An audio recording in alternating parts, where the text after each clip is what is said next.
Mjög sönn ánægja að sjá ykkur öll hérna, loksins. Þetta hafa verið furðulegir tímar, undanfarin 2 ár og ekki óraði mann fyrir því að einhvern tíman í byrjun faraldurs vorið 2020 óraði mann fyrir því að golfþingið 2021 í lok nóvember væri í einhverju hættu. En það var það nú, engu að síður, og fréttir síðustu viku á þá leið að nú væri verið að herða á takmörkunum og hindra það að margir kemur saman á einum stað, urðu að veruleika og það teldi auðvitað þessu þingi í tvísinu, en það er mjög ánægjulegt að sjá að okkur tókst að fylgja þeim reglum sem það gilda og auðvitað gaman að sjá að þið séu svona mörg mættingað í dag. Það er augljóst að þið eruð ekki smitrætt fólk, en huggið ykkur hins vegar við það að þetta er nú örugglega einn öruggasti staðurinn í Reykjavík til þess að vera á akkúrat núna, því að hér hafa allir verið prófaðir í bak og fyrir. Þessi 2 ár hafa þetta verið svolítið sérstök, fyrir ykkur eflaust mjög, en fyrir mig einstaklega sérstök. Ég var að láta af embætti núna fyrir viku síðan sem forseti Evrópska golfsambandsins eftir að hafa sinnt einhverju súrasta tímabili nokkurs forseta í sögu þess sambands sem er orðið rúmlega 80 ára gamalt. Og það var, svo sem mætti segja, þyrnum stráð tímabil, en engu að síður mjög gaman og krefjandi, og ég endaði á því svona til þess að kóróna tímabili mitt að fá COVID-veruna í mínu síðasta golfmóti sem ég sótti sem forseti sambandsins. Það var í Frakklandi. Á þessum síðustu 2 árum stóðum við frammi fyrir einstaklega skemmtilegum en krefjandi áskorunum að reyna að færa til öll Evrópumót í golfi eftir því hvaða reglur giltu í hverju landi og hverjum tíma, og oft þurfti að gera breytingar á síðustu stundu. En okkur tókst hins vegar hjá sambandinu að halda nánast öll Evrópumót ársins í fyrra, og á þessu ári tókst okkur að halda hvert einasta Evrópumót sem við stóðum fyrir, og það kom ekki þrautalaust. En það sem var merkilegra við það, við þurftum að fara í gegnum alla þessa hringi og fylgja öllum þessum reglum oft á síðustu stundu til þess að tryggja það að mótin gætu farið fram. Þannig að mótin voru haldin í alls konar búbluformi og með hinum og þessum sérkennilegum reglum. En það skemmtilega var að okkur tókst að halda öll þessi Evrópumót í golfi, sem voru þá næstu því 40 talsins á þessum 2 árum, án þess að nokkuð einasta COVID-tilvik kæmi upp á þessum 2 árum. Og það var hins vegar þannig, og má segja kannski að það hafi verið pínu írónískt og jafnvel bara klassískt fyrir mína forsetatíð hjá Evrópska golfsambandinu, að í mínu síðasta golfmóti sem ég fór í Frakklandi á Fontainebleau golfvellinum, að þá var ég með COVID án þess að vita það, og tók í höndina á hverjum einasta keppanda frá 18 liðum sem þangað voru mætt frá 18 löndum, knúsaði stelpurnar, þetta var Evrópumót kvenna, golfklúbba kvenna, knúsaði þær, heilsaði þeim, veitti þeim verðlaunapeninga og bikara og satt fyrir á einhverju myndum með þeim. Kem til landsins nokkrum dögum síðar og sé þá við heimkomuna ég með COVID, þurfti að senda bréf á þessi 18 lönd og tilkynnaði það að upp hefði komið smitt í þessu móti, og það var og það hefði verið ég sem var smittaður, sem jafnframt sá að taka í höndina að þeim öllum og knúsa þær og kissa. Þannig að það var írónískt að okkur tókst í 2 ár að halda Evrópumót í golfi á eitt einasta tilvik af COVID kæmu, og í síðasta mótinu mínu, bara til þess að kóróna ömurlega forsetatíð, að þá var það forseti Evrópska golfsambandsins sem hnerraði og hóstaði yfir eitthvað 100 og eitthvað keppendur í þessu móti og þurfti svo að skrifa bréf til þeirra til þess að segja þeim frá því. Þannig að það er talað um smitskömm á Íslandi. Ég held að ég hef náð að skrá mig í sögubækur smitskammar á þessum 2 árum. En það endaði hins vegar allt vel, enginn smittaðist og allir eru við góða heilsu. En það er svona kórónar einhvern veginn þessi 2 ár, þetta hafa verið rosalega skrýtnir tímar.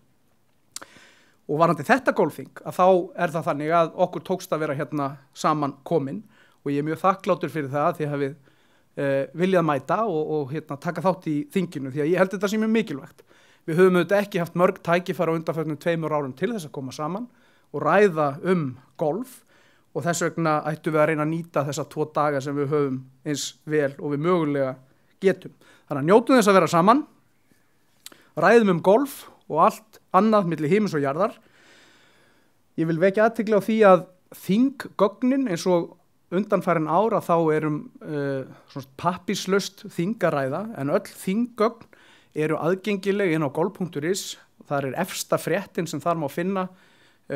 Hún fjallar golfþingið og þar hægt að nálgast þinggögnin og ég hvet ykkur til þess að gera það. Ég vek athygli ykkar á því að þingið tekið upp í hljóði og mynd því að tilgangur okkar að setja það á vefinn þannig að þeir fulltrúar golfklúbba sem ekki höfðu kost á að vera hérna með okkur í dag og morgun geta þá kynnt sér það sem fram fór á þinginu í næstu viku. Ég ætla ekki að hafa þessa þingsetningu lengri enda dagskráin spennandi og löng næstu 2 daga og ég ætla að vinda mér í fyrsta dagskráliðin ef við kannski fáum það ég sem að stýra þessu hérna? Já. Svona. Nú samkvæmt þingsköpum eða lögum golfsambandsins þá fyrsti dagskráliður og eftir þingsetningu innganga nýrra golfklúbba. Það hins vegar þannig að stjórn Golfsambands Íslands hefur ekki borist nein umsókn á þessu starfsári inngöngu nýs golfklúbbs, þannig að þessi dagskráliður fljótlega afgreiddur. Þá það kosning í 3 manna kjörbréfanefnd. Brynjar, ert þú með nöfn fyrra sem? Já, það Jón K. Baldursson. Jón K. Baldursson. Sigurður Hallbjörnsson. Og Arnar Geirsson eru tilnefndir í kjörbréfanefnd. Einhver andmæli við því? Þá sú nefnd skipuð og kjörbréfanefnd samkvæmt lögum golfsambandsins starfar meðan á þinginu stendur og tekur á móti kjörbréfum ef til kosninga geti komið og svo framvegis og fulltrúi kjörbréfanefndar kemur hér á eftir og segir frá því hversu margir fulltrúar á svæðinu og hversu mörg þá atkvæði eru í pottinum. En þá það næsti dagskráliður sem kosning fyrsta og annars þingforseta og gerð tillaga það að Gunnar Bragason fyrrum forseti golfsambandsins og verði fyrsti þingforseti og honum til halds og trausts sem annar þingforseti verði Þorgerður Katrín Gunnarsdóttir. Eru athugasemdir við það?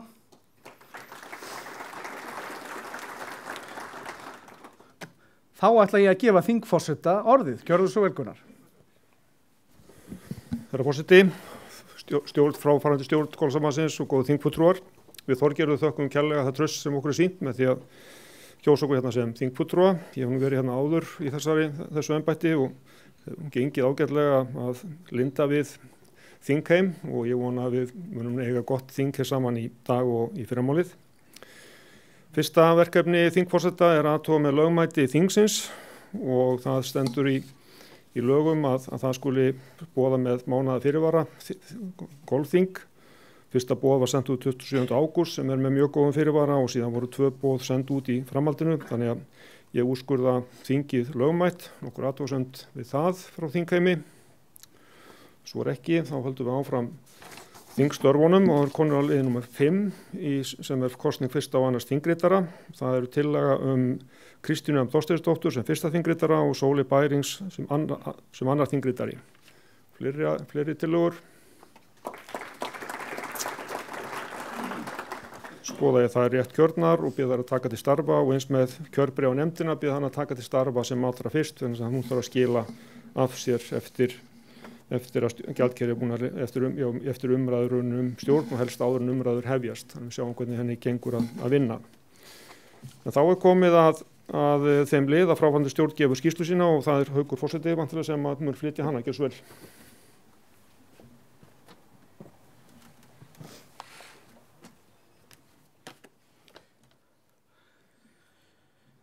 Takk fyrir það, þingforseti.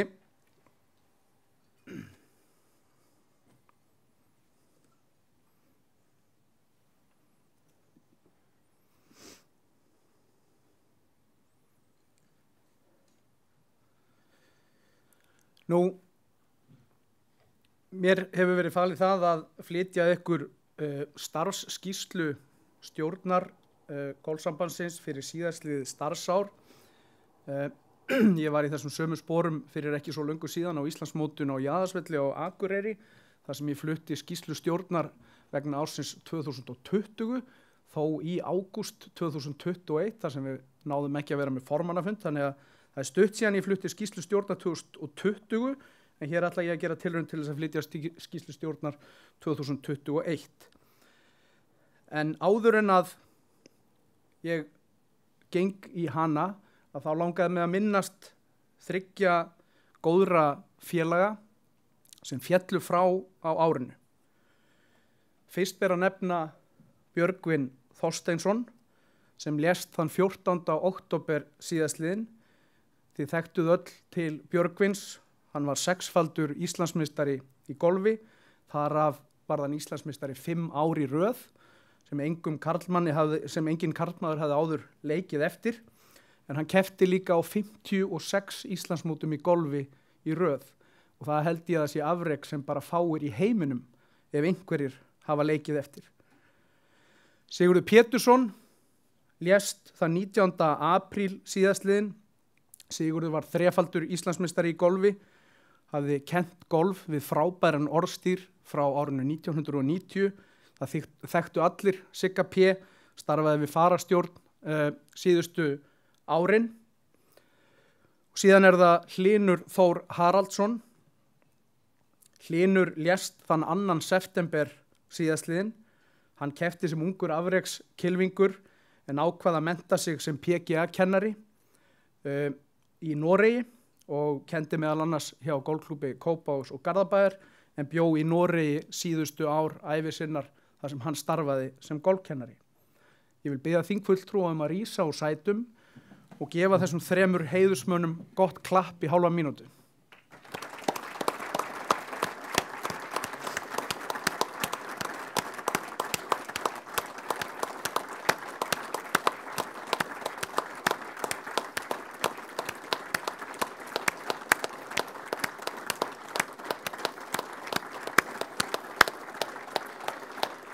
Takk ykkur fyrir.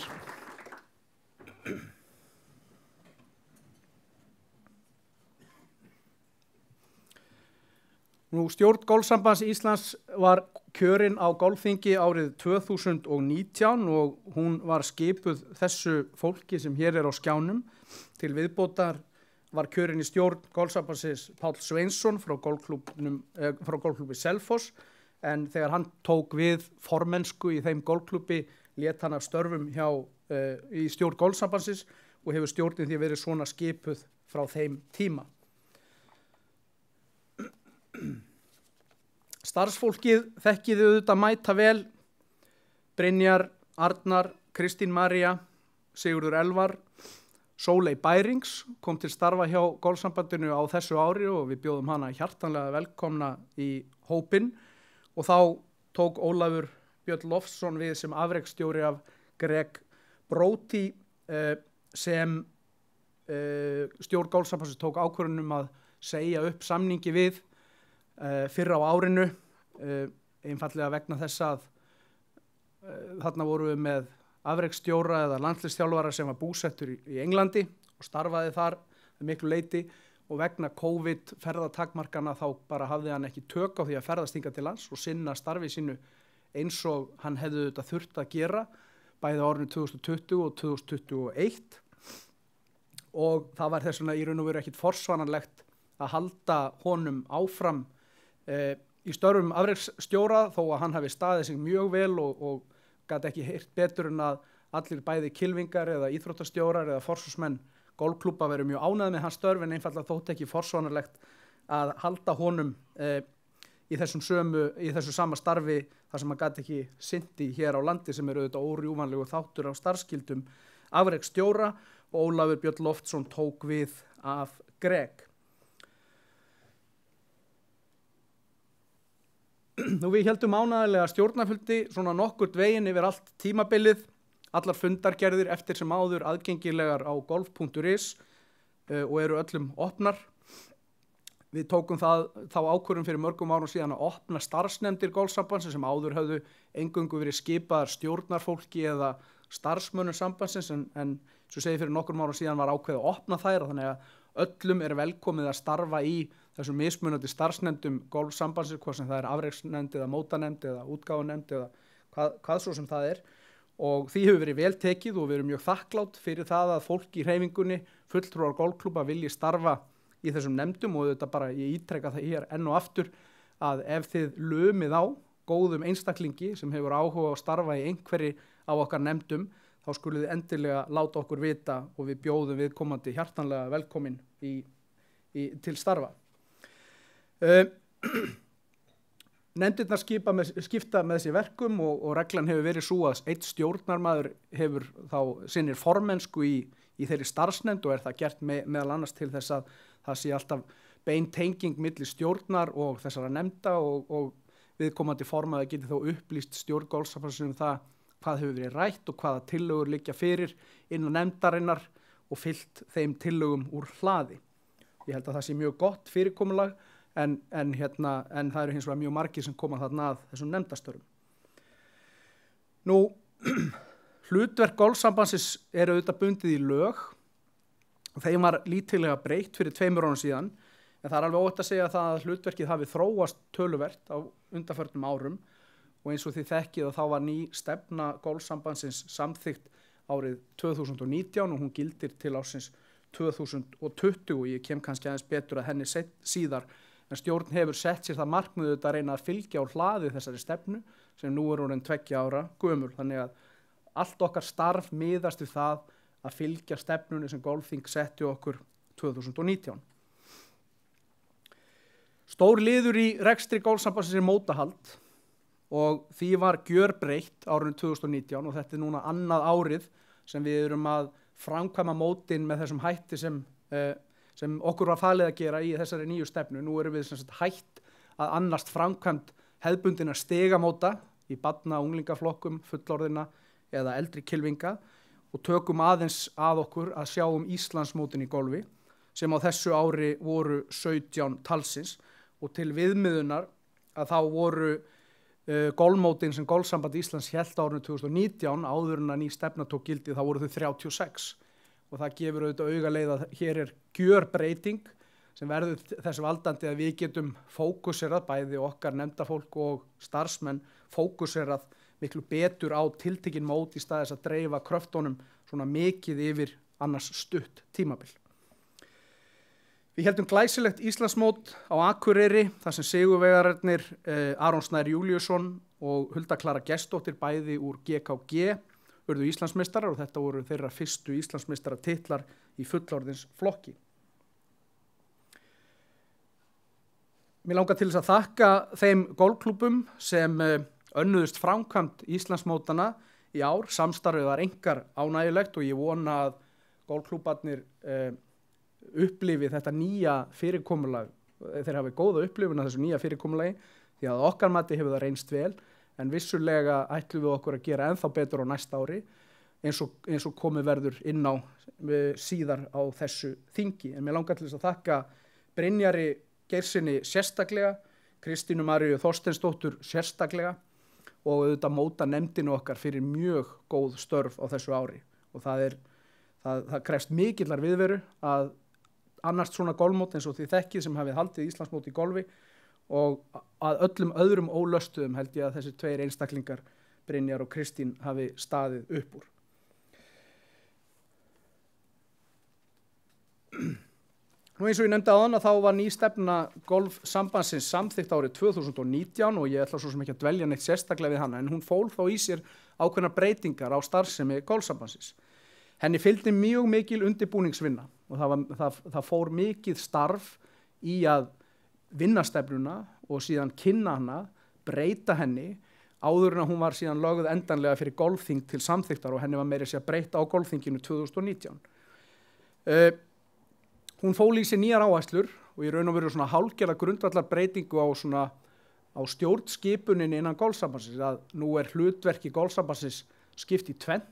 Það er annars vegar höfum við ákveðna kjarnastarfsemi sem er bundin í lög og við verðum að framkvæma á hverju einasta ári, óháð öllu öðru, það er lögbundið hlutverk okkar, og síðan ef færi gefst, ef fjármunur til staðar eða aðrir resursar, að þá tökum við einnig að okkur það sem kallað er önnur starfsemi í lögunum, sem þið þekkið ef þið hafið lesið stefnuna, en þessi grundvallarbreyting að fókusera á tiltekin grunnatriði hreyfingarinnar held ég að skipti mjög miklu máli og hafi gefið sér vel. Innleiðingin á þessari stefnu gekk vel og eins og ég nefndi hérna áðan að þá hefur stjórn alltaf haft þessa stefnu til hliðsjónar í öllum sínum ákvörðunum. Og við þurfum auðvitað að halda áfram á þessari braut. Okkur var sett braut til ársins 2027 og henni verður ekkert breytt nema þá með golfþingi og fram að því munum við halda áfram að fylgja henni. Það er nokkri golfklúbar sem fögnuðu stór afmæli á árinu og ég bara færi þeim enn og aftur afmælis kveðjur mínar.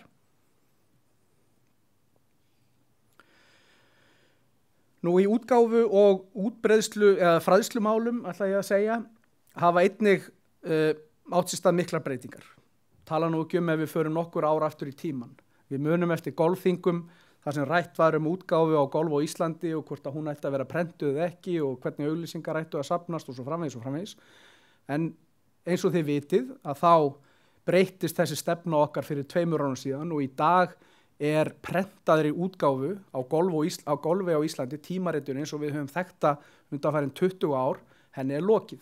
Við gefum einungis út 1 tölublað, ef svo mætti segja, sem er blaðið sem fer út samhliða Íslandsmótinu í golfi og fer í aldreifingu á samt Morgunblaðinu. Það er eina prentaða útgáfan á golfi á Íslandi sem við stöndum fyrir. Þannig að þessi atriði hafa auðvitað tekið miklum stakkaskiptum á undanförnum 2 árum. Þá höfum við auðvitað fært okkur meira yfir á samfélagsmiðlana og það hefur vonandi skilað sér í góðri útbreiðslu, sérstaklega til yngri kynslóðana. En við gerum vel þar og það verður örugglega mikil andlitslifting að fá nýtt fólk inn í stjórn golfsambandsins sem getur komið með nýjar og góðar hugmyndir sem tengjast samfélagsmiðlunum. Ég veit að þeir sem að koma hérna inn í stjórn vonandi á morgun allir sérfræðingar á því sviði. En varðandi upplýsingakerfið okkar og eða forgjafamál og þá auðvitað þekkið það að þarna varð einnig gjörbreyting á síðustu 2 árum.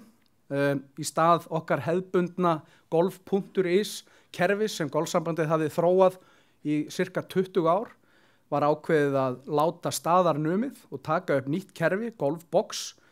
Það var auðvitað gert að mikilli undirbúningsvinnu lokinni og kynningarferli og sem við kynntum á formannafundum og golfþingum nokkur ár í röð áður en að ákvörðun var síðan loks tekin af golfhreyfingunni í heild sinni á auka golfþingi sem fór, ef ég man rétt, 19. apríl 2019, þar sem golfhreyfingin samþykkti einróma að taka upp þetta nýja kerfi Golfbox og í kjölfarið var samningur gerður við það danska fyrirtæki.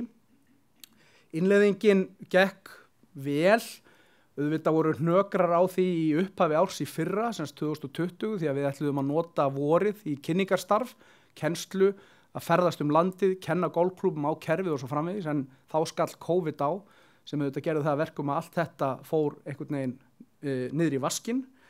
En engu að síður þá þurftum við að læra að synda sjálf og ég held að þrátt fyrir byrjunar örðuleika því að taka og innleiða þetta kerfi, að þá hafi það nú allt gengið nokkuð vel og í dag séu flestir orðnir mjög skólaðir í því, en ég vek athygli á því að í vetur og næsta vor að þá standa dyr golfsambandsins alltaf opnar fyrir þeim sem vilja að læra eða fræðast meira kerfið og við erum boðin og búin til þess að aðstoða við það að koma ykkur eða starfsfólki ykkar inn í kerfið.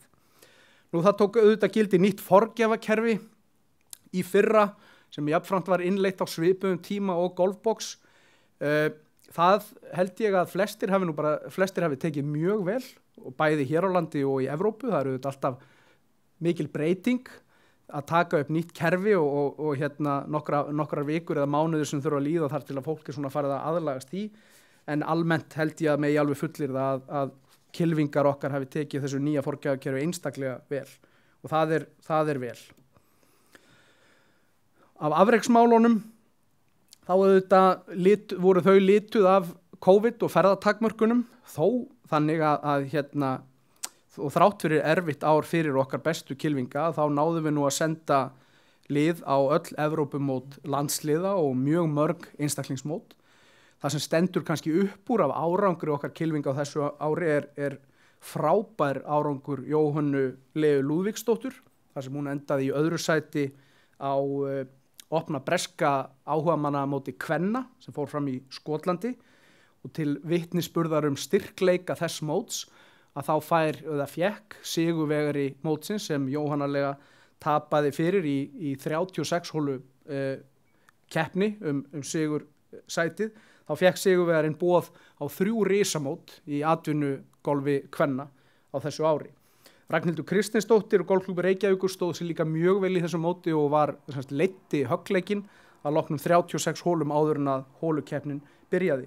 Og ég get alveg sagt það komandi frá Íslandi að ég fekk mjög mikið af skeytum frá vinum allstaðar af heiminum sem tóku eftir þessum einstaka árangri þessara stúlkna sem við sendum til keppni í Skotlandi.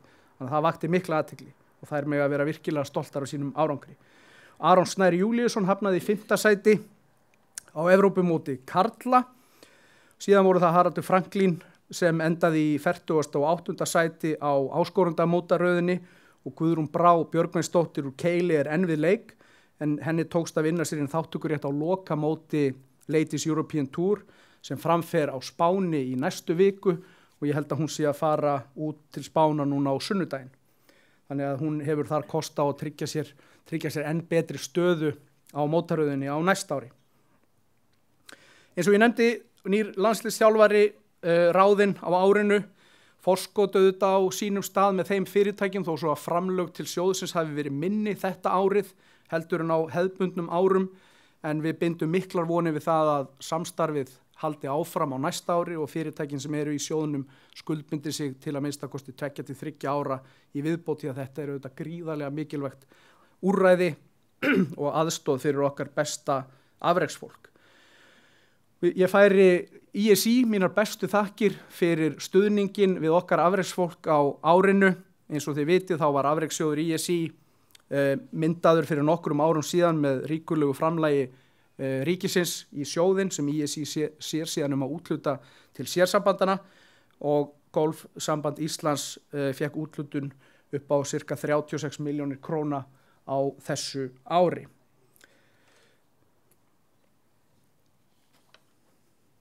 Nú rekstur sambandsins svona að lokum, hann var jákvæður en við mjög krefjandi skilyrði eins og þið auðvitað fenguð sjálfa að upplifa í ykkar golfklúbbum.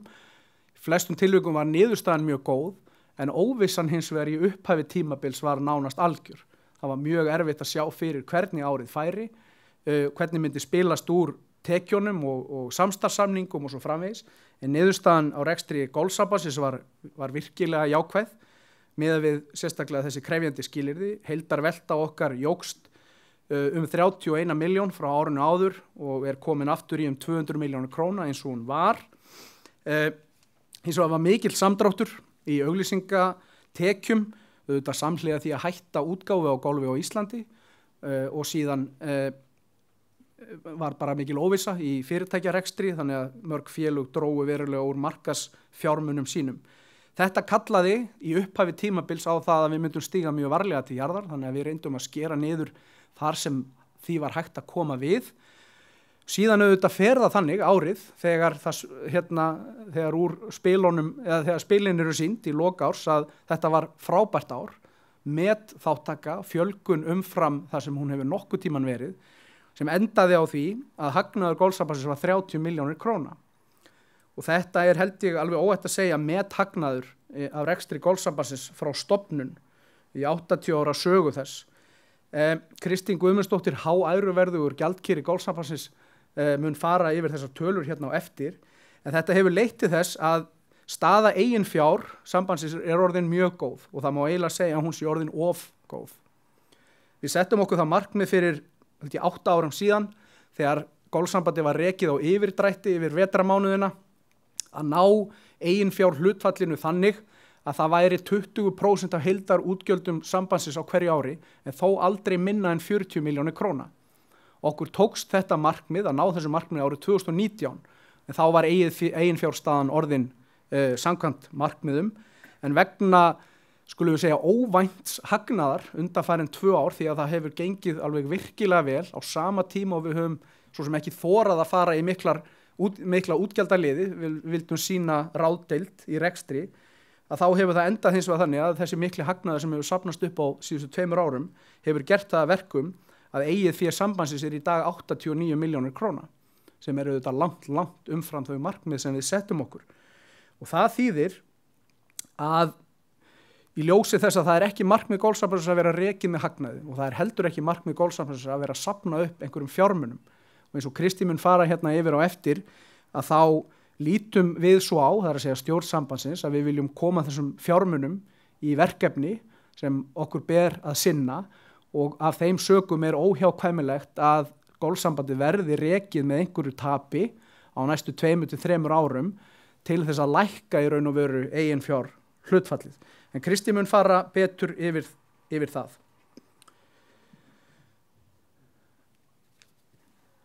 Að lokum þá var það þannig að árið 2020 eins og ég fór yfir í skýrslu stjórnar á formannafundinum á Akureyri að þá var það besta árið í sögu golfsambandsins. Met fjölgun iðkenda, aldrei fleiri hringir verið leiknir og svo framvegis og framvegis. Og núna það þannig hins vegar að enn eitt metárið kom, enn einu metárinu lokið núna í íslenskri golfsögu og í raun og veru hvert sem litið að þá blasa við tölur sem við höfum aldrei séð áður. Fjöldi iðkenda hefur aldrei verið meiri, fjöldi leikinna hringja hefur aldrei verið meiri og afkoma golfklúbba með besta móti.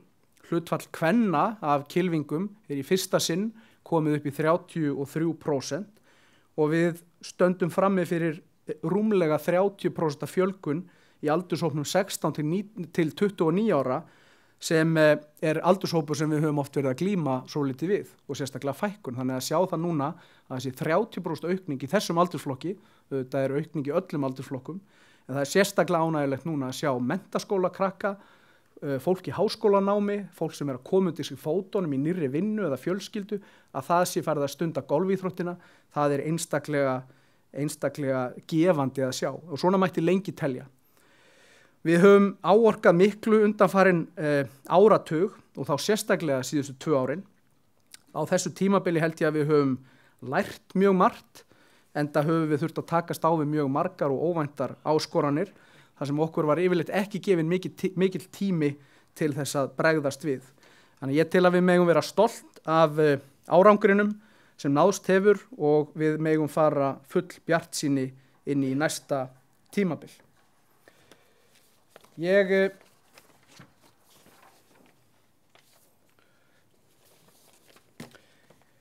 Eins og fram hefur komið að þá ætla ég að stíga frá borði og láta af embætti forseta golfsambandsins eftir 8 ár, hef verið í stjórn golfsambandsins í 16 ár og starfa fyrir golfsambandi í 20 ár og tel að nú sé bara komin tími á einhvern allt annan heldur en mig. Ég ætla hins vegar að geyma einhverja kveðjustund og þakklæti þangað til á morgun í lok þingsins sem ég langar hins vegar til þess að þakka stjórn golfsambandsins, starfsfólki golfsambandsins og auðvitað ykkur fulltrúum golfklúbbana fyrir mjög gott samstarf á þessu ári. En ég ætla að geyma 3 vasaklúta ræðuna þangað til á morgun í lok þingsins. Áður en ég segi þessari skýrslu lokið þá ætla ég að víkja að lið sem við höfum tekið upp. Núna tókum upp fyrir nokkrum árum síðan en það að veita viðurkenningu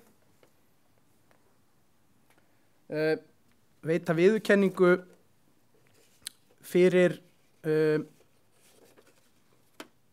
eða til þeirra, þetta svona tákgræn viðurkenning til sjálfboðaliðana og við höfum auðvitað lagt ofur áherslu á það að þakka sjálfboðaliðunum fyrir gott og óeigingjarnt starf í gegnum tíðina og ég hef sagt það á öllum við nánast hvert einasta tilefni sem mér hefur gefist tækifæri til að við megum aldrei ganga út frá því sem einhverju vissu að við verðum með sjálfboðaliða sem eru til í að eyða tugum eða hundruðum klukkustunda á ári í það að hjálpa öðrum að leika golf við betri aðstæður. Og þannig að það var svona með tákgrænum hætti sem við ákváðum fyrir nokkrum árum síðan að heiðra eina mannesku umfram aðra, þó svo að margir sjálfboðaliðar eigi auðvitað skilið viðurkenningu, að þá hófum við á því að veita viðurkenningu til sjálfboðaliða ársins fyrir nokkrum árum síðan. Gerðum það fyrst í Borgarnesi ef ég man rétt.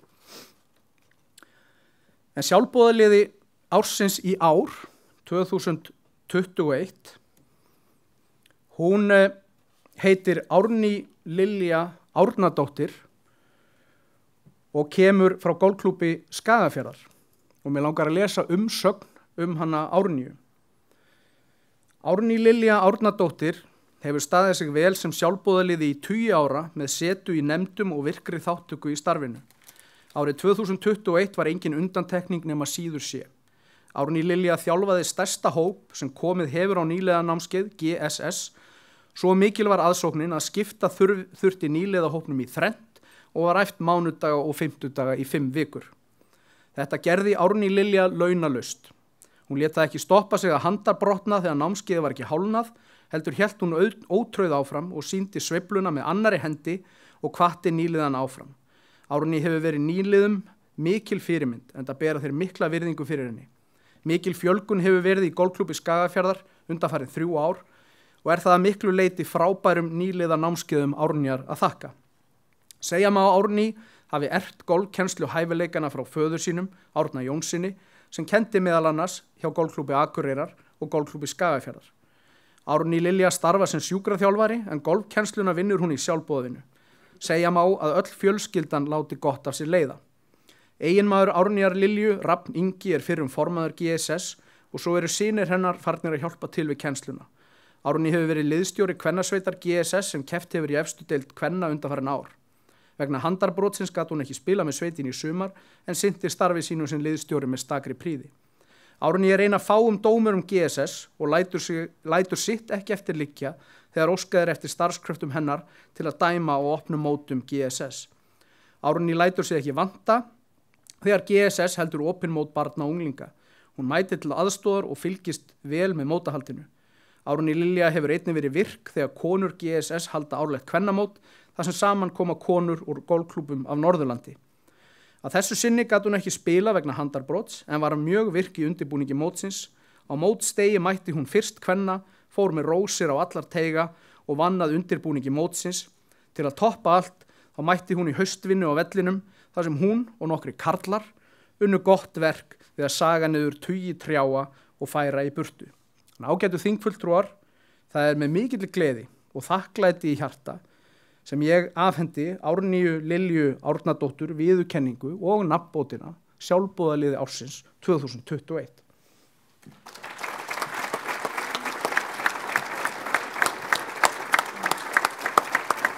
Gjörðu svo vel. Takk fyrir þitt starf. Það gera svona. Það var bara eina mynd.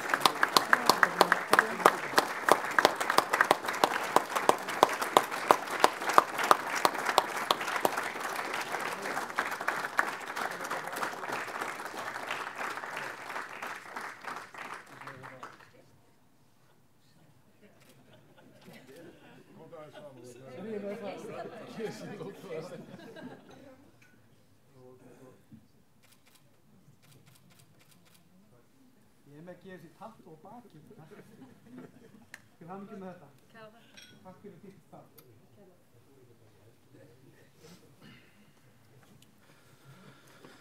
Nú, síðasta verk mitt, áður en að ég gef þingforseta aftur orðið, að veita sjálfbærni verðlaun Golfsambands Íslands fyrir árið 2021. Í stefnunni sem samþykkt var 2019 var ákveðið til þess að leggja meiri áherslu á umhverfismál og sjálfbærni að verðlauna golfklúbb á hverju ári sem þótti eða þykir hafa staðið sig einstaklega vel, ekki bara á árinu, heldur í aðdraganda þess. Og að þessu sinni og í fyrsta sinn fara sjálfbærni verðlaunin til golfklúbbsins Keilis. Golfklúbburinn Keilir hefur verið einn af þeim golfklúbbum sem hefur verið leiðandi á sviði sjálfbærni undanfarna áratugi innan golfhreyfingarinnar. Sjálfbærni og skynsamleg nýting auðlinda hefur verið leiðandi í starfsemi klúbbsins. Klúbburinn hefur ávallt sett í forgang og sýnt fram á að sjálfbærni og umhverfissjónarmið eru í hávegum höfð í innkaupum og allri starfsemi félagsins. Á liðnum árum hefur golfklúbburinn Keilir stigið ýmis framfaraskref í þágu umhverfisverndar og sjálfbærni sem felur jafnframt í sér aukin gæði og hagræðingu í rekstri. Meðal slíkra verkefna eru samstarfi álverið í Straumsvík til að endurnýta kælivatn sem klúbburinn notar til vökunar og nýting gamalla mannvirkja sem áður hyrðu sædýrasafninu í þágu heilsárs æfingaaðstöðu. Allt er þetta í anda hugmyndafræðinar sjálfbærni og sjálfbæra þróun sem golfklúbburinn hefur einsett sér að starfa eftir í framtíðinni. Í skýrslu úttekt GEO segir að Hvaleyrarvöllur sé skrautfjöður fyrir Hafnarfjarðarbæ þar sem golfleikurinn er nýttur sem jákvætt afl í þágu ábyrgrar umgengni land og iðkaður sem heilsusamleg útivist sem stunda má gegn hóflegu gjaldi. Leikurinn sé þannig aðgengilegur fólki úr öllum áttum og á öllum aldri. Og svo segir í skýrslunni: þessu hefur golfklúbburinn Keilir áorkað, þökk sé sterkri vitund klúbbsins sjálfbærni og umhverfismál, sjálfboðavinnu ötulla félagsmanna og hið víðtæka samstarf hans við fyrirtæki og sveitafélag. En meðal þeirra viðurkenninga sem golfklúbburinn Keilir hefur fengið eru umhverfisvottun GEO frá árinu 2014, umhverfisverðlaun Hafnarfjarðar árið 2017, viðurkenningu fyrir rafvæðing sláttar og tínslu á æfingasvæði, fyrir affallsvatn frá nærliggjandi álveri þar sem það er nýtt eins og áður segir, fyrir ábyrgðargjöf. Golfklúbburinn Keilir er fyrirmyndarfélag ISI, fékk hvatningaverðlaun ferðaþjónustunnar í Hafnarfirði 2003, verðlaun fyrir besta vallastjóran þrívegis, verðlaun fyrir íþróttakarl eða íþróttakonu Hafnarfjarðar 9 sinnum, World Golf Awards útnefndu Hvaleyrarvöll einnig sem besta golfvöllin á Íslandi árið 2015. Hann var valinn besti golfvöllurinn hjá hinu virta golftímariti Golf Digest 2014, það er að segja besti íslenski golfvöllurinn, og svo fekk klúbburinn verðlaun fyrir sjálfboðalega ársins árið 2017. Og það er því mér sérstök ánægja að veita golfklúbbnum Keili sjálfbærni verðlaun GSI 2021 sem það jafnframt eru þá veitt í fyrsta sinn, og mér langar til þess að biðja Guðbjörgu Guðmundsdóttur formann klúbbsins að koma hérna upp og taka við viðurkenningunni.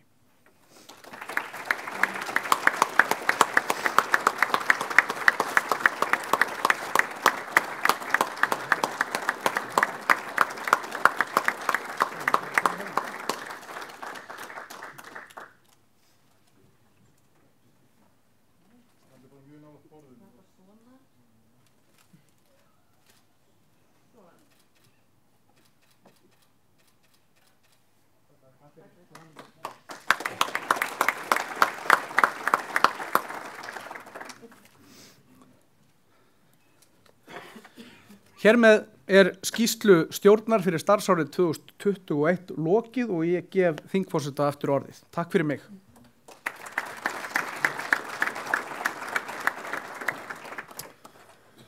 Takk Haukur fyrir ítarlega skýrslu, og eins og Haukur kom inn á þá förum við næst í reikninga og það er gjaldkeri GSI, Kristín Guðmundsdóttir, sem flytur þá. Gjörðu svo vel, Kristín.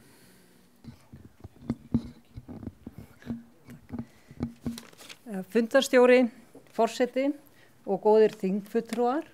Nú ætla ég að fara yfir ársreikningin, en þið hafi nú þegar fengið hann í hendurnar eða fengið hann sendan rafrænan til ykkar, og ég vona að þið hafi öll sömul kynnt ykkur hann vel áður en ég fer yfir hann. En Haukur ræddi nú mjög mikið hann hérna rétt áðan.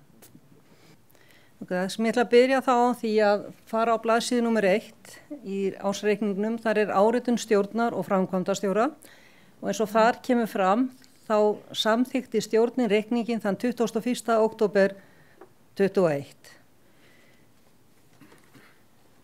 Eftir að stjórnin var búin að leggja fram reikningin að þá fór árituðu endurskoðendur reikningin þann 21. október líka, og það er Ómar Kristjánsson og Helga Harðardóttir endurskoðendur.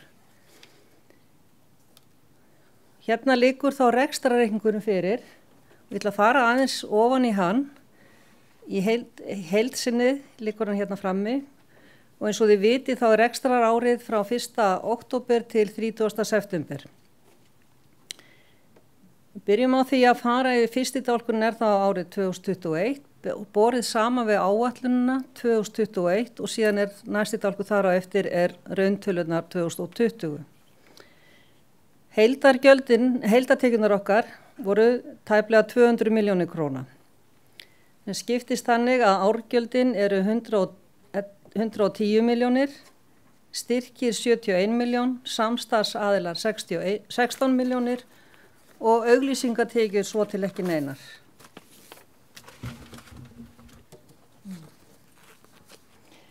Ég ætla að benda ykkur á sérstaklega að árgjöldin okkar eru núna 110 milljónir, samanborið 98 milljónir í áætlunin okkar og hafa hækkað 12 milljónir króna eða 12%.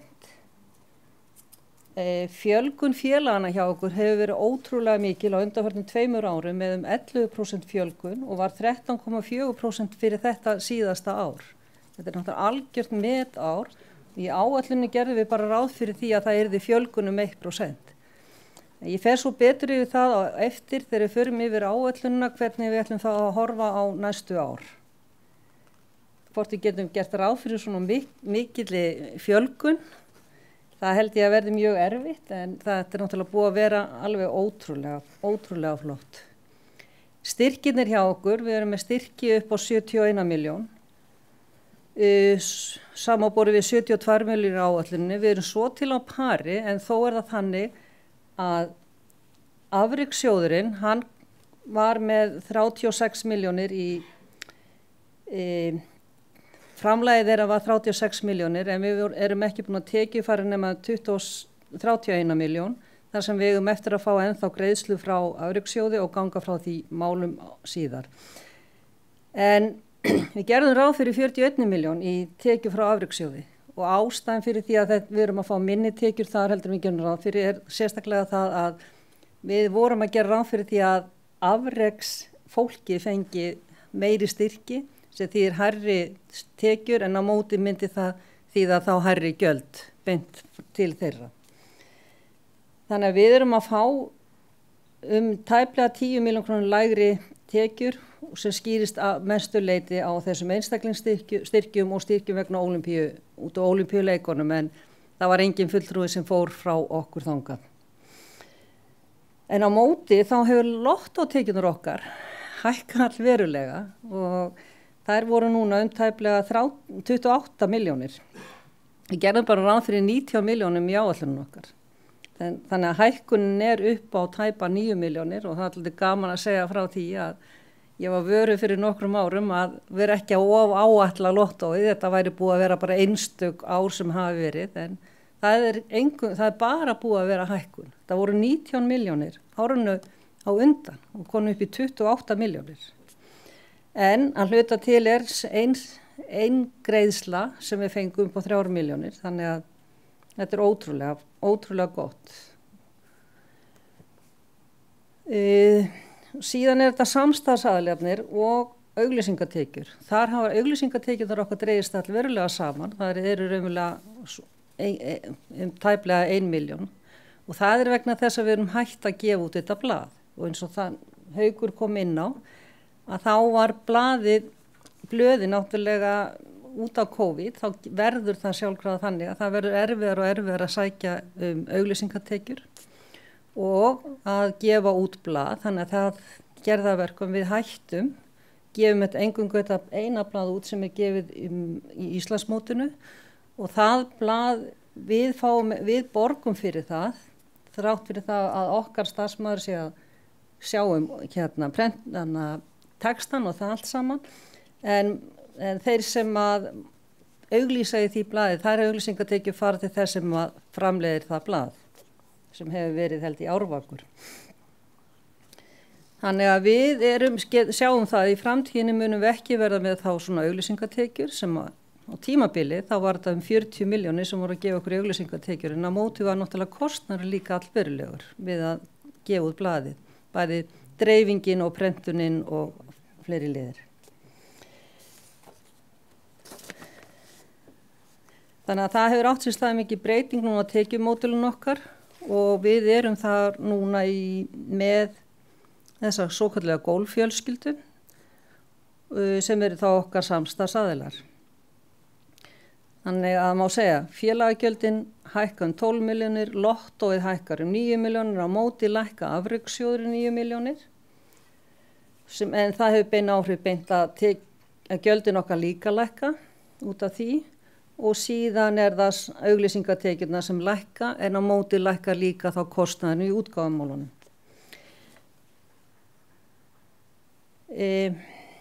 Þá komum við að rekstragjöldunum og eins og Haukur nefndi áðan að þá erum við annars vegar með skyldustarfsemi og hins vegar með aðra starfsemi. Og hérna sjáum við það, við höfum breytt upp framsetningunni á ársreikningum okkar, rekstrarreikningum okkar þannig að nú erum við að gera þetta nákvæmlega eins og við gerum stefnun okkar. Þannig að við byrjum á því að tala hvað lög og stjórnskipan, dómarar og svo framvegis og hver þá heildar kostnaður okkur við skyldustarfsemina þannig að við getum alltaf sporið þá saman árangurinn okkar allana fjárhagslega samanborið við þá stefnun okkar. Fyrsti dálkurinn þá á rauntöluna 2021, áætlunin í númer 2 og síðan rauntölunar árun undan. Þannig að sjáum við það að lög og stjórnskipana þar erum við aðeins lægri kostnaður en áætlunin gerir ráð fyrir sem að skýrist af því að við vorum ekki með formannafund. Við ætlum að vera með formannafund en erum ekki með hann fellur hann undir. Það ítalegri sundurliðun fyrir aftan þetta en ég ætla ekki að fara í hana heldur eingöngu að fara hérna aðeins yfir þetta helsta. Dómarar hefur aðeins lægra heldur en áætlunin gerir ráð fyrir vegna þess að það var minna farið í endurmenntun fyrir dómarana. Erlend samskiptið hafa líka lækka frá áætlunu. Það náttúrulega út af einhverju dollu sem við öll vitum hérna. Forgjöfin líka á pari með áætlununa. Íslandsmótið aðeins lægra heldur en áætlunu gerði ráð fyrir. Það var ekki farið í kannski jafnmikla framkvæmdir eins og við ætlum að gera í Íslandsmótinu. Landsliðsverkefninu svo til á pari með áætlununa. Þannig að það var farið í öll verkefnin eins og Haukur kom inn á. Og útbreiðsla golfíþróttarinnar svo til á pari við áætlun og vallarmatið líka. Það voru líka teknir út fleiri vellir á þessu ári heldur en hefur verið gert á undanförnu. Þannig að það má segja að heildargjöldin okkar í skyldustarfseminni 11 milljónum krónur lægri, hún 84 milljónir en áætlunin gerir ráð fyrir 95 milljónum. Þannig að þetta náttúrulega aðalega í Íslandsmótinu og landsliðsverkefninu aðeins, þetta svona smáartölur hér og þar. Og þá komum við að önnur starfsemi. Önnur starfsemin að þar önnur starfsemi heildarkostnaður þar 52 milljónir, samanborið 81 miljón í áætluninni. Og helsta skýringin þarna að annað mótahald aðeins lægra, enda við gerðum aðeins minna í þeim málumflokki heldur en við kannski vorum búin að gera ráð fyrir. Fræðslan svo til á pari, lýðheilsan aftur á móti. Þetta atriði sem við ætlum okkur að fara að leggja meira áherslu á, eins og stefnun okkur segir til en það var ekkert gert í þeim málaflokki í ár en það var hugmyndin það að við myndum gera það meira á næstu árum. Og eins með umhverfismálin. Þarna erum við með, það var engin nýr golfvöllur sem var með GEO-vottun. Það hefur leitt aukinn kostnaðar hjá okkur en það var ekki. En þarna þessi kostnaðar eingöngu kolefnispar sem við erum að styrkja það verkefni. Upplýsingakerfið, það líka lægra heldur en áætlunum gerði ráð fyrir sem skýrist aðalega á því að nýfjárfestingar nýjar framkvæmdir í golfboxi, það var ekki farið í þær, við ætlum að gera meira, vorum að gera ráð fyrir því, en í staðinn að þá fengum við allar þær breytingar sem voru gerðar, þær voru innifaldar inn í þjónustusamningnum við golfbox. Þannig að þar leiðandi var kostnaðurinn okkar í þessu málálið lægri heldur við gerum ráð fyrir. Útgáfan okkar, þarna sjáum við það að þar sem við erum ekki núna að prenta neinn blöð, við gerðum ráð fyrir því að við myndum prenta blað á árinu. Megin uppistaðan okkar í kostnaðan við útgáfumál í dag þá launakostnaður. Það sem við höfum gert, gerum það við tökum launina öllsum og skiptum við niður í málaflokkana og það til líka ítalegri sunduliðun hér fyrir aftan og eftir sem ég sýni ykkur aðeins. Önnur afreksmál, þannig náttúrulega veruleg breyting frá áætlun. Við ætluðum að vera með 23 milljónir en við erum þarna bara með 8 milljónir. Og ástæðan fyrir því svo að við fengum ekki þennan aukna styrk frá afrekssjóði sem voru búin að gera ráð fyrir sem hefði þýtt að kosta þarna á móti. Það eru 7 milljónir sem þar skýringin. Og hins vegar að það var ekki farið í æfingabúðir, hvorki hérlendis á síðasta ári, sem við bókum þarna undir önnur afreksmál og það náttúrulega eins og út af dollu eins og við öll vitum hvað og já. Þannig það svona helsta skýringi. Síðan önnur erlend samskipti, þau eru á pari við áætlunina. Þetta svona helsta skýringin á þessum kostnaði. Þá erum við komin að niðurstöðunni að fjármál og framkvæmdastjórn eru upp á 33 milljónir, samanborið 29 milljónir og helsta skýringin þarna að áfallið orlof var hærra heldur en ég var búin að gera ráð fyrir í áætluninni. Og hérna við gerðum breytingar á skrifstofu húsnæðinu hjá okkur. Nett og vaxtatekjur það neikvæð fjárhæð þar. Það eingöngu út af því að það var smá gengismunur á einhverjum reikningi hjá okkur og eins og við öll vitum að þá eru vextir, innlánsvextir mjög lágir og við höfum ekki verið að fá háa vexti af því. En við erum núna í samstarfi við Stefni. Stefni eru einn af þeim sem í golffjölskyldunni. Og þeir eru að aðstoða okkur og hjálpa okkur við að reyna að ávaxta þá peningan okkar án þess að við sem að taka einhver áhættu í þeim málum. Þannig að afkoman okkar 30 milljón krónur hagnaður. Við ætlum að vera bara með þetta svo til á parinu, á núlinu. Og við vorum með 15 milljónir í hagnaðárunni á undan og það skýrist aðalega að það eru hærri félagsgjöld, fáum meiri félagsgjöld, við fáum meira í lottóinu. Við erum reynda með minni auglýsingatekjur en á móti kostnaður líka þar dálítið lægri. Og við erum með minni kostnaði í skyldustar sem 11 milljónir og önnur star sem 29 milljónir eða samtals þetta leiðir til þess að við erum að hagna upp á 30 milljónir. Hér yfirlit yfir sjóðstreymið okkar, það svona nýtt sem við höfum sett inn í ársringin í ár. Heildar afkomand 30 milljónir, breytingar á rekstratengdum eignum og skuldum upp á 12 milljónir, breyting á handbæru fé, hækkun upp á 17 milljónir, handbært fé í byrjun árs var upp á 81, eru núna með þá 98 milljónir í sjóðum. Og hér sjáum við þá efnahagsreikningin. Heildar skammtímakröfur upp á 14 milljónir, handbært fé upp á 98 milljónir, samtals 112 milljónir, eigið fé samtals upp á 89 milljónir eins og framkom í máli Hauks áðan og síðan það skammtíma skuldir, viðskiptaskuldir og ýmsaskuldir. Þetta eru þá áfallið orlof stór hluti af þessum ýmsum skuldum. Við höfum reiknað á skuldbindingu þannig að ef það kæmi til með að við þyrftum að greiða starfsmönnum áfallið orlof þá það búið að gjaldfara það. Þannig að heildar eigið fé og skuldir samtals 112 milljónir. Hérna sjáum við þá hvernig launakostnaðurinn hjá okkur upp á samtals 64 milljónir. Sem skiptist þá niður, þetta laun og launatengd gjöld og allt það sem því fylgir. Hvernig það þá skipt niður í ýmsum málaflokka. Og það reynt að gera það eftir bestu vitund starfsfólksins hvernig þeir hafa verið að skipta vinnu sinni. Já, ég ætla ekki að fara á hún í frekari sundurliðanir nema þið óskið sérstaklega eftir því. Einhverjar fyrirspurnir?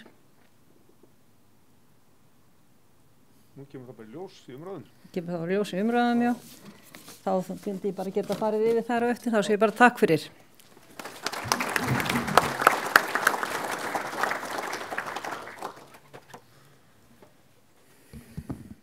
Já, við þakkum Kristínu og Hauk fyrir góða yfirferði bæði skýrslustjórnar og ásetning.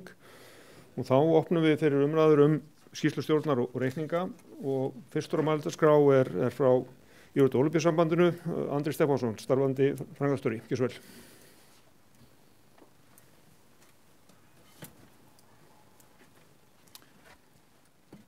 Þingforseti, forseti GSI og þingfulltrúar og góði gestir, forseti Golfsambandsins, hann óskaði nú ekkert gestum velkomin á þingið þarna upphafi en ég er svona næstu búin að gleyma því. En ég ætla að byrja því að flytja ykkur kveðju frá forseti GSI og framkvæmdastjórn og forseti GSI Lárus Blöndal bað fyrir sérstaka kveðju til forseta Golfsambandsins. Ég veit ekki hvort það er að því að þetta er eina sérsambandi með forseta og hann hefur kannski viljað skila ykkur í sérstöku til hans en engu síður þessu komið á framfæri til þín og ykkar. En það er mjög ánægilegt að sjá skýrslu stjórnar, starfi gengur vel, það er búið að vera margt í gangi og það er margt þarna inni sem mörg önnur sérsambönd gætu tekið sér til fyrirmyndar. Man sér að þetta er öflug hreyfing, mikla vinsældir og það er ljóst að þetta ástand sem er búið að vera í Íslandi undanfarin 2 ára, það hefur skilað sér að miklu leyti inn í þessa grein. Við sjáum það að fólk er að uppgöta marga fleiri möguleika gagnvart bæði Íslandi og íþróttarhreyfingunni. Lýðheilsa hefur verið stórt orð í umræðunni og golfið passar mjög vel inn í þá ímynd sem það býður upp á og við sjáum það að bæði til dæmis stefnumótun og allt annað sem er í gangi innan sambandsins, það ber vitni að hér er vel haldið á spöðunum og þið eru að starfa vel sem ein hreyfing því að leið og samvinna er fyrir hendi milli félagana og sambandsins, þá kemst íþróttagreinin líka lengra. Nú á sama hátt hefur ISI ákveðið hlutverk, við erum að taka utan sérsamböndin, íþróttahéruðin og það er með félögin í landinu og reyna að vera þessi aðili sem tekur á ýmsum málum sem þörfir á hverju sinni. Þetta COVID-ástand hefur kallað á ýmislegt núna undanfarin 2 ár. Við höfum þurft að vera í meiri samskiptum við ríkisvaldið og við höfum verið að leita eftir bæði stuðningi þar inn í ýmsa þætti, bæði inn í daglega rekstur, svo sem laun- og verktakagreiðslurnar og þar kom mjög gott framlag frá ríkinu varðandi endurgreiðslur til félagana og sama hátt hafa komið styrkir sem snúa að meðal annars verkefni sem hafa fallið niður á undanförnum 2 árum. En það eru miklu fleiri þætti sem þarf að horfa á og við erum að taka líka umræði í dag sem snýra þessum ofbeldismálum í hreyfingunni.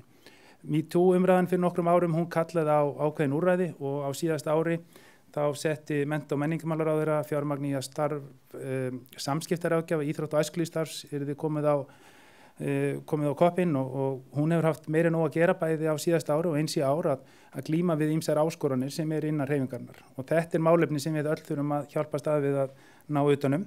Það hefur fjölmargir vinnuhópar verið að störfum, bæði til þess að skoða hvaða úrræði höfum við, hvernig er okkar lagarammi, hvað megum við gera ef eitthvað kemur upp innan okkar vébanda, hvernig eigum við að tækla þau mál og það er ekki alltaf að segja að sjálfboðaliðarnir viti bestu svörin en við erum að reyna að búa til einhvers konar ramma sem hægt er að leita í og ég vil endilega hvetja ykkur til að kynna ykkur þetta embætti samskiptaráðgjafa íþrótta- og æskulýðsstarfs ef þið fáið einhvers konar málefni inn á borð til ykkar, að það sé verið að vísa því réttan farveg, þannig það sé hægt að sinna því með faglegum hætti. Og það hafa verið kynningafundir haldnir víða land, þeir hafa ekki verið nógu vel sóttir að því að mér finnst. Það eru fundir framundan til viðbótar, veit ég til minns að það er í Hafnarfirði í næstu viku, þannig ég hvet ykkur til að senda fulltrúa og kynna ykkur þetta málefni nokkuð vel. Nú þetta er ekki það eina, því að við höfum líka fengið málefna síðust árum eins og skráning raunverulega eigenda innan íþróttahreyfingarinnar, við þurfum að skoða persónuverndarmál og skráningu hvernig við meðhöndlum þau gögn sem eru þar fyrir hendi.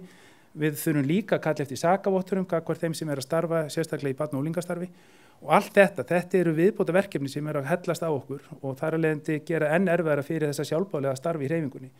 Við þurfum að passa upp á það líka, við hellum ekki miklu yfir á sjálfboðaliðan. Sjálfboðaliðin eins og að vera heiðra nú í dag, þeir eru að gefa fullt af sér og þeir sem eru í forsvari fyrir félögin, þeir eru að skila mjög miklum verðmætum inn í íþróttastarfið. og það hlutverk ISÍ að reyna að vera þessi aðili sem reynir að ná einhvern veginn utan þetta. Hvað getum við gert sameiginlega og eins fyrir sérsamböndin að reyna að taka aðeins þungan af mörg af því sem verið að setja út til félagana. Nú ISÍ hefur sömulegis fjölmörg önnu verkefni. Þetta eru svona kannski þessar skyldur sem eru búin að hellast á okkur. Það var verið að tala Keili hérna áðan og þau voru að fá velun. Sem fyrirmyndafélag ISÍ þetta einn af svona þeim eitt af þessum félagum sem er búin að fara í gegnum ákveðna vinnu við að ná utan starfið sitt, sérstaklega barn- og unglingastarfið, móta ákveðna reglur og ramma og hvetja ykkur líka frá öðrum klúbbum að skoða þetta verkefni sérstaklega vel. ISÍ hefur verið með verkefni núna á haustmánuði sem heitir Evrópuvika íþrótta. Þar eru að fá stuðning að utan frá Evrópusambandinu í að innleiða til dæmis ýmis verkefni sem almenningsíþróttum. Núna í verkefni í gangi sem heitir Syndum.is, það sem verið að hvetja fólk til að synda sem mest og við erum komin held í 6 hringi í kringum Ísland, það sem afur þessu mánuði sem búið að synda. Hver veit nema golf geti komið inn í eitthvað slíkt verkefni á komandi árum, en íþróttir, almenningsíþróttir eða hreyfing, þetta skiptir máli í dag. Nú, afreksmál, Kristín kom aðeins inn á afrekssjóðun áðan og þar höfum við verið að gefa í. Við fengum veglegan stuðning frá ríkinu núna fyrir 4 árum, það sem að verið að auka framlegg til afrekssjóðs og golfsambandi hefur notið góðs af því og kylfingar innan GSI. Það eru fjölmörg skilyrði fyrir því að fá þennan stuðning. Það er verið að flokka sérsamböndin í ákveðna flokka og það er ræðst meðal annars á því hversu vel eru kylfingar að standa sig. Eru þeir að komast inn á stæðstu mótaraðarnar? Eru þeir að bæta sig í árangri? Og fjárhæðir sem verið að veita til sérsamböndana, þær taka bara mið af þeim árangri sem er fyrir hendi. Þetta er erfitt val oft á tíðum, alveg eins og með forskot, hvernig er verið að úthluta fjármagni þar. Við erum engan veginn með nægilegt fjármagn inn í þennan málaflokk. Við erum að fá frá ríkinu á þessu ári, 2021, 392 milljónir, vorum með 400 í fyrra og það er ekkit í hendi hvert næsta ári hvað við erum að fá í afrekssjóðun. Þannig að varðandi áætlanagerð og annað, við höfum lítið annað að geta sagt við sérsambönd heldur en að eðlast er að miða við núverandi úthlutanir, þá eftir að koma í ljós hvað hægt er að gera varðandi framhaldið. Og þarna eru öll sérsambönd að berjast sama fjármagnið, mismundi hvers konar verkefni er á hverju ári, en það er verið að reyna að úthluta þetta á sanngjarnan hátt og það er mjög skýr reglugerð hvernig á að úthluta þessum fjármunum. Það eru 4 ár síðan hún var endurnýjuð, getum við sagt, reglugerðin. Nú erum við að skoða þarf að gera frekari breytingar, þannig að það geti alveg komið til einhvers konar smærri breytingar á næstu árum. Nú það sem við sjáum líka í afreksstarfinu er að sérsambönd eru að vinna meira saman, bæði sín á milli, það er verið að vinna meira með félögunum eða klúbbunum og þetta er allt saman leið til þess að komast enn lengra í starfinu. Ég hef svona komið inn á flesta þætti sem við höfum vanalega sagt frá á þingum eins og þessum. Það er okkar hlutverk að reyna að miðla bæði því sem ISÍ er að gera, reyna að taka utan það sem samböndin er að gera og vil ég bara hrósa golfsambandinu fyrir ykkar starf og það sem þið hafa verið að gera á undanförnum árum. En áður en lík mál mínu þá vil ég biðja hann Hafstein Pálsson sem er annar varaforsti ISÍ og formaður heiðursráðs ISÍ að koma hérna til mín eða hérna fyrir framann. Og jáfnframt biðja hann Hauk, forseta golfsambandsins að standa á fætur, en framkvæmdastjórn ISÍ samþykkti nýverið á fundi sínum að sæma Hauk Örn Birgisson gullmerki ISÍ fyrir hans framlag til íþróttastarfsins. Haukur hefur ekki eingöngu verið að sinna því á vettvangi golfsambandsins, heldur hefur hann einnig verið mjög duglegur að taka að sér ýmisleg verkefni, bæði fyrir ISÍ, starfa fyrir laganefnd á íþróttaþingi ISÍ og verið rauninni alltaf til taks þegar á þarf að halda. Það er verðmæti að hafa lögmann sem er tilbúin að leggja þetta allt á sig fyrir starf íþróttahreyfingarinnar. Þannig innilega til hamingju Haukur með þessa heiðrun og biðja Hafstein að hengja í þig gullmerkið.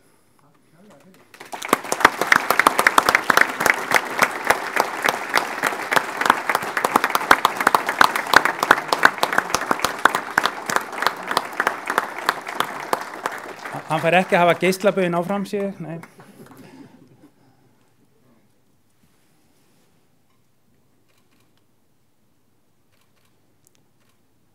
Að lokum vil ég bara óska nýrri stjórn sem verður kosin á morgun, velfarnaðar í starfi og vonandi eigum við ánægilegt samstarf áfram á sviði íþróttana og til hamingju aftur með ykkar störf. Takk fyrir.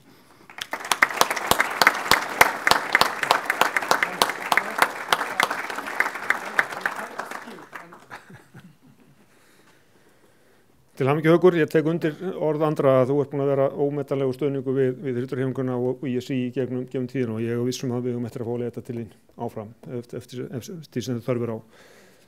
Þá er spurningum kjörbréfa nefndina, er hún búin að fara yfir sín mál? Er hún tilbúin að skila áliti? Gjörðu svo vel.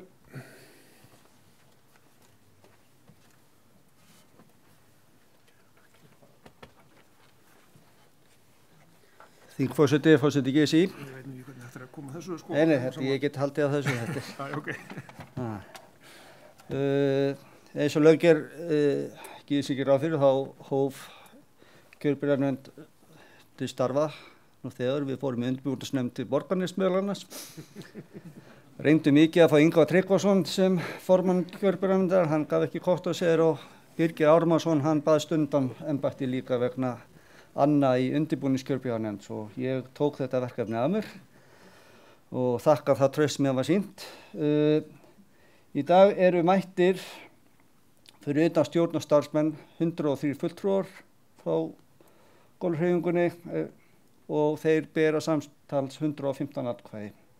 Í samkvæmt lögum þá ef að klúbbuna ekki að uppfylla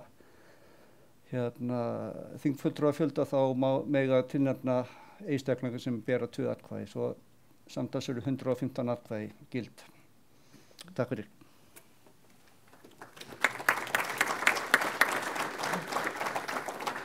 Takk fyrir og orðið laust skýrslu stjórnar og reikninga. Ég ekki þekktu fyrir mikla þolinmæði og biðlund eftir því að menn taka til máls, eitthvað sem vill taka til máls, ef ekki þá förum við að ganga til atkvæða. Mælendaskrá lokað og göngum til atkvæða reikningasambandsins, þeir sem eru samþykki gefið grænt merki, takk. Takk fyrir, eitthvað á móti. Reikningasambandsins afhluga, takk fyrir. Við erum komin að lið sem skipun í starfsnefndir og það svona tiltölulega einfalt fyrirkomulag. Það skipaður forsvarsmaður viðkomandi nefndar og síðan ræðið ykkur í nefndir eftir áhugasviði hvers og eins. Og þið sjáið nefndarskipunina hver stýrir nefndinni þarna upp á skjá. Það allsherjarnefndin Hansína Þorkelsdóttir, laganefndin Hörður Geirsson, mótanefnd Viktor E. Viktorsson, fjárhagsnefndin Kristín Guðmundsdóttir og síðan Jónas Árnason ekki hér en Ólafur Arnarsson mun stýra afreiksnefnd í hans stað.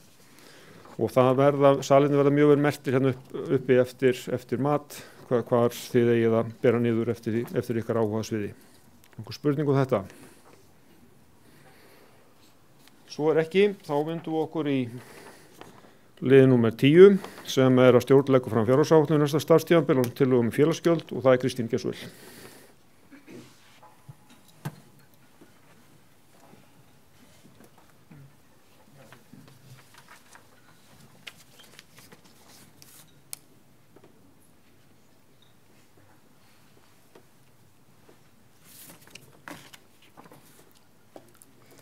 Góði félagar, þá ætla ég að fara yfir rekstrar áætlunina 2022 og við erum líka með hana fyrir árið 2023. Við munum á eftir í fjárhagsnefndinni fara ítarlegra yfir þetta, þannig ég ætla að kynna þetta fyrir ykkur hér og síðan fyrir við þá betur á eftir það sem ég þá formaður þeirra nefndar og mun fara með ykkur yfir það þar. Hérna sjáum við þá rekstratekjurnar, hvernig við áætlum þær. Fyrsti dálkurinn árið 2023, annar dálkurinn 2022 sem svona grárastaður og 2021 sem þá rauntölurnar fyrir þetta síðastliðið ár. Ég gerum ráð fyrir því, ég ætla að leggja áhersluna á þennan gráa kassa. Að árgjöldin, gerum ráð fyrir því að árgjöldin verði 117 milljónir króna og þarna erum við að gera ráð fyrir því að við munum hækka félagagjöldin 200 krónur. Það hefur verið þá sá stígandi hjá okkur undanförnum árum, við höfum hækkað félagagjöldin 200 krónur. Það betra að gera þetta í smátt og smátt heldur en að vera með stórar hækkanir á árum, hverju ári. 200 krónunar pluss að við erum að gera ráð fyrir því að það veri fjölgun 2%. En eins og ég nefndi hérna áðan þegar við fórum yfir rauntölunar þá var þetta 13% hækkun fjölgun iðkenda í fyrra sem greiða til GSI. Og að meðaltali síðustu 2 árin 11%. Þannig að við erum að gera ráð fyrir því að fjölgunum verði 2% og það muni skil okkur 6 miljónir króna hærri tekjur í árgjöldum. Við erum að gera ráð fyrir því að styrkinni verði 75 miljónir, samanborið 72 miljónir á árinu á undan. Og þarna erum við að gera ráð fyrir því að við munum fá meiri styrki frá ISI eða má eiginlega segja að afrekssjóðurinn gefa okkur meiri tekjur Við eigum þarna innið ógreitt frá síðasta ári að hluta til en þannig að þetta farið þá upp í 37 milljónir fyrir árið 22. Og við erum að gera ráð fyrir því að við fáum sömu óbreytta styrki til afrekskylfingan okkar eða 5 milljónir króna. En það er búið núna að opna aðeins meira þá fyrir það að við getum aðstoða afrekskylfingana meira þá með framlagi frá ISI. Við erum að gera ráð fyrir því að lottói verið 25 milljónir, við lækkum það 3 milljónir frá síðast ári og það vegna þess að það var svona einskiptiskostnaður. Og síðan erum við að gera ráð fyrir því að samstarfsaðilarnir farið þá upp í 23 milljónir samanborið 16 milljónir sem þá einn styrkur, eða 2 styrki til viðbótar við það sem við vorum með á síðasta ári.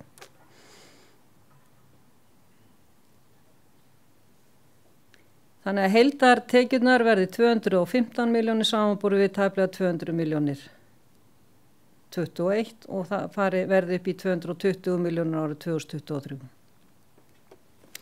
Rekstragjöldin, þá þarna skyldustarfsemin. Við erum að gera ráð fyrir það hækki verulega frá því sem þetta var árinu 2021. Verði þá 116 milljónir samanborið 84 milljónir í rauntölum. Við erum að gera ráð fyrir því að lög og stjórnskipan verði núna 6,9 milljónir og það hækki 2 milljónir vegna þess að nú erum við með GSI þingið er núna, það kostar rúmlega 2 milljónir og síðan erum við með þennan svo kallað styrktarsjóð. Það var í fyrsta skipti sem var greitt úr styrktarsjóðnum var árinu 2021, það var 300.000 krónur. En við erum að gera ráð fyrir því að framlagið á þessu ári verði þá 1,5 milljón í sjóðin. Dómarar, við erum að gera ráð fyrir því að það verði hægt að endurmennta og vera með meiri þá kynningar og verkefni fyrir dómarana árinu, hækki úr 456.000 upp í tæpa 2. Erlend samskipti hækki aðeins, ástæðan fyrir þessari hækkun aðalega vegna þess að við vorum með EGA-þingi núna og vorum með móttöku erlendra gesta. Nú Haukur áfram, þó að hann sé hættur að vera forseti EGA, að þá verður hann áfram fyrrverandi forseti EGA og mun þarlendi þurfa að sækja líka fundi erlendis, þannig að hluta til verður þarna kostnaður vegna þessa og síðan þarna líka inni árgjöldin okkar til EGA. Forgjöfin okkar, við erum að gera ráð fyrir því að það verði svo til óbreytt frá því í fyrra. Íslandsmótið okkar, við erum að gera ráð fyrir því að við munum leggja meiri áherslu á Íslandsmótið og vera með hærri kostnað þar. Og það náttúrulega bara í takt við stefnun okkar. Og við munum þurfa að hafa meira starfsfólki til að vinna við þetta og það verður meira beinan kostnað vegna þessa. Og eins með landslýsverkefni, við erum að gera ráð fyrir því að það hækki úr 38 milljónum upp í 51 milljón og aðalskýringin þarna að við verðum með heimsmeistaramót. Það verður bæði heimsmeistaramót árið 2022 og líka 2023. Það var ekkert heimsmeistaramót haldið árið 2021. Var ekki 2021, Brynja, sem það átt að vera og það kostar okkur 5 milljónir króna að vera með heimsmeistaramót, að fara að senda liðin okkur á heimsmeistaramót. Þannig að það 5 milljónir og síðan gerum við ráð fyrir það að vera meiri kostnað vegna heilbrigðisteymis og aðstórmanna afreksþjálfara sem kemur þarna inn í cirka 5 milljónir króna. Og við vitum það líka að ISI eða afrekssjóðurinn, hann komið til með að núna að leggja meiri áherslu á inn í sínu styrkjakerfi að greiða líka fyrir slíkt. Því það mjög mikilvægt fyrir okkur að vera með gott forvarnastarf fyrir okkar íþróttafólk. Útbreiðsla golfíþróttarinnar, það aðeins hærra heldur en var síðast og aðalhækkun það 80 ára afmæli GSI á árinu 22, við ætlum að leggja það það mun koma einhver kostnaður vegna þessa og eins en árinu 2023 þá verðum við líka með skoðanakönnun þar inni. Þannig að, já, og vallarmati, við erum að gera ráð fyrir því að það hækki aðeins og ástæðan aðalega svo að sá sem hefur séð þetta málefni ásamt því að sjá öll tölvumálun okkar, hann var í barnseignarfríi á síðasta ári, árinu 2021, sem gerði það verkum að hann var ekki á launum, fullum launum hjá okkur, heldur hann á launum frá fæðingarorlofssjóði, sem gerir það verkum að launakostnaðurinn okkar hann mun hækka vegna þessa og það hefur áhrifinn í nokkra liði hjá okkur. Þannig verður þetta 116 milljónir bæði árin heildarkostnaðurinn. Förum þá yfir ekstra gjöldin önnur starfsemi sem var 52 milljónir árið 2021 verði 74 milljónir tæplega árið 2022 og 76 milljónir 2023.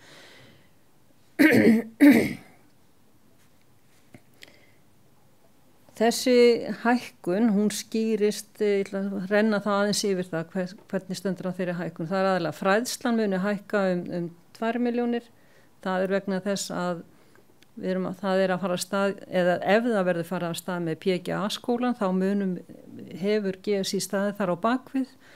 Það reyndar ekki, það opinn samningur núna sem á eftir að ganga frá og þarf að fara yfir. En við erum að gera ráð fyrir því að það verði sambarlegt eins og hafi verið fyrir 2 árum þegar skólinn var. Lýðheilsan, við erum að gera ráð fyrir því að við ætlum að leggja áhersluna á lýðheilsuna, þetta forvarnastarfið og umhverfismálin líka. Við ætlum líka að leggja meira áherslu á það á næsta ári eins og þetta hvorutveggja alveg í takt við stefnun okkar.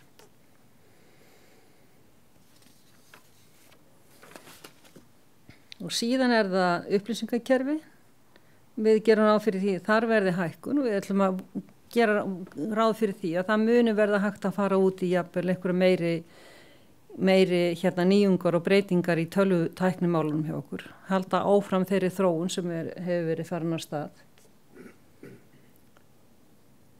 Og þarna náttúrulega líka vegna þess að okkar kerfisstjóri komin tilbaka fullu, þannig að þar hækka líka launakostnaðurinn. Útgáfumálin verða svo til á pari við það sem núna. Við erum ekki að gera ráð fyrir því að það verði gefin út nein auka blöð. Og önnur afreksmál, þau munu hækka. Og það nefnilega gert ráð fyrir því að við munum núna geta farið þá í æfingabúði bæði erlendis og innanlands fyrir okkar afrekskylfinga. Og við erum að gera ráð fyrir því að við munum leggja í forskot. Það var eingöngu 1 milljón á síðasta ári. Við erum að gera ráð fyrir því að það hækki upp í 3,5 milljón eins og var áður. Og það verði hægt að öll félögin, að öll þau félög sem hafa fyrirtæki sem eru með okkur þar hækki í sína styrki.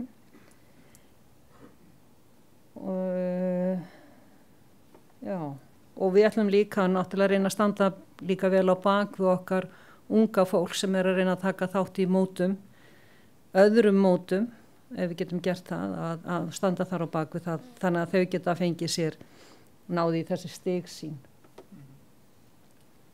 Önnur erlend samskipti svo til á pari, þannig kemur þetta út fyrir að vera 74 milljónir eða hækkun upp á 21 milljón.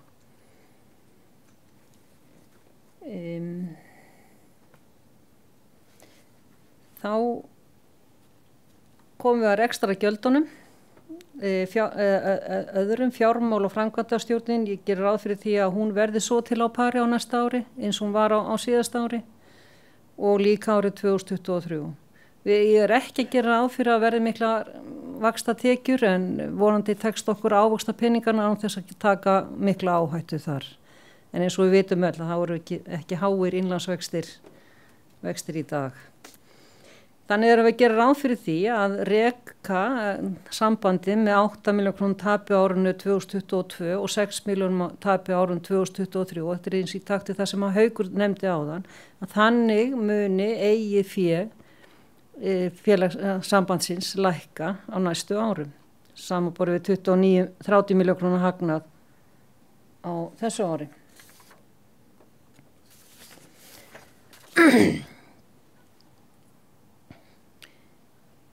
Hérna sjáum við líka yfirlítið við launakostnaðinn, hvernig hann er og hann er að hækka og það er náttúrulega aðalskýringin er náttúrulega það að við erum núna með kerfisstjóran okkar á fullum launum og síðan er líka við erum komið með verktaka sem er allt árið, verkefnastjóra fyrirgefiði sem er allt árið hjá okkur inn í þessar áætlun okkar.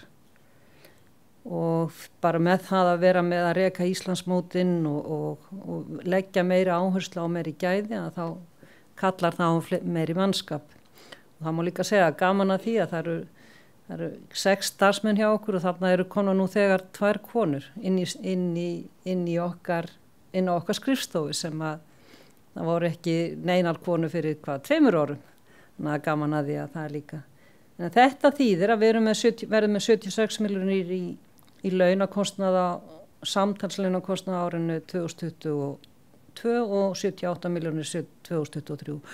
Þarna ger ég ráð fyrir því að launin hækki bara í takt við það sem að kjarasamningarnir gerir ráð fyrir. Það er 17.250 krónur held ég gert ráð fyrir launahækkun 1. janúar næstkomandi og síðan er gert ráð fyrir jafnvel gæti komið til einhverja hækkuna vegna óvissu með framhaldið.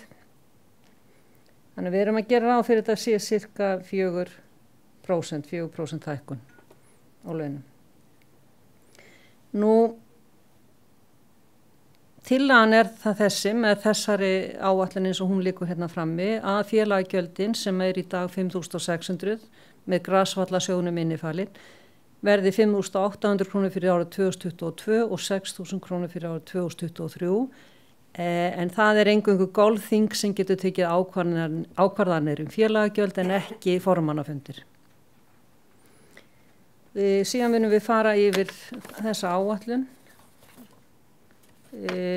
frekar ítarlegra á fundinum á eftir. Takk.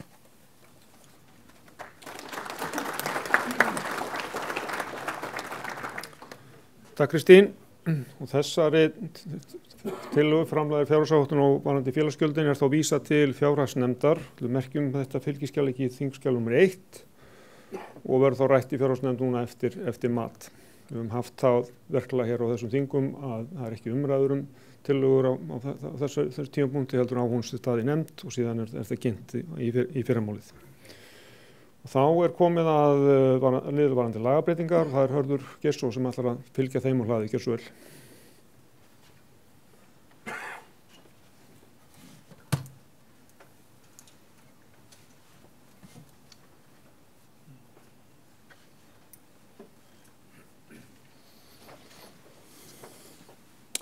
Já, þingforseti, þingfulltrúar. Stjórn Golfsambandsins leggur fram 2 lagabreytingartillögur á þessu þingi. Sú fyrri er fyrst og fremst tæknilegs eðlis. Það segir sem sagt í núverandi 8. tölulið 8. greinar að sem hluti af dagskrá golfþings að þar fari fram umræður og atkvæðagreiðsla skýrslu stjórnar og reikningasambandsins. Þetta er tæknilega rangt því að það er ekki kosið skýrslu stjórnar. Það er kosið reikningana en það eru umræður skýrslu stjórnar og því leggjum við til að orðalaginu verði breytt til skýringa og þannig að það standi umræður skýrslu stjórnar, auk umræðina og atkvæðagreiðslu reikningasambandsins.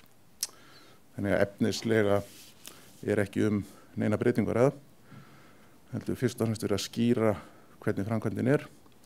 Hin breytingin er aðeins viðameiri. Það er tillaga breytingu á 9. grein varðandi stjórn Golfsambandsins.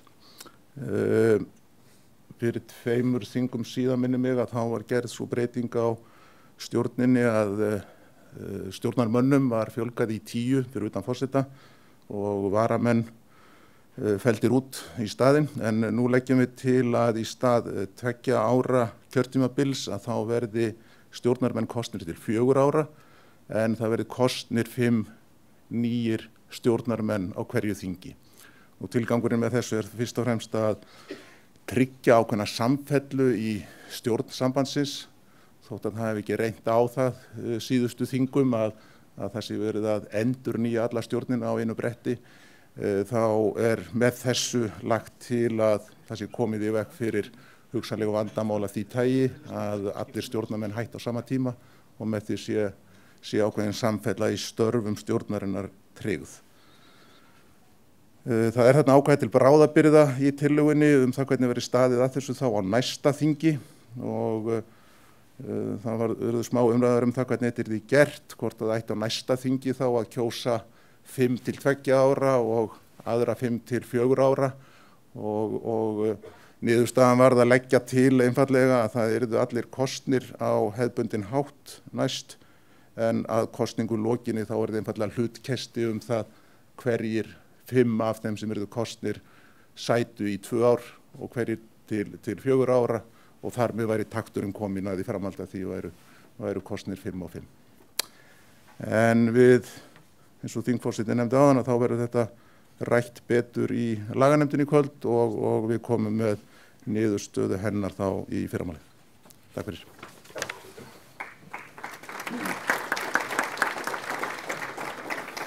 Takk Orður. Já, tillögu þá lagabreytingar vísað í laganefnd og merkjum þetta þingskjal númer 2. Og þá eru komin að síðasta raunir skjalinu sem var barst til stjórnar, tillaga sem barst til stjórnar þessi varðandi GSI-kortin. Þessi tillaga, ég var upplýstur það að þessi tillaga barst eftir tilskilin dagafjölda. Tillögur eiga berast með 20 daga fyrirvara fyrir þing.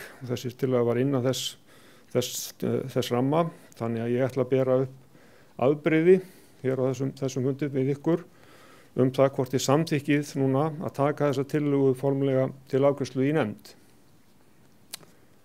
Þetta nauðsynlegt vegna þess að hún kemur ekki fram með hefðbundnum fresti. Þannig eru þið tilbúin eitthvað sem vill gera athugasemd við þessa málsmeðferð mína. Viljið að ég lesi tillöguna eða kemur hann upp? Kannski rétt að þið lesið þetta áður en þið greiðið atkvæði, hvað tillagan fellar Vonandi búin að kynna ykkur þetta. Fá hérna 2 talningamenn við ykkur að skipta salnumstelpurum upp í 2. Þannig að hérna annar tekur þennan helming og hinn þennan hérna. Þannig ég ætla að biðja ykkur núna þeir sem samþykkja afbrigði, samþykkja að tillagan verið borin upp fái framgöngu nefnd, gefi grænt merki. Nú þarf að telja. Tillagan þarf 2/3 atkvæða samþykki til þess að fá brautagengi inn í nefnd. Þá rétt að fá rauðspjöld þeir sem á móti því að þessi tillaga fái að fara til meðferðar í þingnefnd, við slúðum að gefa merki, rauðspjöld.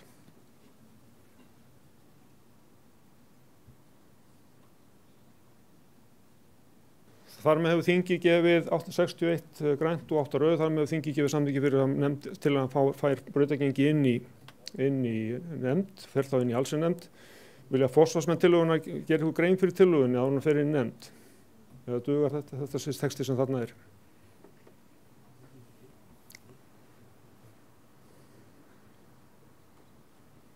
Þetta segir sér bara sjálf þarna heila? Já, gott. Þá fer þessi tillagan í allsherjarnefnd og þá sem eina af þessum 3 tillögum sem fær þingskjal númer 3 og þá er það 3 tillögur sem eru farin í nefndir í kvöld.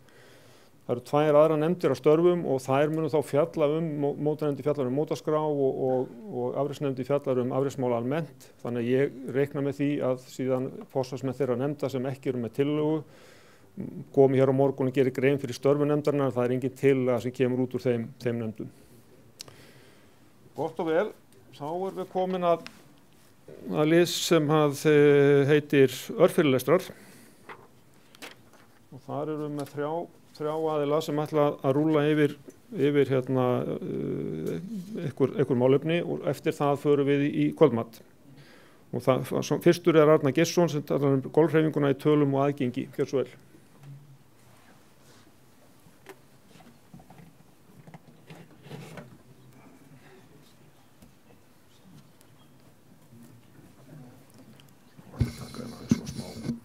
klíning á þessu.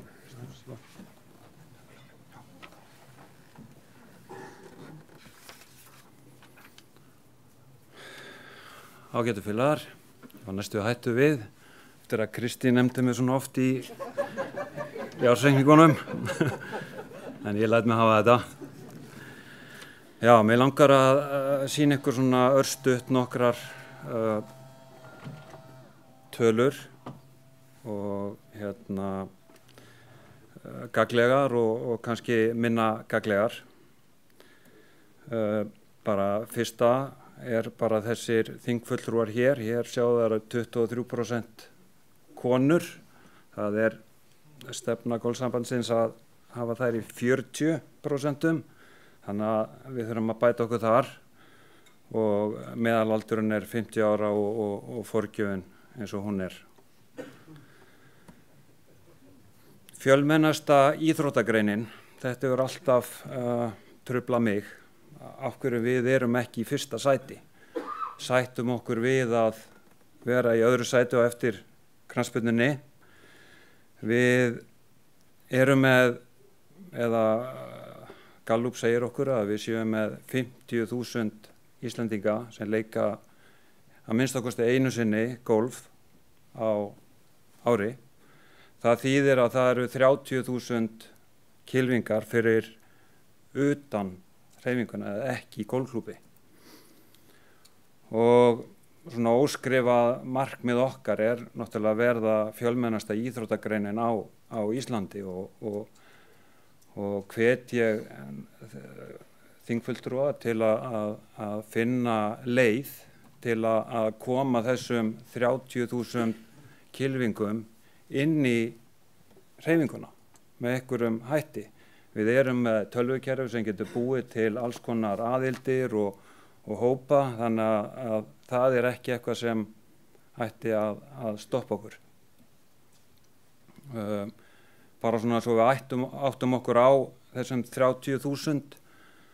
Ed Sheeran náði að fylla Laugardalsvöll og þarna eru kylfingarnir og austurstúkan hana sem þið sjáu á móti og hún tekur 3.500 manns í sæti og það eru ekki ringarnir, þeir eru þar, þannig að það er að nóg að taka. Þið hafið svo sem heyrt þetta, vantar gólfvelli á höfuðborgarsvæðið. Ef það vantar gólfvelli að þá þurfum við að sjá í einhverju skipulagi, aðalskipulagi að núverandi gólfklúbbar séu virkilega að stækka og það sem við getum séð að Urriðavöllur hefur möguleika á 9 hólum og Brautarholtsvöllur 6 hólur. Korpan gæti stækkað um 9 hólur stuttum velli. Á stórhöfuðborgarsvæðinu Selfoss að stækka næsta árum. Vatnsleysuströnd á skipulagi með 9 hólur í viðbót og á landsbyggðinni getum við séð að það gert ráð fyrir velli á Kambstanga. Ef það vantar golfklúbba á höfuðborgarsvæði þá þarf það náttúrulega að fara inn í gegnum héraðssambandið og síðan ISI og til GSI og nýjasti golfklúbburinn ESIA og það verður svo sem gaman að heyra frá þeim hver þeirra plön eru, hvort að þeir séu að fara að byggja völl í Reykjavík. Þeir eru núna undir Brautarholti eða fá aðgengja Brautarholtsvelli. Eins og þið sjáu hérna að þá íbúum á höfuðborgarsvæðinu að fjölgaði 3.500 í fyrra. Það spáð að 2027 hafi fjölgað 20.000 og við vitum að það tekur að minnstakosti 5 ára að opna nýjan golfvöll.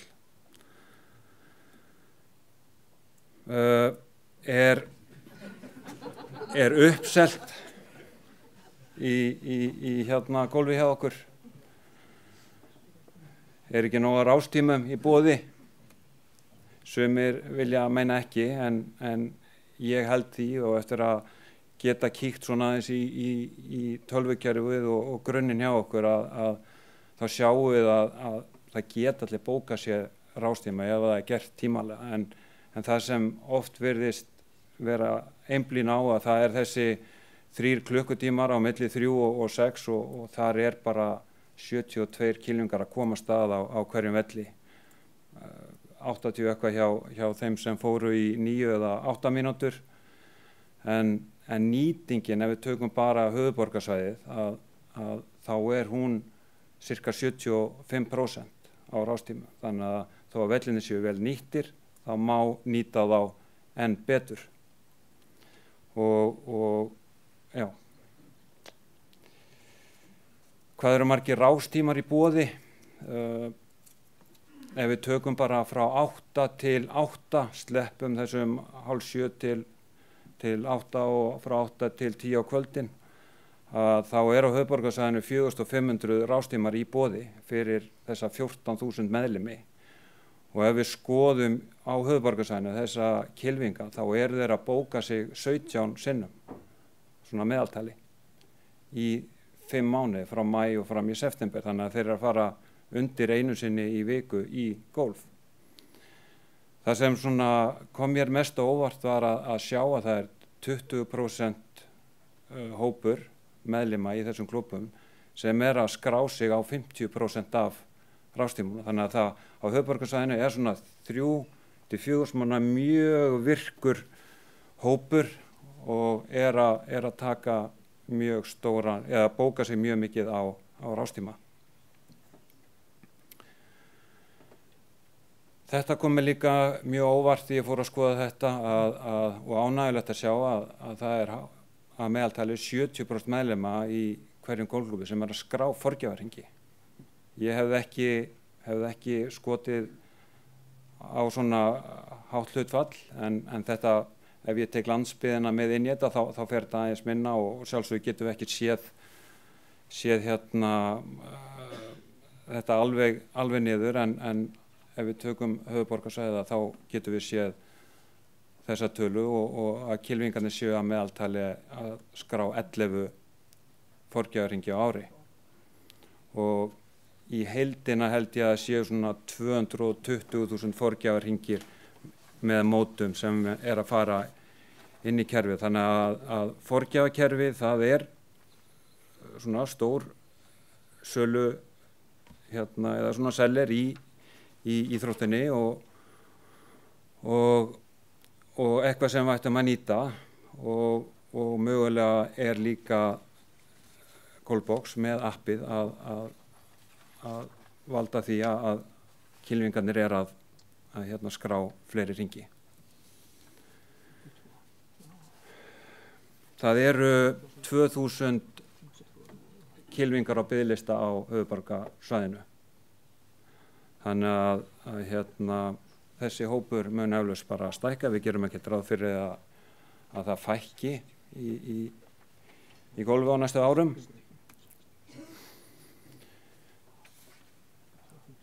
Áskoranir sem Golfbox tölvukerfi sem við erum allar að nota við sáum að það kom bara eitt stykki heimsfaraldur sem enginn gat séð fyrir. Það var gjörsamlega breytt notkun á kerfinu. Það var aukning í íþróttinni í allstaðar í Evrópu heiminum. Hýsingin á kerfinu var ekki undir það búið og svo kom það fjarvinna starfsmanna hjá Golfbox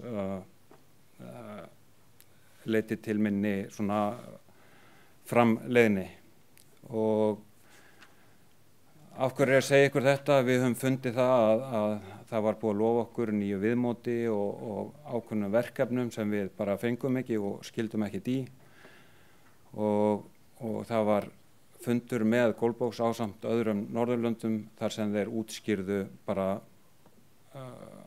hvað kom fyrir og sýndi okkur í hvað tíminn fór og það sem drekkti þeim í vinnu var forgjafarkerfið þar sem þeir þurftu að innleiða nýtt forgjafarkerfi fyrir 9 þjóðir og það var þess valdandi að öll svona önnur verkefni þurftu að bíða.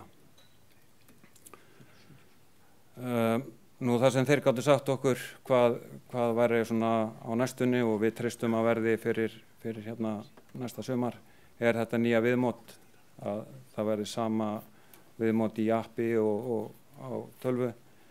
Það verða betri forgjafaskýrslur. Þeir ætla að skipta út þessu appi. Skórskráning, það að þú getur nota svona stafræna undirskrift þannig að þú kvittar bara með á skjáin hjá viðkomandi kylfing og þeir eru að vinna með gagnagrunn fyrir fleiri þjóðir. Og bara bendi ykkur í lokin á að við erum með svona tölfræði síðu á golf.is undir tölulegar upplýsingar.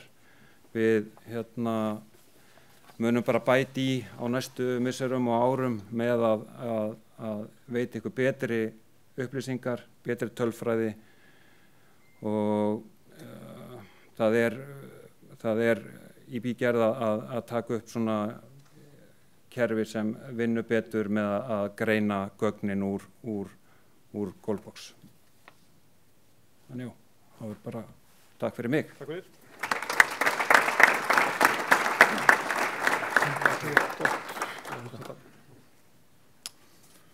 Ágætu þingfulltrúar, ég þarf að leiðrétta mig hérna varðandi afgreiðslu máls áðan og hafði haft upplýsingar að það þyrfti 2/3 greiddra atkvæða en lögin segja nokkuð skýrt að það þarf 2/3 þingfulltrúa sem þýðir það að þessi tillaga golfkortin hefði þurft 77 atkvæði af 115 en fékk 61. Þannig að því miður fyrir þá sem lagði þetta fram þá þarf ég að afturkalla ákvörðun mína, hún verður ekki sett í þingnefnd þessi tillaga og verður þar með fallin niður á þessu þingi. Næst þá er ölferðislausn nr. 2, Ólafur B. Loftsson, afrekstar golfhreyfingarinnar. Gjörðu svo vel, Ólafur. Ert þú með þetta? Ok. Þú ert sagður mótaraðir GSI. Já, það er eitthvað rugglina. Ok. Sigurður Elvar, gjörðu svo vel. Já, takk fyrir það. Komið sæl, heiti Sigurður Elvar og er einn af starfsmönnunum hjá GSI og mér var falið að fara í svona eitthvað sem heitir útbreiðslu og mótamál og það sem ég lagði upp með, ég fór nú fljótlega út á spórinu þannig að þetta verður svona alls konar bland í poka en eitt af því sem við ætlum að taka saman er hvernig er þáttaka hjá börnum og unglingum á mótaröðinni eða sem sagt við erum náttúrulega ekki með mótaröð GSI en það er unglingamótaröð í gangi og það er svona smá trend í gangi sem við þurfum kannski að gefa gaum og skoða betur. Við erum með stigalista alveg fram til 2010 sem við getum notað sem viðmið hverju margir sem taka þátt á hverju ári og þáttakan er yfir meðaltali núna 2021 en ef við tökum 19-21 árs hópin út úr menginu þá erum við aðeins undir. Það er góð þróun í flokki stúlkna 14 ára yngri en drengir 14 ára yngri er undir meðaltali og drengir 17-18 ára líka. Og þessi gögn verða öll aðgengileg inn á golf.is fljótlega henni að þið getur rýnt aðeins í þetta. En árið 2017 var 19-21 árs flokkurinn settur á laggirnar og sá flokkur hefur að mínum mati gengið mjög vel og strákarnir að sækja þetta mjög vel en stelpurnar því miður ekki og það er mikið brottfall sem að verður úr á milli í þessari leið upp í 19-21 árs og við getum velt þessu, það eru margar ástæður sem við þurfum að velta fyrir okkur og verður örugglega tekið í umræðuna bara inn í stjórn og þessum nefndum sem að verða settar á laggirnar og bara sem dæmi að meðalaldur kvenna á Íslandsmótinu er 19 ár, þannig að það er greinilega mikið álag á þessum krökkum og við erum með lítið á rannsóknum brottfall og golfi og eitthvað sem við kannski getum ítt að fólkinu sem er í háskólanámi með eitthvað að kanna hvað veldur og við höfum kannski lítið talað við notendunar, keppendur, hvað þau vilja. Ég á 2 stráka sem voru í golfi og þeir voru aldrei spurðar en einu, fóru bara að keppa. Þannig að við höfum kannski mótað okkar hugmyndir fyrir okkur og kannski ekki spurt krakkana og þetta brottfall hjá stúlkum í eldri aldursóknum eitthvað sem við þurfum að skoða vandlega og að því sögðu þá kannski læt ég þetta bara duga mótaröðina sjálfa en sem sagt í stefninu okkar markmið að hlutfall kvenna verði 40% árið 2027 og það talan 10.500 cirka ef við gerum ráð fyrir 1% aukningu og sem betur fer þá fengum við aðstoð frá nýja starfsmannum okkar Sóley að ég blaðamaður svona í grunninn ekki góður í stærðfræði en og bý líka í Norðvesturkjördæmi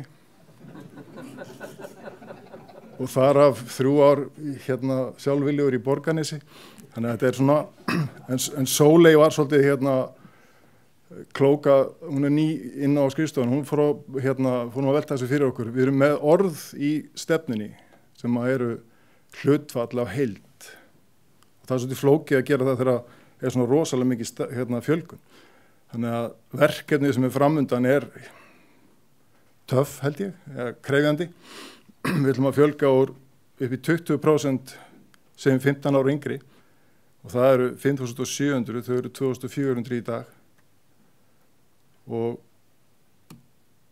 við í þessu skjali okkar þá teljum við konu og karla þvert á hreyfinguna allar stúlkur og konur eru frá 0 upp í 100 og þetta fjölgun barn og kvenna sem hlutfall af heild og þá verður þetta svona 2 markmið sem að stangast á við hvort annað og verða kannski bara að einhverjum öfgum í aðra hvora áttina. Þannig að við erum með einhverja tillögu og bara umræðu inn á milli okkar, við erum ekki búin að gera neitt annað en bara greina þetta. Þannig að börn verði markmiðs hlutfall áfram bara 20% og síðan skiptu við 16 ára eldri bara upp í 80% og þá erum við með hluti 32 og 48. En hlutföllin eru samt á 40-60 og í þessari stefnu okkar þá ef við reiknum bara 1% aukningu árlega fram til 2027 þá þurfum við að ná í 333 konur á ári fyrir utan þessa raunverulegu fjölgun sem verður bara með þessu 1% og með sömu forsendu þá þurfum við að fjölga krökkunum 527 á ári og helst 50-50 konur og stelpur og strákar. Skiptingin í dag 75-25 strákar stelpur, 15 ára yngri. Og þetta bara sama börn markmið og hvert við ætlum að fara og hvernig við getum gert þetta. Og konuna líka. En staðan fín á mörgum stöðum, ef við finnum bara í tölurnar sem eru frá 1. júlí og það golfklúbburinn Ósa og Blönduósi með hæst hlutfall en á bakvið eru kannski bara 15 eða 20 en þau eru allavega að skrá eru þarna inni GKG 28 og bara glæsilega tölur þarna en það eru samt mikil sóknarfæri það eru 39 klúbbar sem eru með 10 eða færri undir 15 ára og 19 klúbbar með 0 og þetta eru næstu 4.000 eða 3.700 félagsmenn í þessum 39 klubbum og ef við ættum að vera með 20% markmið innan þessar hóps þá varum við með 740 krakka inn í þessu. Þannig að verka að vinna og það eitt sem ég teki eftir í umræðinu að við erum kannski ekki að skrá krakkan okkar eins. Sumir gera þetta svona og aðrir hins einn og við þurfum að fá okkar svona samræmingu í þetta bara samstöðu og ég bara með 2 símtölum þá náði ég 700 krakka sem eru einhvers staðar þarna, ekki skráð.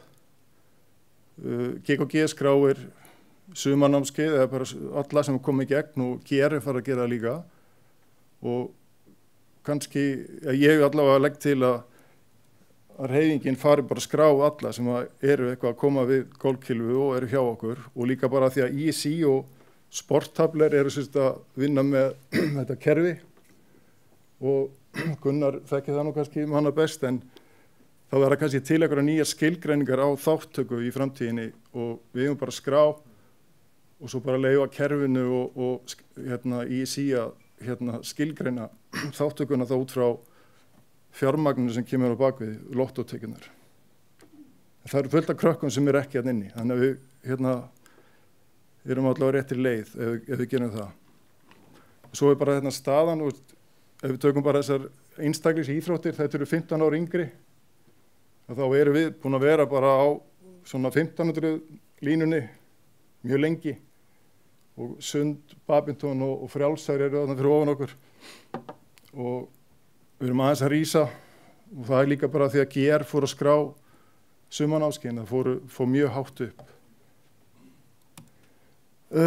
Já, og svo bara hversuna lítil áherslu á barn- og unglingastarf, fórum að velta því fyrir okkur bara, þetta bara líka svona kaffistofuspjalli hjá okkur og bara golfvöllurinn í raun og veru aðalverkefni hjá flestum og bara fer all orkan og fjármagni hjá flestum klubbum bara í að reka golfvöll og þannig að það svona kannski bara lykilatriði, kannski bara svona í sveitastjórnarsamtalinu að koma þessum golfvöllum meira eins sem íþróttamannvirki og að þeir taki stærri hluta af rekstrinum. Bara sem dæmi Selfoss, hver Hlinur? Hann að byggja golfvöll og stór hluta kostnaðurum lendir á þeim. Það samt þetta myndalegt framtaki á Árborg og þau eru að gera sitt besta. En á sama tíma að vera að byggja knattspyrnuvöll og frjálsíþrótta aðstöðu og þeir fá bara lyklana og bara slökkuðu bara ljósin og kvöldin og gangi vel. Þannig þetta raun og veru kannski umræðan sem þarf að fara fram að taka íþróttamannvirki golfvöll bara inn í hlutan sko. Og sundlegar hafa eitthvað verið nefndar í þessu samhengi. Golfvöllur sé þá eins og sundlaug en það annað í sambandi við sko að sund lögbundið í kennslu þannig að það þarf að vera sundlaug. Og sem dæmi bara úr einhverju bæjarfélagi þá eru sveitafélagi að borga kannski 700.000 á dag með sundlauginni. En þetta svona önnur saga, svo útbreiðslan og við höfum líka rætt þetta mikið með Óla Lofs og inn á skrifstofunni að þeir klúbbar sem eru kannski ekki með kennara eða fagaðila til að kenna, þeir eru bara svona að bíða eftir einhverju, en það þarf bara að byrja. Ég kem úr körfuboltarhreyfingunni, eins og þú sjá, ég mjög hávaxinn og var íþróttakennari og var þar, ég meiri segja að kendi Gumma Daniels þess vegna hann svona skrítinn. En þetta engin geimvísindi, þetta íþróttafélag og því bara að byrja. Bara einhvers staðar. Það þarf ekki einhver PG-kennari að koma á svæðið og starta öllu. Bara keyra þetta í gang og sjá svo til, svo koma þeir.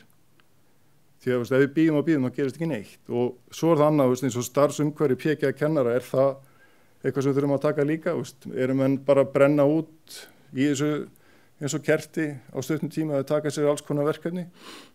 En þeim hefur fjölgað mikið kennurum en þeir eru ekki kannski að fara á það staði þar sem okkur vantar helst. Og PG-námið þarf kannski líka að útvika leiðbeinendur og eitthvað álíka. En að því að ég eini félagsmaðurinn í landssambandi eldri kylfinga á skrifstofunni enn sem komið þá rakst ég fekk símtal og ég hitt gamlan íþróttakennara sem heitir Flemming Jessen. Það eitthvað félag aldrara, áhuga fólk sem íþróttir aldrara sem með Íslandsmót sem stærri en okkar. Sko. Þannig eru bara 800 manns, ef við ætlum að reyna að ná þess inn, mest konur held ég. En þau hafa sýnt þessu áhuga að fá eitthvað konar inngöngu í golfhreyfinguna, menn þetta fólk að púta og þau eru að nota augu og hendur til þess að samhafa eitthvað sem þetta skilgreining á íþrótt og við eigum eftir að eldast og þetta getur verið eitthvað konar millileikur, ég sé ekkert af þessu, en svo annað, ég er alveg verið búinn, að konur, við erum að reyna að fjölga þeim og kona mín tiltölulega nýbyrjuð í golfi og ég búinn að fá svolítið mikið af spurningu, af hverju þetta svona, af hverju þetta og af hverju hitt. Alls konar glerveggi sem ég ekki séð og bara sem dæmi að fyrir mörgum árum var 36 forgjöfn sem var þegar þú byrjaðir í golfi. Svo var eitthvað plus 36, það var svona klubbforgjöf, svona taldi valla, eitthvað svona Addi þekkir þetta betur.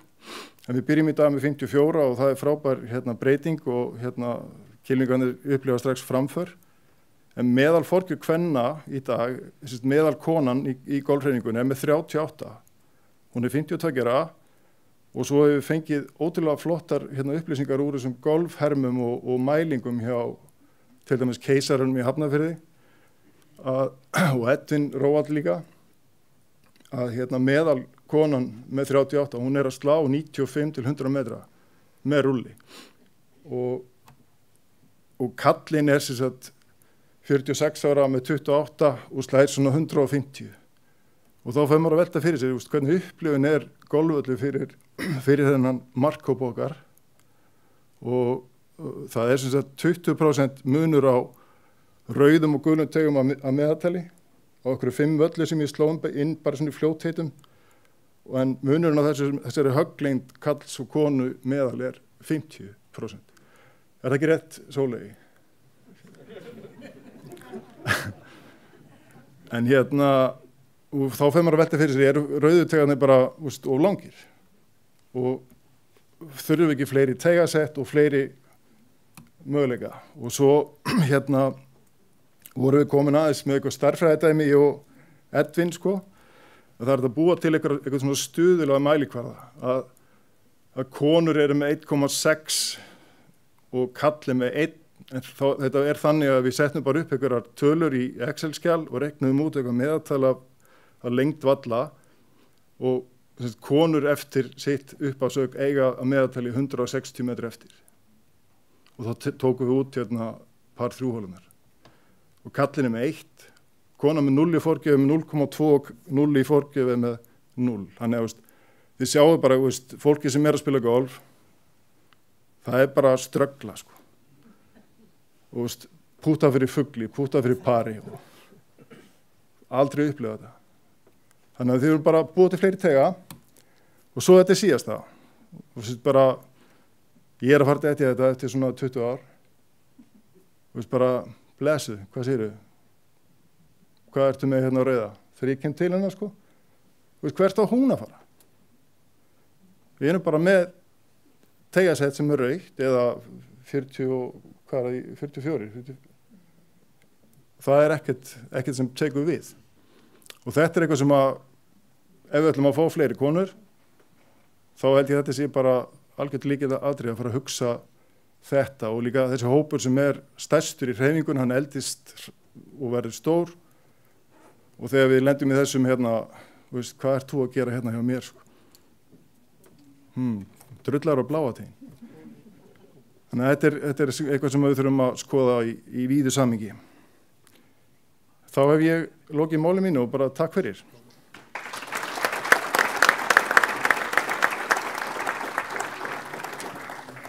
Takk fyrir, það er hent inn ýmsum spurningum til ykkar og kannski ekki voðalega mikið svör en margar spurningar sem er mjög verðugt að reyna að fá svar við jafnvel eitthvað í nefndasturum í kvöld. Þá held ég að ég kynni til leiks Ólaf, þú ert vantarlega að tala arfið starf. Gerðu svo vel.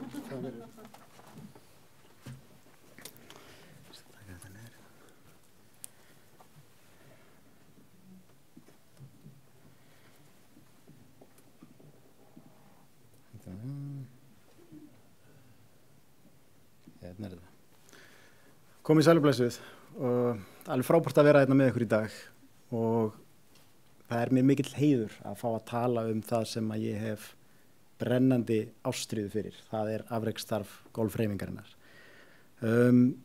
Ég tók við stöðu afreksstjóra golfsambandsins núna í mars og setti það að markmiði að eiga mikið af samtölum við ykkur, við fjölmörga aðila innan golfhreyfingarinnar.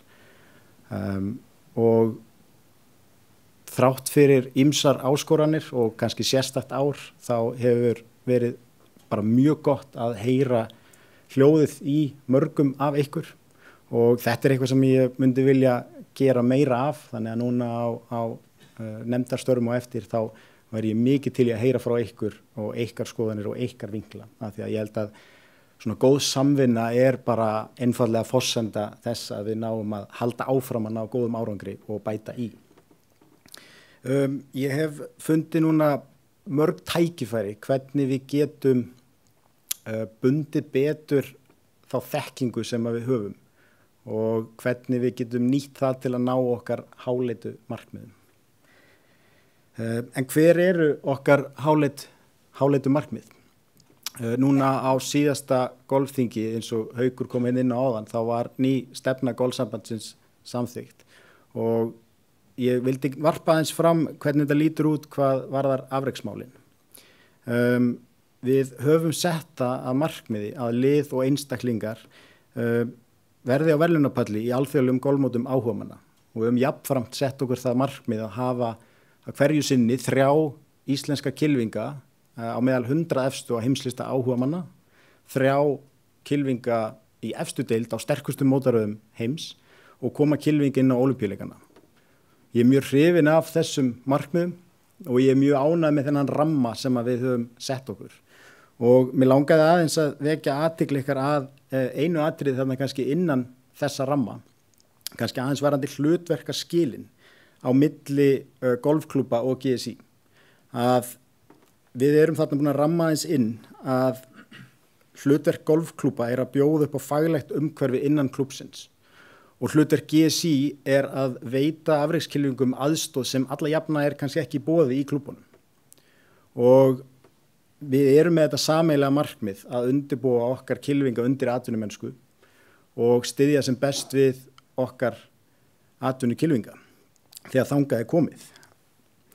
Ég er búin að fylgjast núna mjög vel með okkar afrekskylfingum undanfarin ár og kannski sérstaklega núna undanfarið, það er að segja í ár.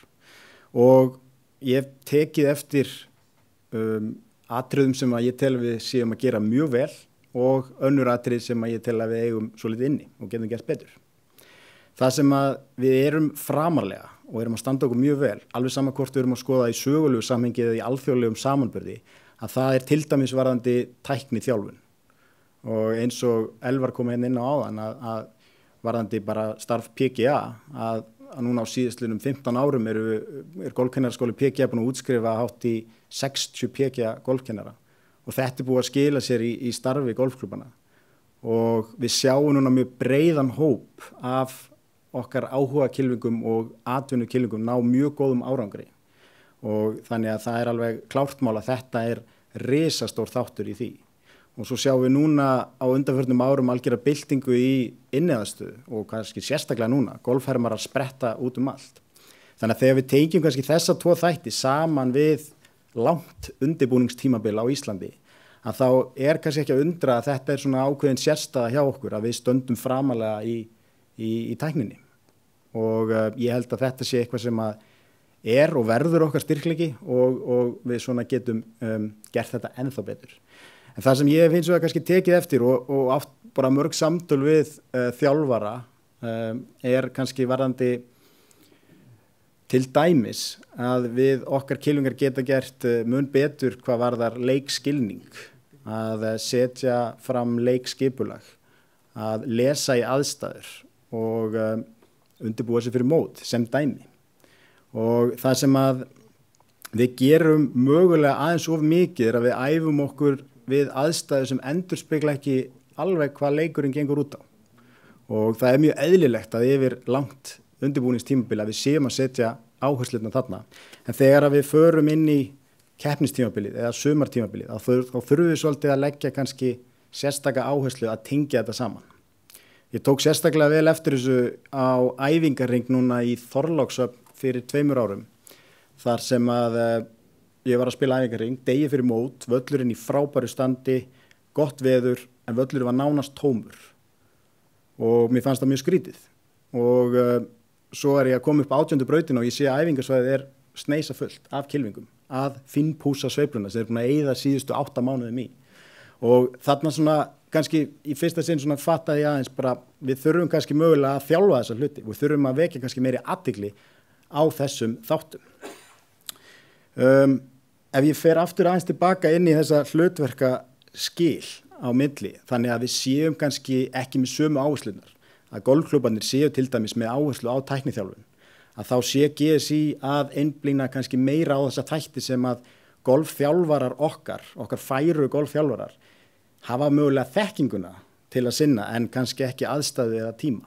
Að þetta eigi vel heima hjá okkur hjá golfsambandinu.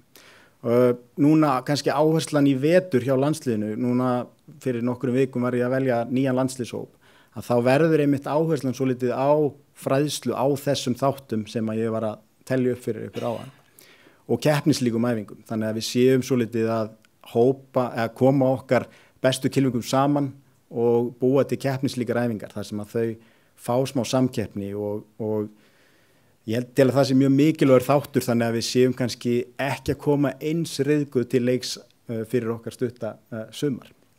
En það sem svona ástæðan okkur ég vildi kasta þessu fram og ég veit að þetta er partur af stærri umræðu, GSI hefur enga aðstöðu og við erum að öllu leyti háð því að golfklúbbarnir taki vel á móti þegar að landsliðið mætir og móttökurnar hafa verið frábærar og ég veit að það verður þannig áfram en það sem að ég vil kannski koma inn á er að yfir sumartíman að þá myndi að mínum að hjálpa mikið ef við náum að koma okkar afreksskilningum meira út á völl þar sem að þau fá meira tækifæri til að prófa sig áfram og koma sér í mismunandi aðstæður, læra leikinn og ég tel að við þurfum svolítið aðeins að kannski vera vakandi fyrir þessu.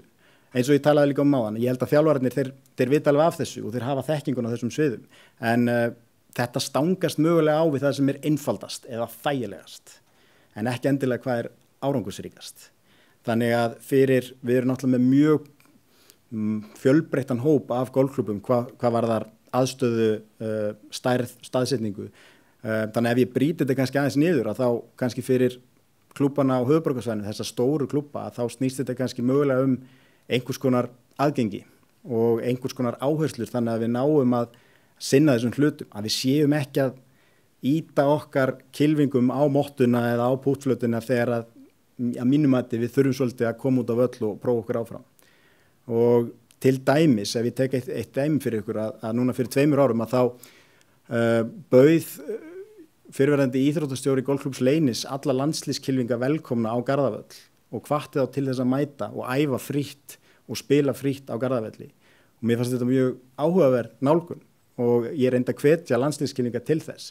Þannig að mögulega er einhvers konar tækifæri fyrir golfklúbba á höfuðborgarsvæðinu að tengjast golfklúbbunum í nágrenni höfuðborgarsvæðisins og koma einhvers konar samstarfi. Þar sem að við séum að færa kylfingana meira út á völl og það sem að kannski öðrum golfklúbbum mögulega skortir er kannski búa til stemningu eða einhvers konar umgjörð. Þannig að ég kasta þessu svona fram bara eitthvað til að hafa svona að leiðarljósi. En kannski varðandi ef ég fer aðeins lengra út frá höfuðborgarsvæðinu og yfir á landsbyggðina að þá langaði mig kannski að varpa hérna einni mynd fyrir ykkur sem að kannski snýra dreifingu kylfinga í landslýshóp. Ég hef aldrei núna 39 kylfinga í landslýshóp á aldrinum 13 til 25 ára og þeir koma úr 7 klúbbum og ég kíkti aðeins aftur í tíman og við höfum aldrei verið með jafn fáa golfklúbba sem hafa fulltrúa í landslýshóp. Vanalega erum við að vinna með kannski 10 til 12 golfklúbba en við erum að sjá að 32 kylfingar eru að koma úr þessum 4 stóru á höfuðborgarsvæðinu. Svo eru 4 á Akureyri, 2 á Selfossi og 1 í Keflavík.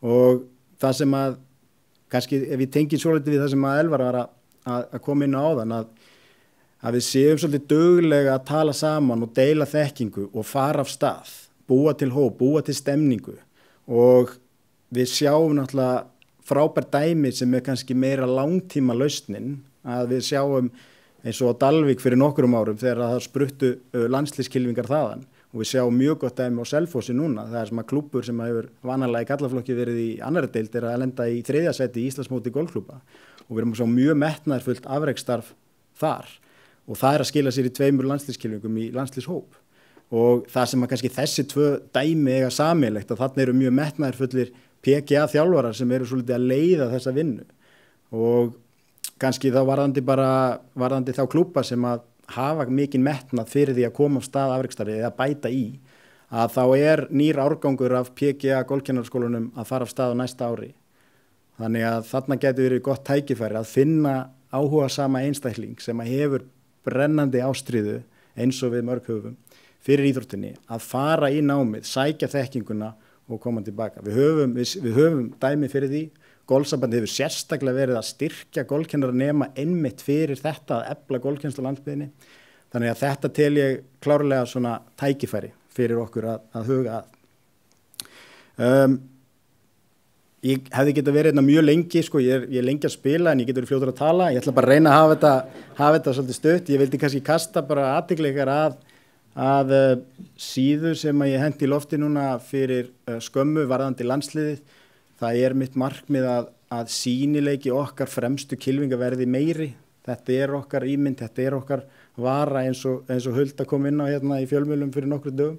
Að við þurfum að gera þessu svolítið hátt upp höfði og ég held að það séu mjög mörg tækifæri fyrir okkur að gera betur á þessum sviðum. Þannig að þarna getið þið svolítið lesið hvað landslið snýr að og ég hvet ykkur svona aðeins til að kynna þetta. Svona minn síðasti punktur hann snýr að okkar atvinnukylfingum að mér langar svolítið að biðla til golfhreyfingarinnar að vera opin fyrir mögulegu samstarfi með okkar frábæru fyrirmyndum.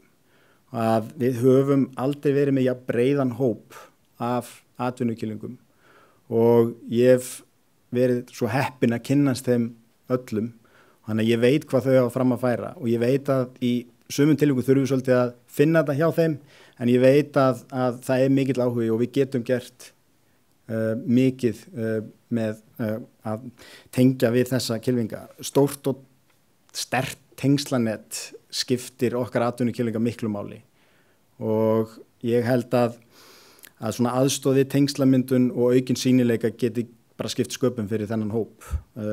Það er erfitt að upphefja sjálfan sig, það er erfitt að vera búin að æfa sig ótrúlega mikið í golfi, gerast atvinnukylfingur og vera á ákveðnum byrjunarreit, leita til fyrirtækja, en ég veit að við getum svolítið hjálpað okkar kylfingum.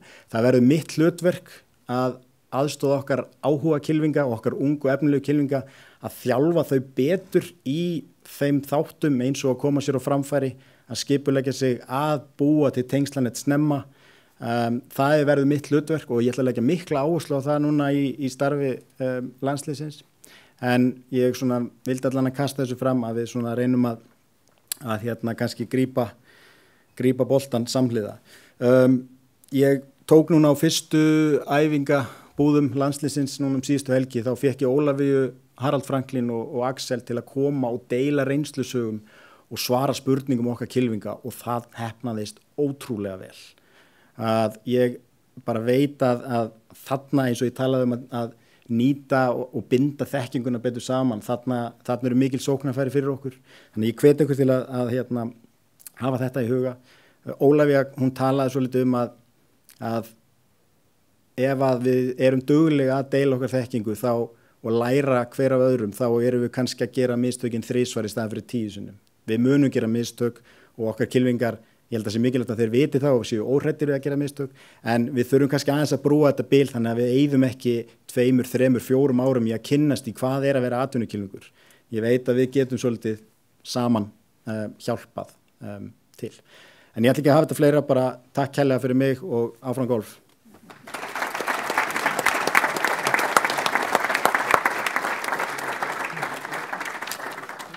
Takk Ólafur. Þá er dagskráin hérna í þessu sal í kvöld lokið í sameiginlegum fundi. Nefndastörfum verða hérna uppi á eftir. Þau byrja 19:45 eftir tæpan klukkutíma. Þá held ég að forseti að dagskrá sér lokið hér í bili og við hittum síðan hérna aftur klukkan 9 í fyrramálið. Morgun verður hérna eitthvað snart nýjuleitið og byrjum ekki seinna en 9:15. Við vorum aðeins seina að byrja í dag, við reynum að halda tímaáætlun á morgun. Takk fyrir í dag. Nú störtum við seinni degi golfþings. Við frétti það eða fína umræður hérna nefndum í gærkvöldi.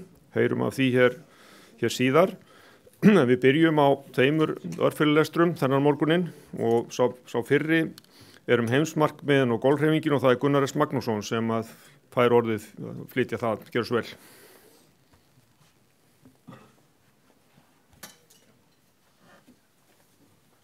Það komið sæl, góðan daginn. Ég heiti Gunnar og ég er hérna sviðsstjóri og meðandi hjá Ernst & Young og ég vinn við sjálfbærni og sjálfbærni ráðgjöf til fyrirtækja og stofnana og er að vinna mikið í þessa dagana að svona fara yfir það sem gerðist í Glasgow á loftslagsráðstefnu og svona messa yfir íslensku fyrirtækjum og hvað við getum gert betur og tækifæri sem geta fylgt þessu.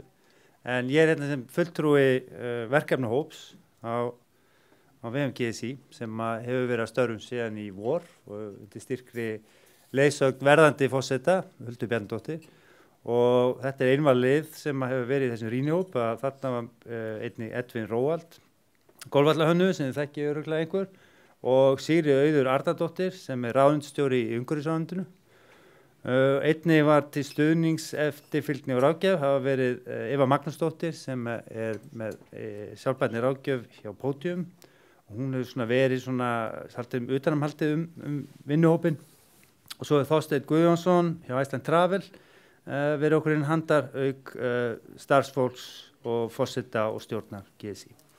Og svona árinni feð kannski í það sem við í vinnuhópnum hefur verið að dunda okkur við. Það langar mér svona aðeins taka big picture og svona aðeins að horfa á stórumálun. Og ef við horfum á það sem gerðist í Glasgow og kannski sumika fylgst með að stórumálun þetta náttúrulega svolítið loftslagsmál. Að við erum sem mannkyn, sem jörð komin í dálítið slæm mál. Og þessi skýrsla sem sjá þarna hægra megin frá IPCC nefndinni, hún svona kom út í haust og hún staðfestir grunn okkar það að þessar loftslagsbreytingar eru vissulega mannavöldum og þessar afleiðingarnar þessu getur orðið og verða mjög slæma fyrir okkur ef við förum ekki að grípa í taumana. Og hugsunin náttúrulega með að hittast þarna í Glasgow þegar öll ríki heims og atvinnulífið og fjárfestar reynda líka taka þátt að sjá hvernig við getum snúið við þessari þróun. Og það eitthvað sem maður bara vonar að við getum gert betur og Ísland hefur rosalega tækifæri og ég þreytist ekki á að segja þetta þegar ég hitti fólk að við höfum allt í brunns að bera að geta orðið bara sjálfbærasta land í heimi. Við erum með þessa grænu orku, við erum með fengsæl fiskimið, við erum með allt þetta land, við tiltölulega fá, við erum vel menntuð, það engin ástæða fyrir okkur af hverju við getum ekki verið brautrandi það. Og hlutverk GSI fer kannski við þar á eftir. En það ágætt að nefna að sjálfbærni sem slík snýst ekki bara umhverfismál og loftslagsmál. Þetta breiðara konsept og það að horfa á þetta með svona rýna þetta með glerun horfa hvað eru að gera í samfélaginu. Þetta þarf alltaf að vera í harmóni. Umhverfi, samfélagið og svona efnahagsmál. Hvernig lágu þetta allt tala saman. Og þess vegna við tölum ekki við fyrirtækinu þetta að brýna fyrir þeim þurfa að passa upp á hluti eins og hvernig kynjahluturinn eru í framkvæmdastjórn eða stjórn. Að það sé jafnvægi, að það sé ekki 10 karlar og 1 kona eða öfugt. Og eins í framvarðarsveitinni. Ég vann til Íslandsbanki mörg ár og þar voru hluturinn algjörlega skökk.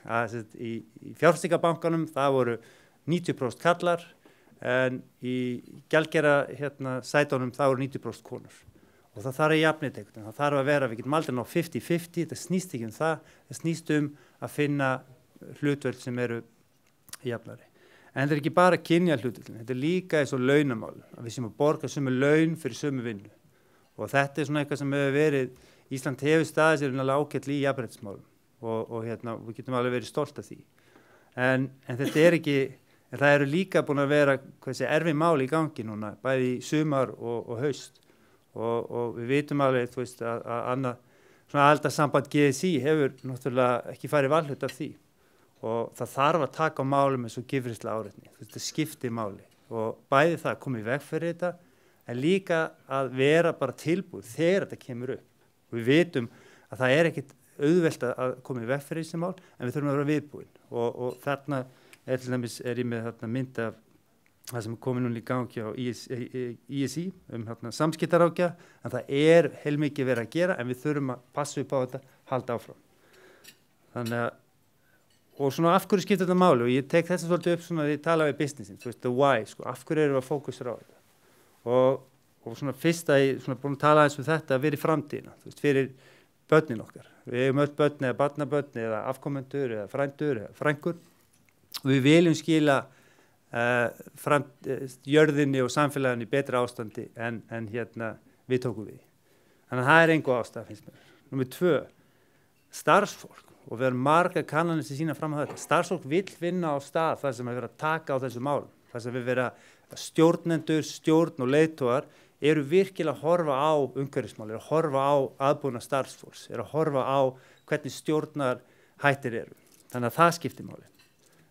Aðgreining og tækifæri gagnvart viðskiptavörum. Við sjáum þetta núna bara þegar farið og verslið vörur bara kaupi hérna í matinn. Að fyrirtæki svo Krónan hafa sett þetta alveg bara á oddinn hjá sér. Þau ætla að vera leiðandi í sjálfbærni. Og ég segi svona Krónan var svolítið bara svona lélegu bónus í gamla daga fyrir mér allan. Maður fór í Krónan, maður komst ekki í bónus. En gerði ekkert mikið greinamun. Svo var það ákveðin stefnubreyting hjá fyrirtækinu. Þau fóru bara virkilega í það að setja þessi mál á oddinn og nú hafa fleiri fylgt eftir og maður sér alveg munin í þessum búðum. Það er verið að ýta að umhverfisvottum vörum, það er verið að hugsa sorpmálin, úrgangsmálin, þannig að þetta er góð business, fyrirtækin sjá það.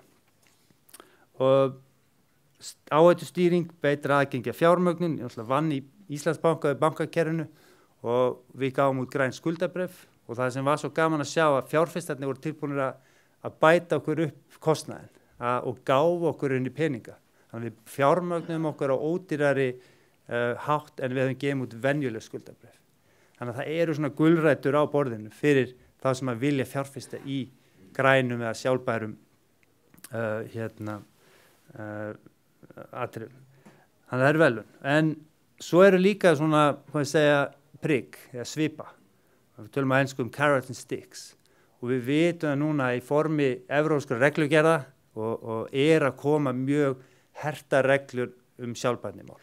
Og þetta snýr að upplýsingagjöf fyrirtækja, þetta snýr að áhættustýringu, þetta snýr að því hvað telst vera grænt eða sjálfbært og þetta er alltaf komið til Íslands. Við erum hluta EES og það er svona, ég vil tala um að við svona 1-2 ár tekur við svona innlegging að koma hlutunum á stað á Íslandi en kollega mín hjá Ernst & Young í Bretlandi og Norðurlöndunum og Danmörku og þeir hafa ekki verið varhluta því. Þannig að er rosalega þungi að koma þarna og ég segi alltaf við fyrirtækin, takið þessa gulrætur þarna nummer 1, 2, 3, 4 áður en þetta verður á einhver svipa.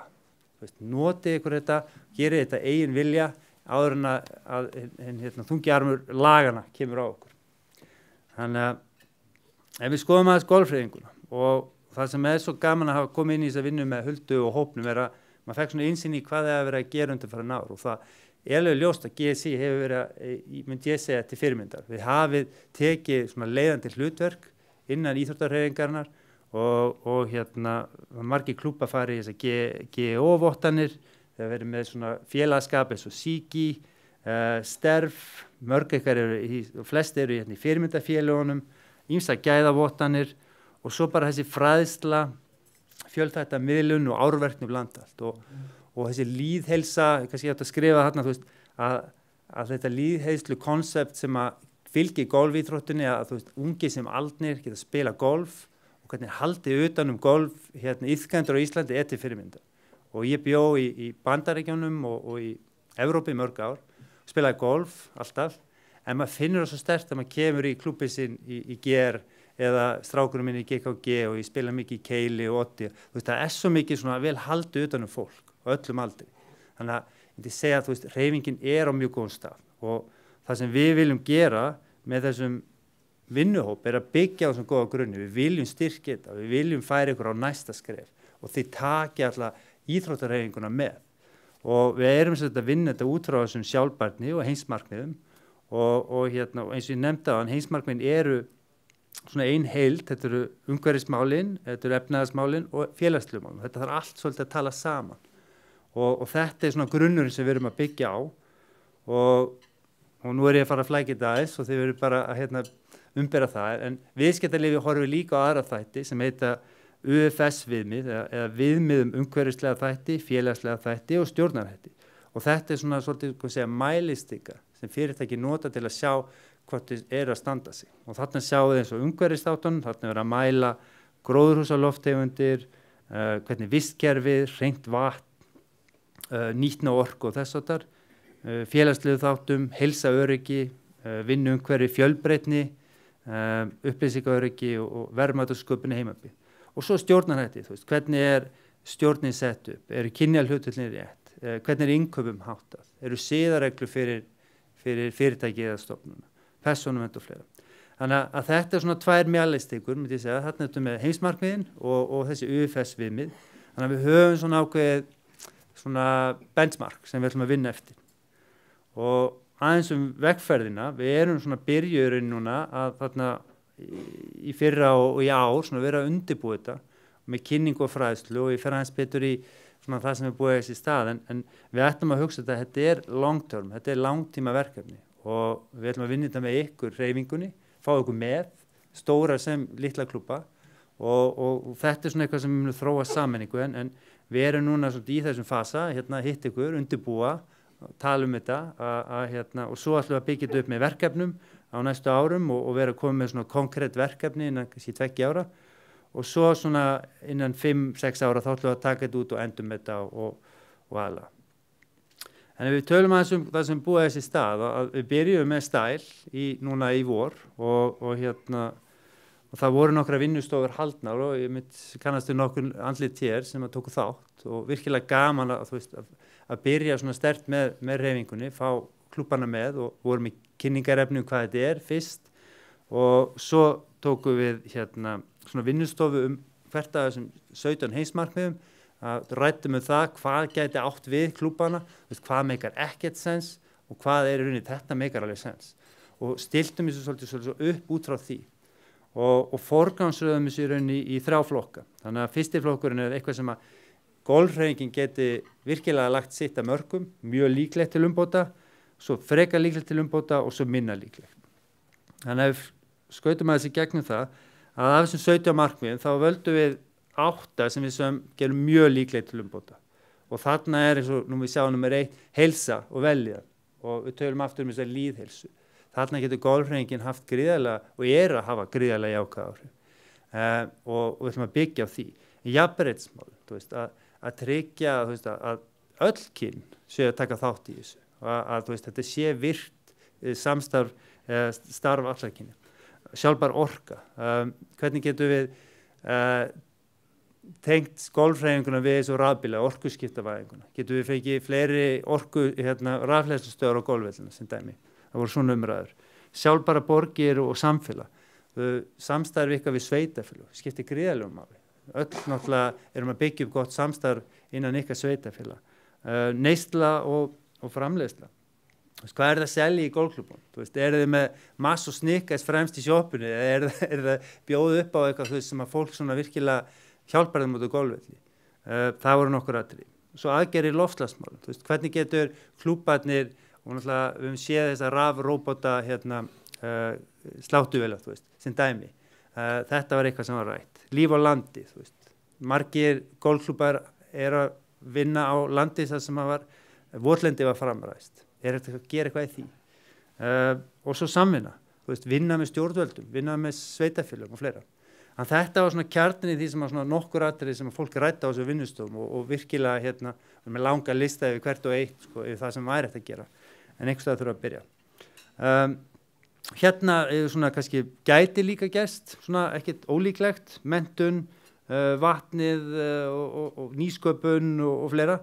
Og svo það sem við kannski sáum erfiðast, og náttúrulega heimsmarkmiðin spil náttúrulega svolítið inn á líka þróunarlöndin og hvað fannst kannski minnst sem við getum gert þarna fátækt og hungur. En kannski er þeim ykkur góðar hugmyndir þar.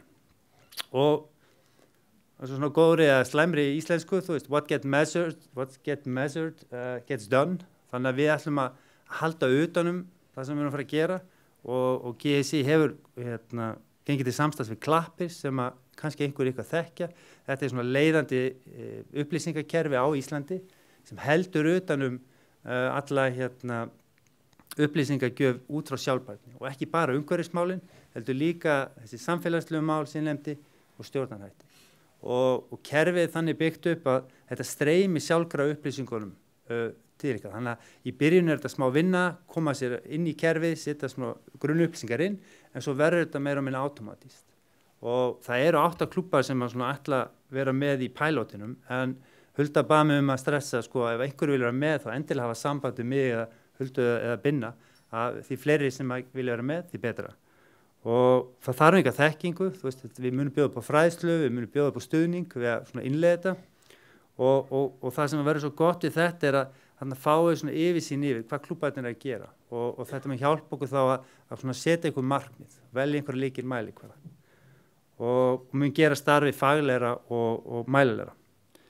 En svona lokum bara, þú veist, þetta hljóma kannski fyrir sumum svona svolítið svona eitthvað out of space en þetta er eitthvað sem allir geta ekki þátt í og það er alltaf eitthvað sem er gott við heimsmarkmiðin, þau eru það breið, við getum alltaf fundið eitthvað snertifleti þess að gera, hvort sem að lítið klúbbur á Ísafirði eða GR í Reykjavík, það er allir sem geta lagt sitt að mörkum.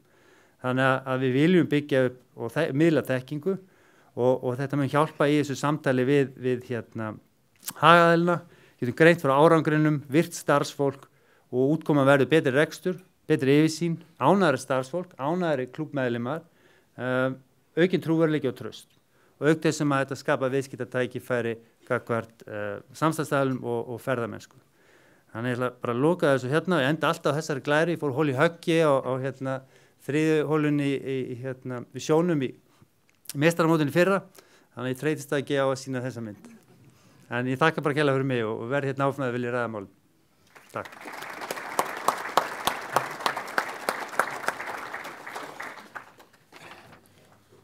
Takk Gunnar fyrir áhugaverðan fyrirlestur og þá er það fyrirlestur nr. 2 seinni þennan morguninn og það er öryggismál golfvallasvæða og Gunnar Björgvinsson, gjörðu svo vel. Góðan daginn. Og takk fyrir að gefa mér séns á að koma til ykkur og segja ykkur frá hugmynd sem ég hef verið með í maganum í mörg ár. Tíminn er naumur sem við höfum, þannig að ég fer hratt yfir sögu og í lokin ætti að vera tími til þess að svara einhverjum spurningum. Nú, hver er maðurinn? Ég heiti Gunnar Björgvinsson og var í slökkviliðinu og sjúkraflutningum í mörg ár. Það sem að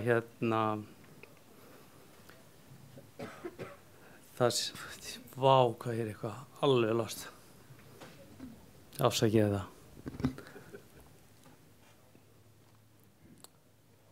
Já, þar sem að ég starfaði í slökkviliðinu lengi og getum við stækkað skjáinn hér, Brynjar, eða á ég að segja gleraugun mín.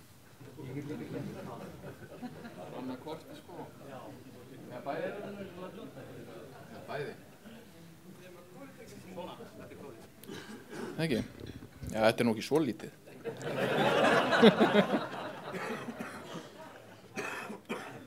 Já, svona, glæsilegt. Já, ég starfaði í slökkviliðinu lengi og í slökkviliðinu var ég í áhöfn á neyðarbílnum sem var starfræktur hérna í Reykjavík og síðan fór ég til Bandaríkjanna og lærið þar paramedics og auk þess hef ég verið kennari við sjúkraflutningaskólann og verið þar að kenna grunnnám í sjúkraflutningum og framhaldsnám og verið svo með námskeið fyrir lækna og hjúkrunarfræðinga í sérhæfðri endurlíkun. Nú, auk þess að hef verið með síðan öryggismál fyrir fyrirtæki. Nú, það sem að mig langar að kynna fyrir ykkur er það að golfsambandið verði svona fyrirmynd annarra sérsambanda þegar það kemur á öryggismálum. Nú, eins og þarna segir að hjartastopp á golfvelli eru afar erfið fyrir áhafni sjúkrabíla vegna þess að viðbragðstími er einfaldlega langur og nú ætla ég að segja ykkur hvað það þýðir, hvað ég er að meina með því. Það er í sjálfsögðu engin eðlismunur á því að fara í hjartastopp niður í miðbæ eða út á golfvelli en vandamálið á golfvöllunum er það að það er afar erfitt að ná til sjúklings innan þess tímaramma þannig að útkoman verði góð. Þetta skýrist eftir því sem við höldum áfram. Ef við teikna bara upp atvik fyrir ykkur hvernig þetta er í dag. Þannig að ef við varum að spila næsta sumar eða síðastliðið sumar að þá gengur þetta þannig fyrir sig. Ímyndum okkur að við séum bara á einhverjum golfvelli, getur verið hvaða golfvelli sem er. Við erum 4 í holli og við byrjum á að spila fyrstu brautina, svo aðra og erum svo komin í hvarfi skálan og þegar einn í hópnum kvartar óþægindi í brjósti. Hann sest niður í grasið og svo bara náum við einhver sambandi við hann. Nú, hvað gerum við? Við tökum upp síman og við hringjum í neyðarlínuna. Neyðarlínan sendi boð á 2 sjúkrabíla og lögreglu. Á leiðinni sem sagt fá þessir aðilar, viðbragðsaðilar, upplýsingar staðsetninguna sem væri þá viðkomandi völlur. Eðli útkalls væri þá brjóstverkur. Ástand sjúklings, hann bara alveg meðvitalaus, svarar okkur ekki neitt og hvað sé verið að gera á staðnum. Og þá raunverulega kemur tvennt greina að annaðhvort endurlíkun í gangi af félögum hans í hópnum. Það að segja að fólk treystir sér í það. Endurlíkun líkamlega erfið og eða þá að það bara ekkert verið að gera. Nú, slökkvistöðvar eru þannig staðsettar að viðbragðstíminn í úthverfin á að vera svona með minnsta móti og ef við segjum bara að við séum stödd í þessu tilviki á mínum heimavelli sem GM að þá nú slökkvistöðum bara nánast inn á vellinum. Það getur ekki verið mikið styttra. Þannig að við skulum gefa okkur það að sjúkrabíllinn sé bara kominn innan 5 mínúta upp í golfskala. Nú það sem áhöfnin gerir, að hún rífur út búnaðinn sinn sem töluverður og hann líka þungur. Nú þau fara og þurfa að leita sér upplýsingar hvar á vellinum þetta þessi ákveðna braut. Og fólkið náttúrulega sem starfa á sjúkraflutningum, þau þekki ekki alla golfvelli og spila ekki allir golf. Þannig að það þarf að komast að því hvar á vellinum þetta og komast þangað með búnaðinn sinn. Nú gefum okkur það að 5 mínútur seinna eru þau komin að sjúkling. Þetta væri frábær viðbragðstími ef að þetta myndi nást. Að sem sagt frá því að hringt inn og þar til að sjúkrabíll sé komið að sjúkling að það væri 10 mínútur. Það væri mjög gott viðbragð. En raunveruleikinn, hann samt þannig að álagið í sjúkraflutningum það mikill að við vitum aldrei hvaðan bíllinn kemur. Það alls ekki sjálfgefið að bíllinn komi frá þessari slökkvistöð. Næsti bíll sem laus gæti verið í Tunguhálsi, í Hafnarfirði, í Skógarhlíð eða einhvers staðar í kringu spítalana, niður á Hringbraut eða í Fossvogi. Þannig að þessar 5 mínútur sem við gáum okkur áðan, það getur tekst svolítið á þeim. En nú ætlum við að gefa okkur að það allt með okkur. Þannig að við erum komin þarna með áhöfnuna eftir 10 mínútur. Frábært. Í hjartastoppi talað að lífslíkur minnki 7-10% við hverja mínútu sem líður á þess að meðferð sé veitt. Eftir 3-5 mínútur þá byrja frumur í höfðinu að deyja og þær verða ekki endurnýjaðar. Og eftir því sem tími líður að þá minnkar rafvirkni í hjarta. Nú með því að framkvæma hjartanóð að þá getum við komið í veg fyrir það að einstaklingurinn, ef hann lifir hjartaáfallið af, að hann komi sem sagt heill út í samfélagið aftur með því að gefa hjartanóð. Þannig að það mjög gott. Nú, stóra málið í þessu það að það þarf að vera ákveðin rafvirkni til staðar til þess að geta gefið hjartastuð. Og svo rafvirkni að það bara ákveðin gluggi sem við höfum. Og ef við missum af þeim glugga að þá þarf að fara að gefa lyf til þess að ná hjartanu í ákveðin takt, ná upp rafvirkninni og geta þá gefið rafstuð. Þegar svo komið að þá eru lífslíkur sjúklings orðnar töluvert minni og orðnar langar endurlíkanir. Nú, þannig efst sjáum við endurlíkuna keðjuna, hún samastendur af 4 hlekkjum. Fyrsti hlekkurinn sá að það þarf að vera einhver vitni að atvikinu og það þarf að hringja og láta vita og svo þarf að hefja endurlíkun strax. Og þriðji hlekkurinn það að það þarf að gefa hjartarafstuð eins fljótt og auðið Fjórði hlekkurinn að koma viðkomandi á spítala og fá sérhæfða aðstoð. Það sem svo frábært við þessa keðju það að ef við höfum búnað þá getum við sem leikmenn, þó við höfum enga heilbrigðismenntun, að þá getum við framkallað alla þessa 3 hlekki og við getum aukið lífslíkur þeirra sem fara í hjartastopp 65–70%. Við sjáum í bíómyndum að það hnígur ykkur niður og hann hnoðaður og blásinn í smástund og kemur yfirleitt svo bara tilbaka. Þannig ekki raunveruleikin, það ekki hægt. Það þarf til að ná einhverjum hjartastoppi, þá verður að gefa rafstuð. Og þeir aðilar sem að koma aftur út í kerfið, út í samfélagið okkar, að þeir fara yfirleitt í gangi eftir fyrsta, annað eða þriðja rafstuð fyrirgefi. Þetta eru þeir sem bjargast. Það ekki þeir sem að fara í langar endurlíkanir og inn á spítala nástir í gang. Það ekki fólki sem að útskrifast. Það lifir kannski í smá tíma en það ekki fólki sem að útskrifast. Þeim bjargað á staðnum og þeim bjargað á fyrstu mínúndunum. Samkvæmt samningi við Tryggingastofnun að þá á viðbragðstími sjúkrabíla að vera undir 7 mínútum í þéttbýli og undir 20 mínútur í dreifbýli. Þetta þarf að nást í 90% tilvika. Þannig að þó að sjúkrabílarnir fara yfir þessi mörk að þá þeir ennþá að uppfylla samninginn því að þetta þarf bara í 90% tilvika. Það eru margir kylfingar svo heppnir að fá að stunda sína íþrótt langt fram til aldri og við vitum það eftir sem við eldumst að þá þróum við með okkur yfirleitt veikindi og veikindi fylgir notkun lyfja og lyfjum fylgja aukaverkanir. Einnig eru andleg veikindi að aukast mikið og það sama þar. Það eru fólk þarf að nota lyf.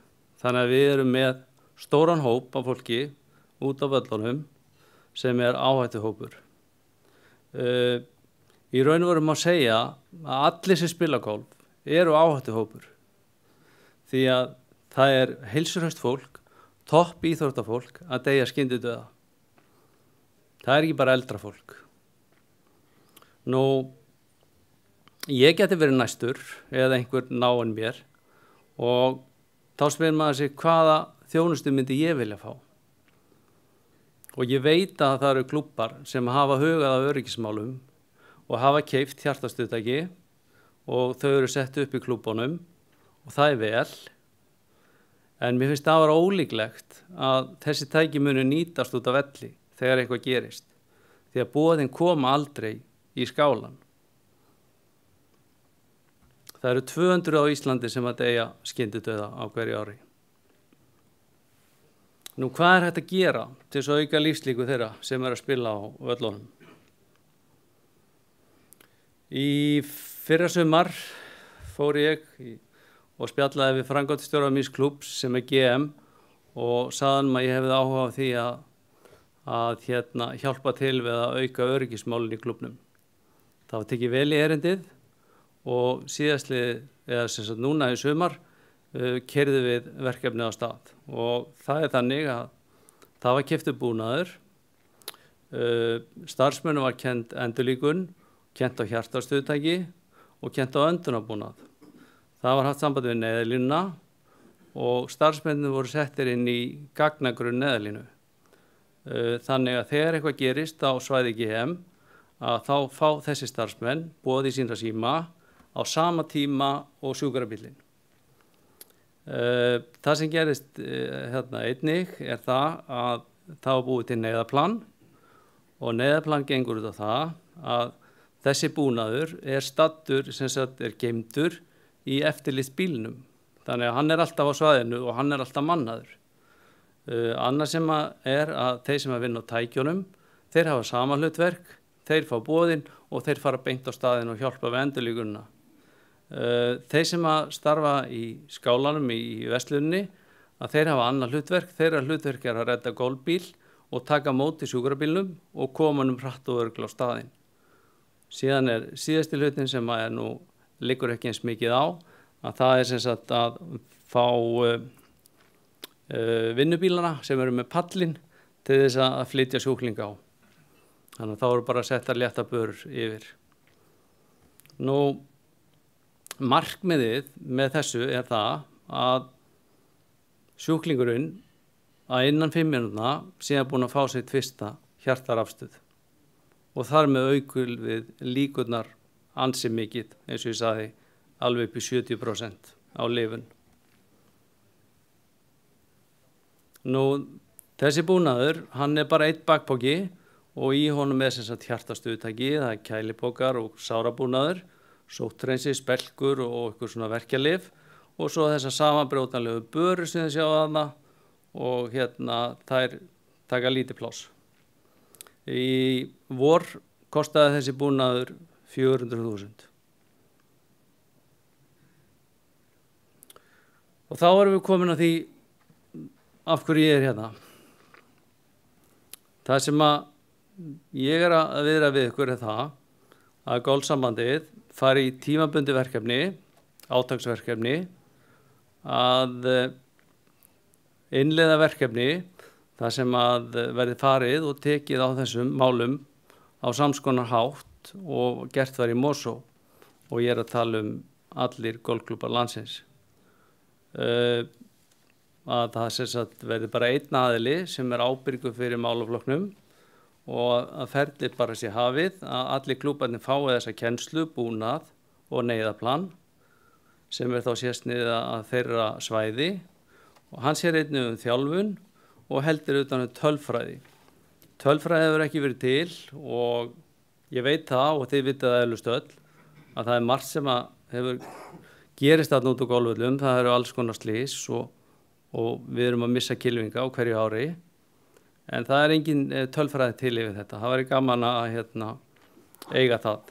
Nú, fleira sem að þessi einstaklingur kemur til með að gera væri samræmi í innkaupum á búnaði og fylgist með svona nýjungum og þróun og ég sé fyrir mér þetta þannig að það væri 10 klúbbar á ári sem að væri valdir til þess að fá innleiðingu verkefnisins og sé sem gert neyðaplan sem að snýra þeirra svæði, afhentu búnaður og þeim kenda á hann.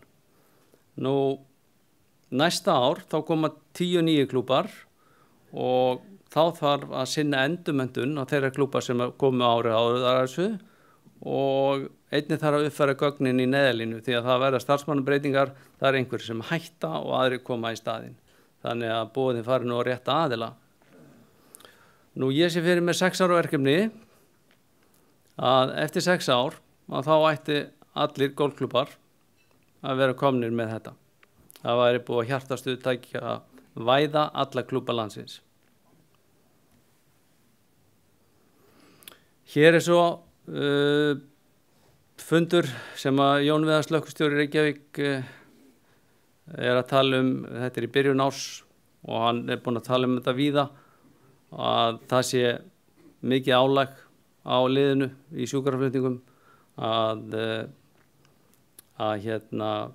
þessu undirmannaðir og á sama fundi kom varaformaður Landssambands slökkviliðs- og sjúkraflutningamanna og var með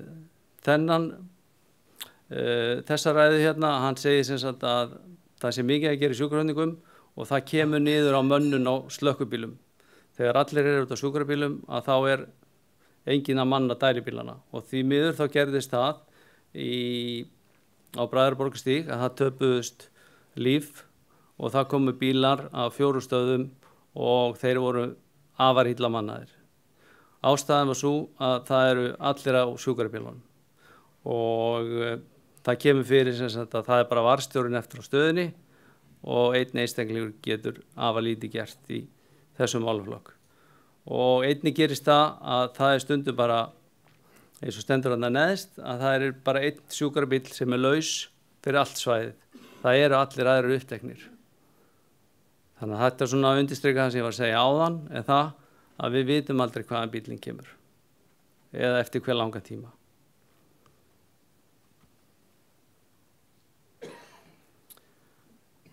Nú, það er raun og hægt að skipta niður í 3 flokka svona hvar hjartastuðtæki nýtast best.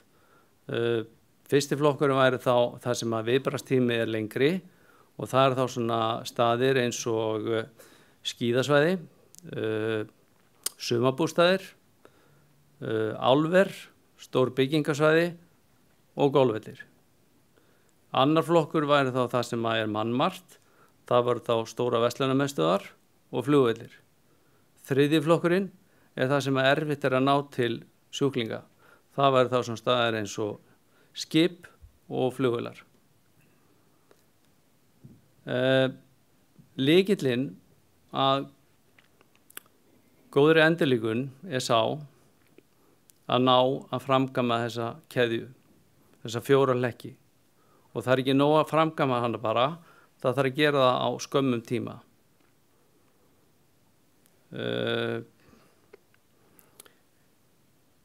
Það er sjálfsög veit enginn hver er næstur og hver þarf að reiða sig á að nærri sé þekking, búnaður og þegar einhvað gerist og neyðarplan. Hérna í restina eru svo nokkuð dæmi þar sem að hjartastuðtæki hafa komið við sögu og við munum nú flest eftir á EM í sumar þar sem að Kristján Eriksen fór í hjartastopp og var endurlíkaður. Nýlega á leik í Englandi var áhorfandi endurlíkaður. Handboltamarkvörðurinn þarna, við spilum 2 leiki í byrjun árs við Portugali og hérna þessi einstaklingur reyndist okkur afar erfiður. Nokkru dögum eftir hann fyrir héðan að landi að þá er hann á æfingum með sínu félagslið og fer í hjartastopp. Hann dó svo nokkru dögum síðar. Núri 2018 er hérna atvik sem gerðist í leik Ajax og Werder Bremen þar sem að 17 ára einstaklingur fór í hjartastopp og þar voru allar græjur og allt til alls en það urðu þarna ansi hérna mörg atvik sem að leitu til þess að útkoman var ekki góð og hann var í tæp 3 ára á spítala og lifði þetta nú af en er skertur einstaklingur í dag. Þetta var sem sagt talið að væri næsti Messi. Nýlegasta dæmið sem við höfum er svo Ísfirðingurinn Emil Pálsson sem var að spila núna ekki fyrir löngu síðan í annarri deildinni í Noregi. Eftir 12 mínútna leik að þá hnígur hann niður. Það er talið að hann hafi verið 4 mínútur í hjartastoppi, fær þá rafstuð og nokkru dögum síðar útskrifast hann af spítala.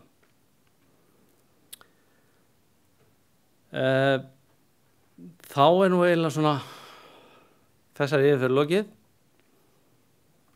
og endilega komið með spurningar.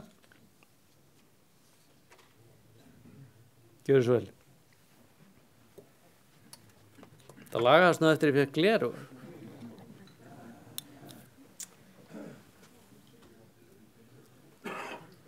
Takk Gunnar, það er ekki gert ráð fyrir umræðum á þessu stigi, eins og eftir nefndarálit þá verða önnur mál og þá er möguleiki á að opna eða í kaffihléi og eftir að opna bara beinur umræðu við ykkur. Þannig ég þakka fyrir þetta. Já, takk.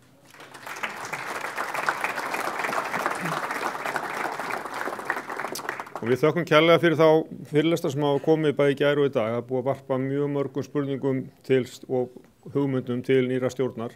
Þannig að þetta verður mjög áhugavert tímabil framundan að takla þetta sem hér hefur komið fram ásamt öðru.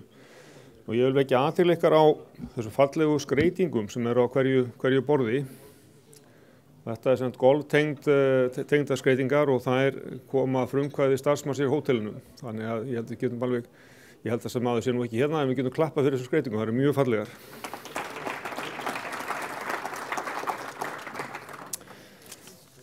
En næst ætlum við að snúa okkur að afgreiðslu nefndar álita og tillagna og fyrstur á mælskrá er Hörður fyrir laganefnd. Gjörðu svo vel Hörður.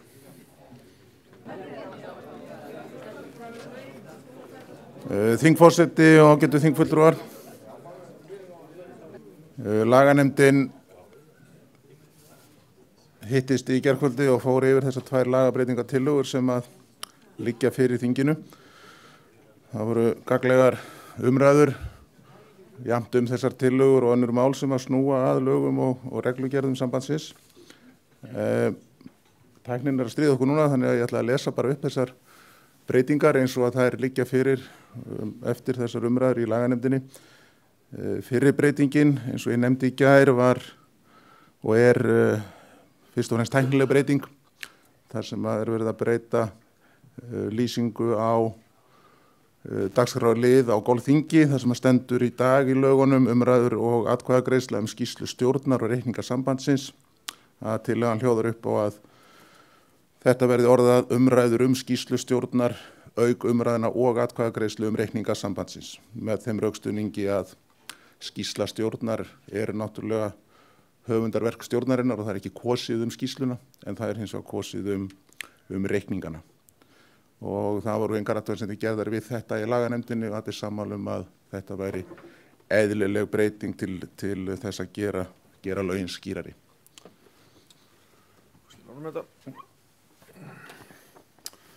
Þá eru umræður opnar þessa lagabreytingu, eitthvað sem vil taka til máls.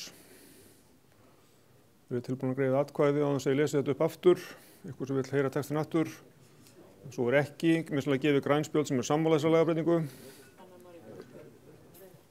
Það þarf að fara fram. Eitthvað á móti. Svo ekki, samhljóða. Svelurður. Takk fyrir. Takk fyrir, þá það seinni tillagan sem ögn viðameiri og snýr að kosningu í stjórn golfsambandsins. Núverandi grein, 9. grein segir: stjórn golfsambandsins skal skipuð 11 mönnum, kjósa skal bundinni kosningu til 2 ára, fyrst forseta og síðan aðra stjórnarmenn og stjórnin skiptir sjálfu með sér verkum. Tillagan felst í því að kjörtímabil stjórnarmanna verði 4 ár og það sé kosið 5 stjórnarmenn á hverju golfþingi. Markmiðið að ná tryggari samfellu í starfi stjórnarinnar á þann hátt að sú staða komi ekki upp að það sé verið endurnýja stjórnina alla í einu lagi á golfþingi, og eins og nefndar í gær og kom fram í umræðum í laganemndinni að þá þetta fyrirkomulag sem að vel þekkt í mörgum golfklúbbum og í annars konar samtökum, til dæmis hjá ISI þar sem að þetta fyrirkomulag við lýði í dag. Þetta þýðir að kjörtímabili lengist og að sjálfsögðu í 4 ár, öðru sé námenn ekki þessum tannhjólum í endurnýjuninni, og niðurstaða laganemndarinnar í gær var að leggja til að þessi breyting verði samþykkt með einni smávægilegri viðbót til skýringa. Og svo viðbót var í ákvæði til bráðabirgða, þar sem var verið að skýra betur fjöldan sem yrði kosin á næsta golfþingi, sem að þá sér ákvæði til þess að koma þessu fyrirkomulagi á. Þannig ef ég les tillöguna í heild sinni þá með þeirri breytingu, þá myndi 9. grein lagana hljóða þannig: stjórn golfsambandsins skal skipuð 11 mönnum, kjörtímabil forseta 2 ár og annarra stjórnarmanna 4 ár, þannig að 5 stjórnarmenn eru kjörnir á hverju golfþingi. Kjósa skal bundinni kosningu, fyrst forseta og síðan 5 aðra stjórnarmenn, stjórnin skiptir sjálf með sér verkum. Hætti stjórnarmaður störfum eða falli hann frá, skal kosin stjórnarmaður í hans stað á næsta golfþingi og skal kjörtímabil hans vera það sama og þess sem hann kemur í stað. Og svo að lokum ákvæði til bráðabirgða. Á golfþingi 2023 skal kjósa 10 stjórnarmenn, að kosningu lokinni skal hlutkesti ráða hverjir eru kosnir til 2, hverjir 5 eru kosnir til 2 ára og hverjir 5 til 4 ára. Það var smá umræða í nefndinni þetta bráðabirgðaákvæði og hlutkestið, en niðurstaðan var svo að menn voru sammála það, þetta einskiptis athöfn þá á næsta golfþingi verði þetta samþykkt, og þetta sé mjög einfalt þá í framkvæmd að það sé einfallega kastað upp á það hverjir verði þá til 2 ára og hverjir til 4 ára, og síðan fellur þetta bráðabirgðaákvæði sjálfsögðu gildi og þaðan í frá verði þá 5 og 5 kosnir til 4 ára hverju sinni.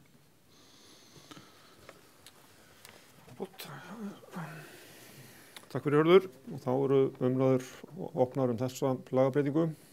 Eitthvað sem vil taka til máls? Gjörðu svo vel. Björn.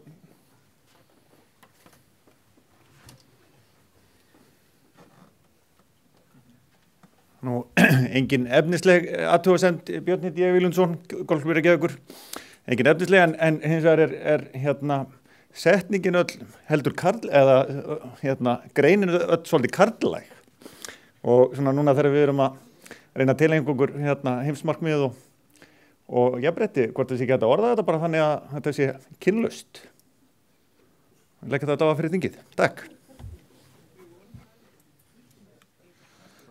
Já, takk fyrir það Björn. Þetta var mjög góð ábending, enda eitt af því sem rætt var í laganefndinni í gærkvöldi.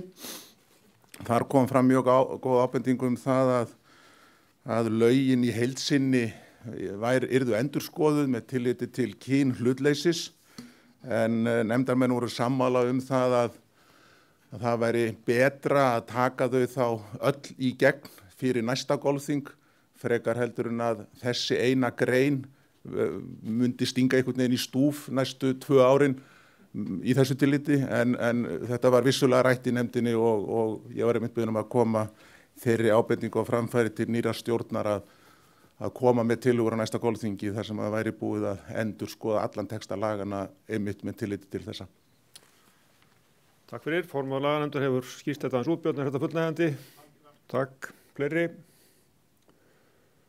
Viljið þið heyra textan aftur eða tilbúin að greiða atkvæði? Tilbúin að greiða atkvæði, þá vinsanlega gefum við grænu sem eru samþykk. Takk fyrir. Ekkur á móti. Samhljóða. Og þá ber ég lögin þannig upp til heildar með þessum áorðnum tveimur breytingum, þessum samþykki lögunum svo breyttum gefið merki. Takk fyrir. Ekkur á móti. Lögin samþykkt þannig breytt. Takk fyrir, formaður. Takk fyrir. Jæja, þá skulum við halda áfram og nú komið að nefndaráliti frá fjárhagsnefnd. Kristín, gjörðu svo vel. Fundarstjóri, forseti og góðir þingfulltrúar. Best að hafa gleraugun, setja þau upp.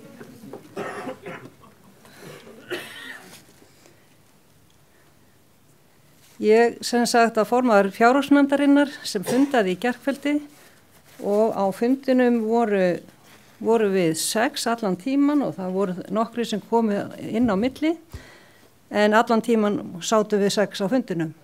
Fórum yfir rekstraráætlunina fyrir árið 2022 og 2023 og það voru ekki gerðan eina sérstakar athugasemdir en eftirfarandi tillaga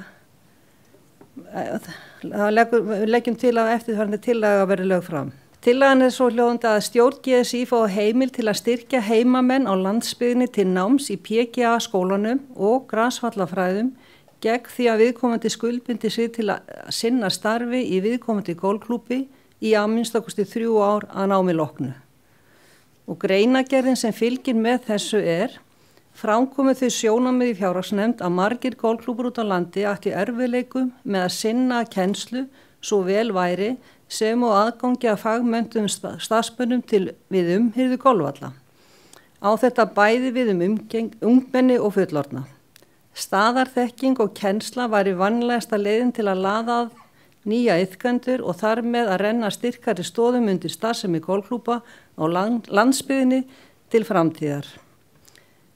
Þegar fyrir hendi heimild til að styrkja einn nemanda utan á landi til náms í PGA skólanum í einu, en ef þar aðstæður skapast að fleiri en einn nemandi utan á landi óski eftir að hefja nám í PGA skólanum eða nám í golfvallafræðum á sama tíma, væri til staðar heimild til stjórna til að verða við slíkum óskum.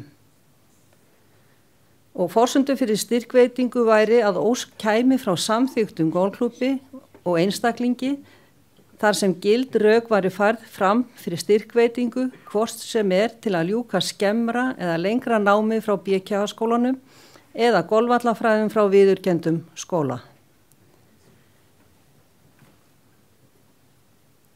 Já, ég hef lokið þá máli mínu. Billy. Gjör svo vel. Takk. Takk fyrir. Þegar aðrir setja upp gleru þá tekið þau niður til að sjá á skjáin. Sko, þessi tillaga kemur frá fjárhagsnefnd, hefur hún áhrif á fjárhagsáætlunina eða er þetta svona viðbót við sjálfstætt starf, rúmast hún innan áætlunar í sjálfu sér? Þetta auka viðbót við hana, þetta ekki sett inn í hana, hefur stjórnin heimild til að gera þetta. Ok, þá við tökum þessa tillögu til afgreiðslu og orðið laust tillöguna, gjör svo vel, við slúna segið til nafns þegar við komið í pontu.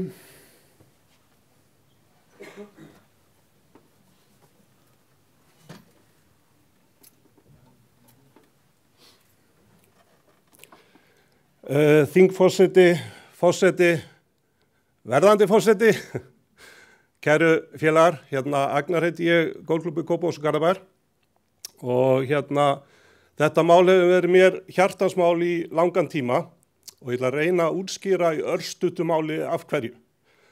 Öll vitum við að golf á landsbyggðinni aðeins undir högg að sækja og lykillinn að því að koma hlutunum sem best í lag er það að það sé til þekking út á landsbyggðinni á staðnum til þess að efla golfið. Það er tvennt sem það er til að reka golfið. Það er, eða golfklúbb.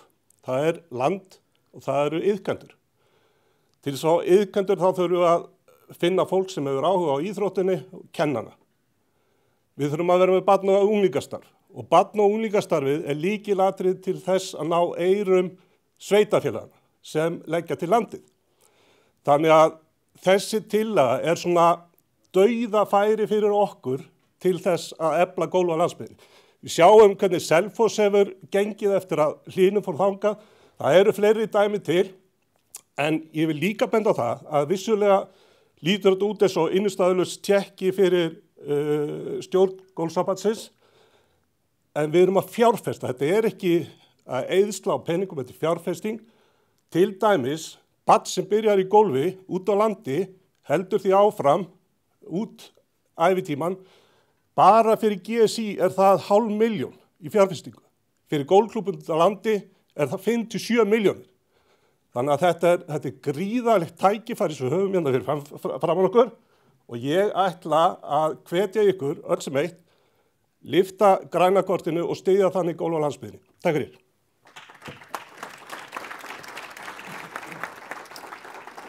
Takk fyrir Ragnar. Trúlega verður þetta svona kannski verkefni sem fær svona rólega á stað og trúlega fyrir nýja stjórn ekkert mjög erfitt að finna þessu stað í áætlun.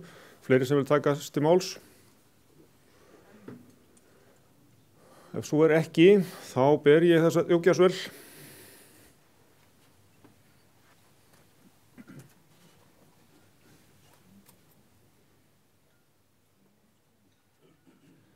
Forseti, kæru gestir, Páll heiti ég, Golfklúbbi Selfoss. Mér langar að vita hvað er skilgreint, hvað er út á landi, hverjir eiga rétt á þessu. Var það skilgreint í þessu? Já, ágætt spurning. Erum við að tala utan höfuðborgarsvæðisins eða er að tala einhverja kílómetraradíus eða það er kannski ekki vitlaust að skilgreina það aðeins betur. Vill eitthvað taka það, þann pakka, nefndin. Agnar, gjör svo vel. Árni.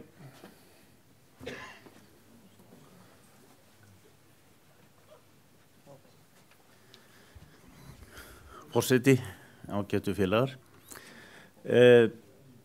Það kom nú ýmis sjónarmið fram í nefndinni að því að þetta varðar. Eitt sjónarmið var að þetta ætti að vera norðan Holtavörðuheiðar og austan Víkur í Mýrdalinn.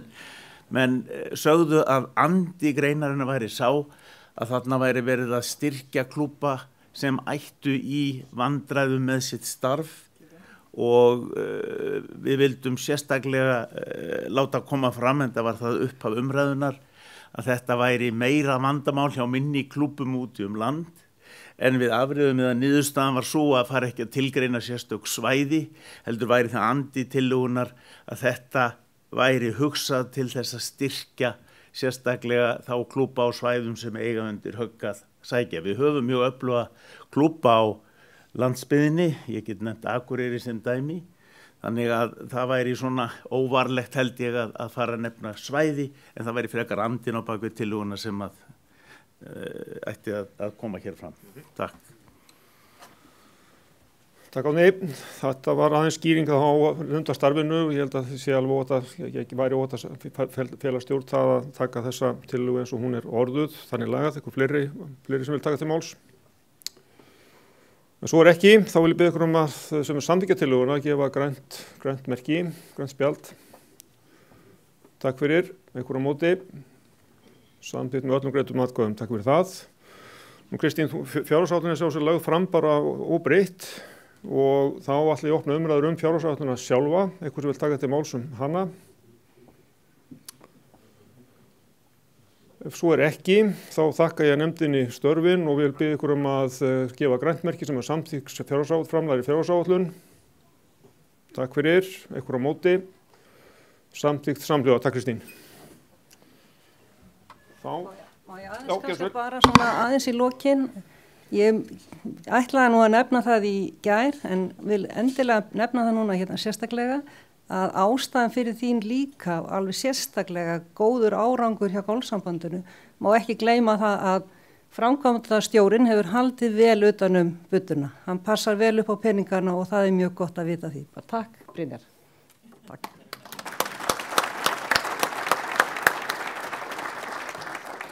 Takk fyrir Kristín. Þá eru komin að þeim 3 nefndum sem höfðu sjálfs ekki tillögubeina til þess að ræða heldur fóru í umræður í nefnd og vantarlega komin eitthvað nefndar álit og ég ætla að gefa allsherjarnefnd fyrst orðið, gjör svo vel. Hansína.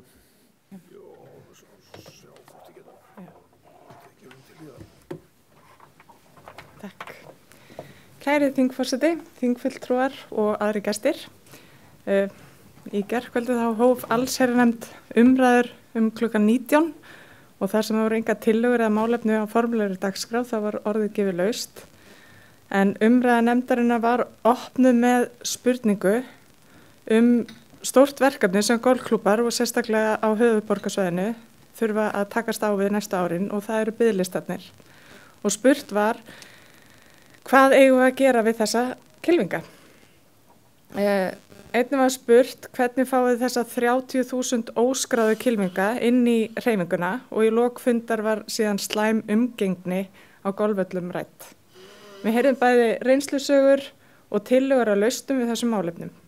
Til dæmis þá var lagt til að þar sem það eru aðalega golfklúbbar á höfuðborgarsvæðinu sem eru að glíma við þennan vanda með biðlistana að það mætti reyna að stýra þessum kylfingum og traffíkinni meira út á landsbyggðina þar sem klúbbarnir eru að glíma við annars konar vanda.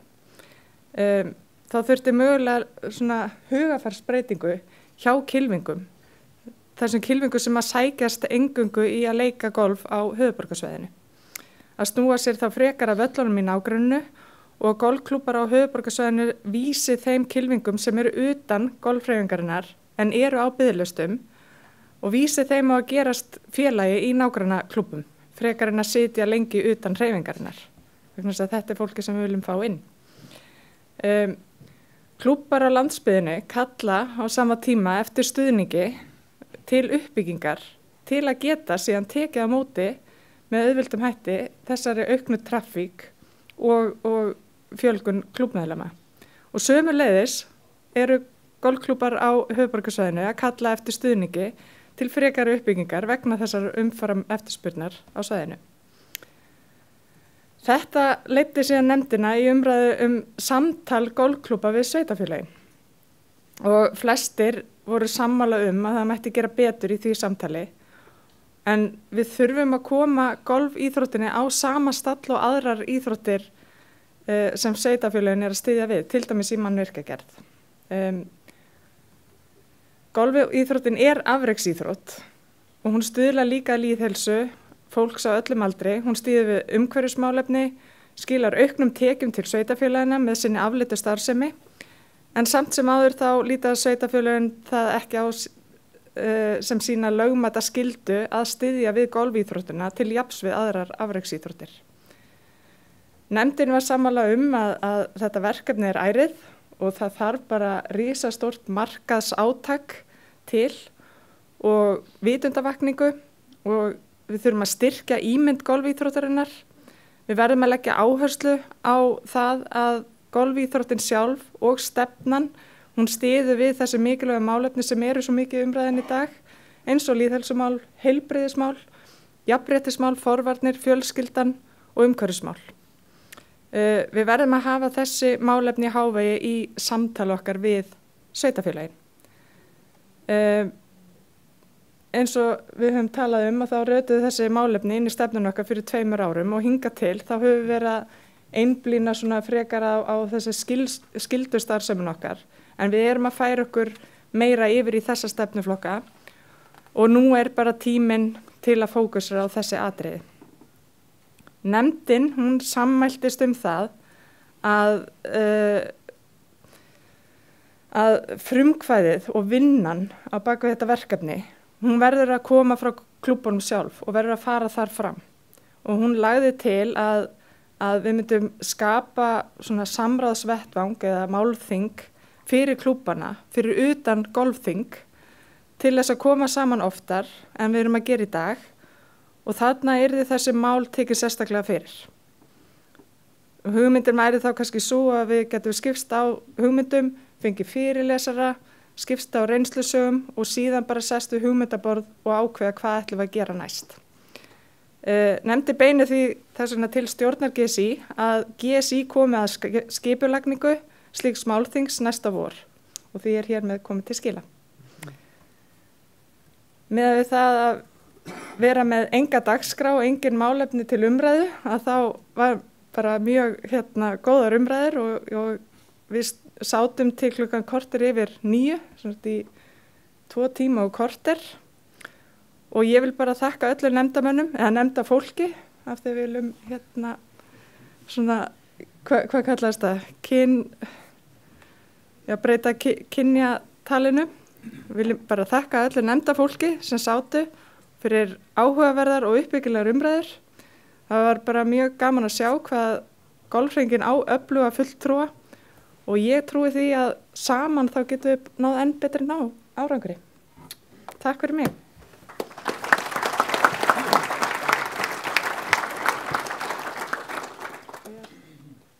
Takk fyrir. Já, ég rekna með þessi samantekt ná ratin í þinggögn og til stjórnar og við sáum sér ekki frekar umræðum það núna. Það eru síðan önnur málu eftir að það er eitthvað sem ykkur líkur á hjarta. Þá ætlum við að fá álit mótanefndar. Gjörðu svo vel. Komið sæl, Viktor Elvar heiti ég og ég ætla að fara hérna yfir störf mótanefndar. Golfþingi fyrirgefið forsetar, bæði núverandi, verðandi og allt það og fráfarandi.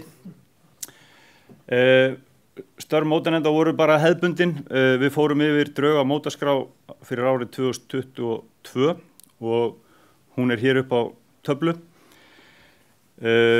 Klúbbar skráðu sig þarna á einhver mót eins og gengur og gerist en ég vil benda ykkur á að það eru enn slatti af mótum sem ekki eru komið heimili fyrir árið 2022 og ætla að nefna þau hérna Íslandsmóti í holukeppni fullorðinna, eitt af skemmtilegustu mótum sumarsins fyrir hvert klúbb að taka, Íslandsmót unglinga í höggleik og Íslandsmót unglinga í holukeppni og áskorundamót á sama tíma, Íslandsmót golfklúbba, önnudeild karla og önnudeild kvenna og svo Íslandsmót golfklúbba 21 árs og yngri.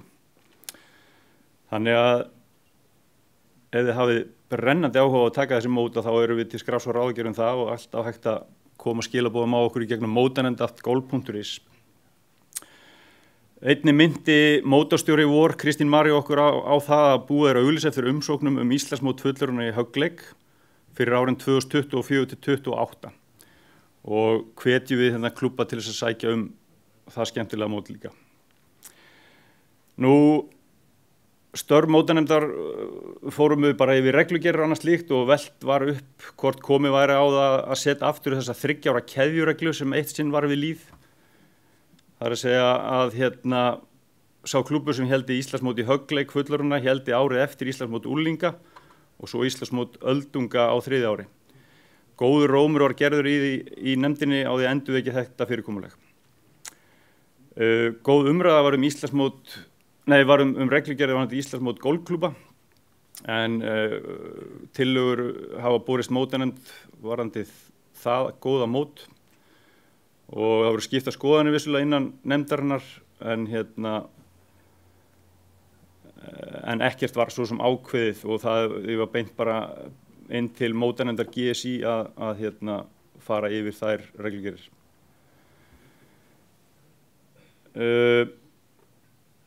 Umræða var það hvort að þær dagsetningar sem settar eru fram í drögum á mótaskrá séu fastar. Til dæmis bendi ég ykkur á að önnudeild karla sett inn í miðja viku. Það skapast einfallega því að á síðasta árið þá fékkst engin klúbbur til þess að halda þetta mót. reyndar fyrir utan GSS sem með 9 hólu golfvöll. Það erfitt að halda þetta mót á 9 hólu golfvölli. Þannig að það endaði í Kiðjabergi í miðri viku. Og svari við því einfallega það að sambandið vill bara númer 1, 2 og 3 að þessi mót fari fram, hvort svo sem það á helgum eða ekki. Þannig að það raun og veru ykkar klúbbana svolítið að ákveða bara hvenær getið þið tekið þessi mót. Auðvitað viljum við hafa þau sem næst þessum helgum sem eru settar upp í draugunum. Annars erum við að fá mikla skörun á mótum ef þetta fer allt út allt.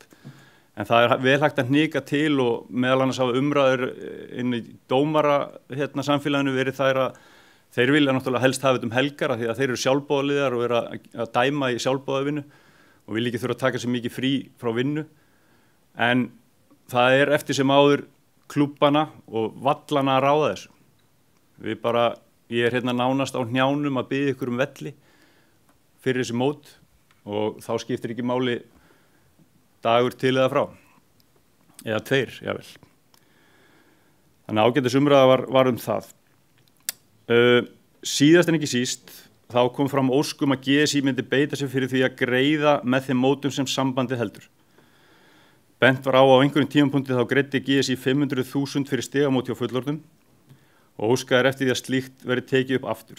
Bæði fyrir Íslandsmót sem reyndar greitt fyrir að einhverju leyti í dag og sérstaklega Íslandsmót fullorðna í högglegg og hólikeppni. En einnig var talað mót á mótaröðum unglinga og fullorðna. Eins og fjárhagsáætlunin ber með sér og þá klárlega vilji til þess að setja meiri púður og peninga í Íslandsmótinu og GSI enda skyldustarf sem að ræða eins og kemur fram í stefnu sambandsins.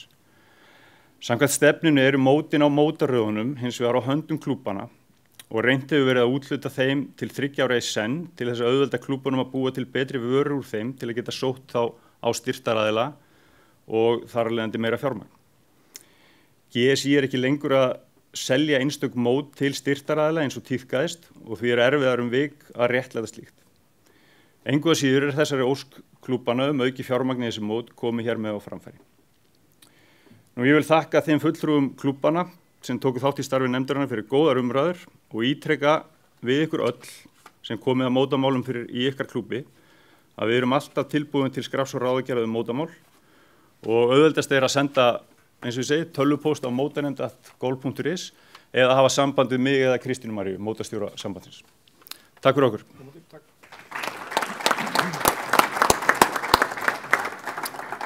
Takk fyrir greinargerð mótanefndar, komið á framfæri við stjórn, nýja stjórn vantarlegu og þá það síðast afreiksnefnd Ólafur, gjörðu svo vel. Forseti og aðrir þinggestir. Ólafur heiti ég og fór fyrir afreiksnefndinni. Við sátum 15 í þessari nefnd og þar af vorum við með 5 Íslandsmeistara, fyrrverandi Íslandsmeistara og umræðurnar voru líflegar og svona svo ég komi nú að einhverja þá var rætt hvort að okkar ungu kylfingar hafi nægilega gott aðgengi að völlunum vegna eins og við komið fram að það mikil ásókn á vellina og hvort að við getum hjálpað þeim að fá svona betra aðgengi og rástíma til að geta spila golf því að við viljum að þau séu meira út á vellinum eins og Óli kom inn á í gær, landsliðsþjálfari.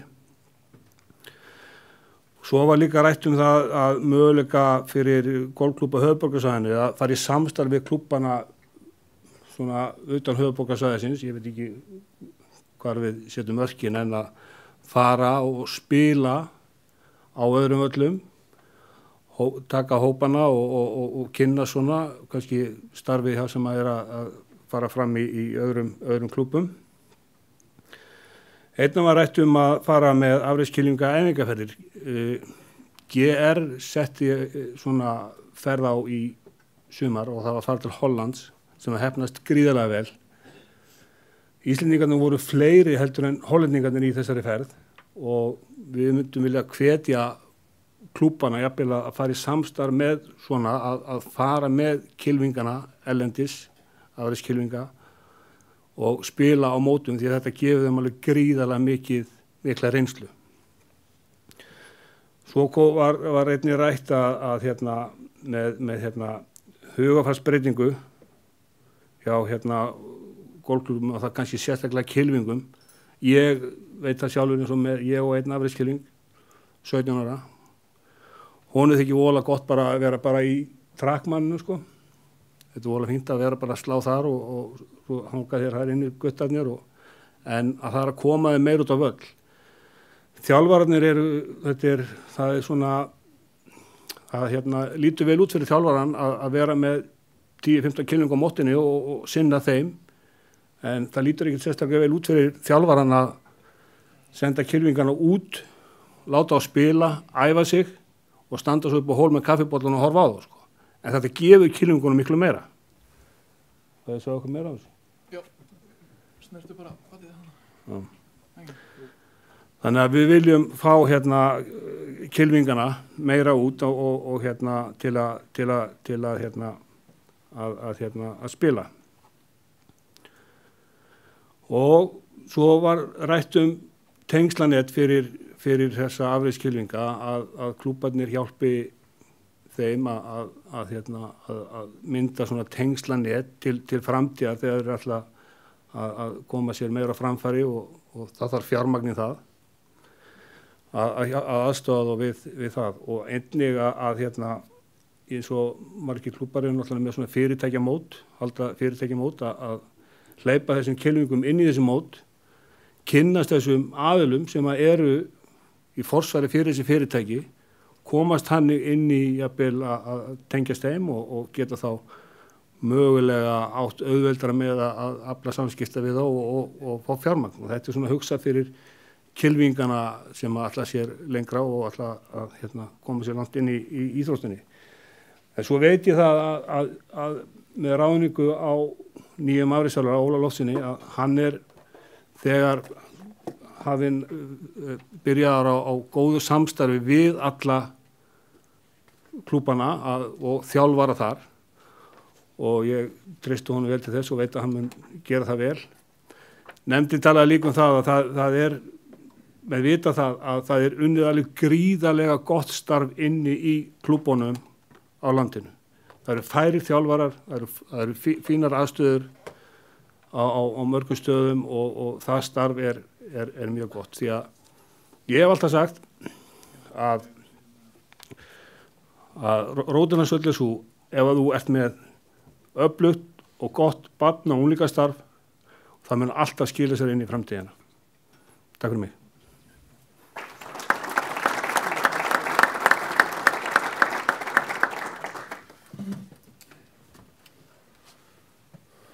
Já, við þakkum Ólafi og afreiksnefnd fyrir þeirra störf og þá komið að liðnum önnur mál og þá, best að setja úr gleraugun, þá málið sko opinn undir önnur mál. Hver vill vera fyrstur? Gjörðu svo vel. Kynna sig í pontu.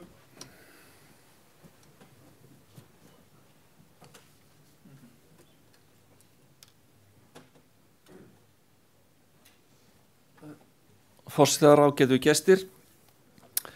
Við vorum aðeins að ræða þetta á borðinu hjá okkur eftir kynninguna á öryggismálunum sem ég fannst vera virkilega áhugaverð og við ættum að taka til alvarlega skoðunar að fara eftir þessum tillögum sem var stillt þar fram. Og veldi svona varpaði kannski til nýrra stjórnar í ljósi þess að við höfum haft góðan afgang af sambandinu að þessi kannski pakki 400.000 krónur per til lítilla golfklúbba að kaupa þennan bakpoka að hvort menn eigi að fara í þetta 10 ára verkefni og hugsanlega bara stíga þetta skref og aðstoða að hluta til að koma búnað upp hjá öllum golfklúbbum landsins. Takk fyrir. Fyrir ég, Gunnar Páll heiti ég, golfklúbbi Brautarholts. Takk fyrir Gunnar Páll. Fleiri orðið laust. Gjörðu svo vel, Garðar.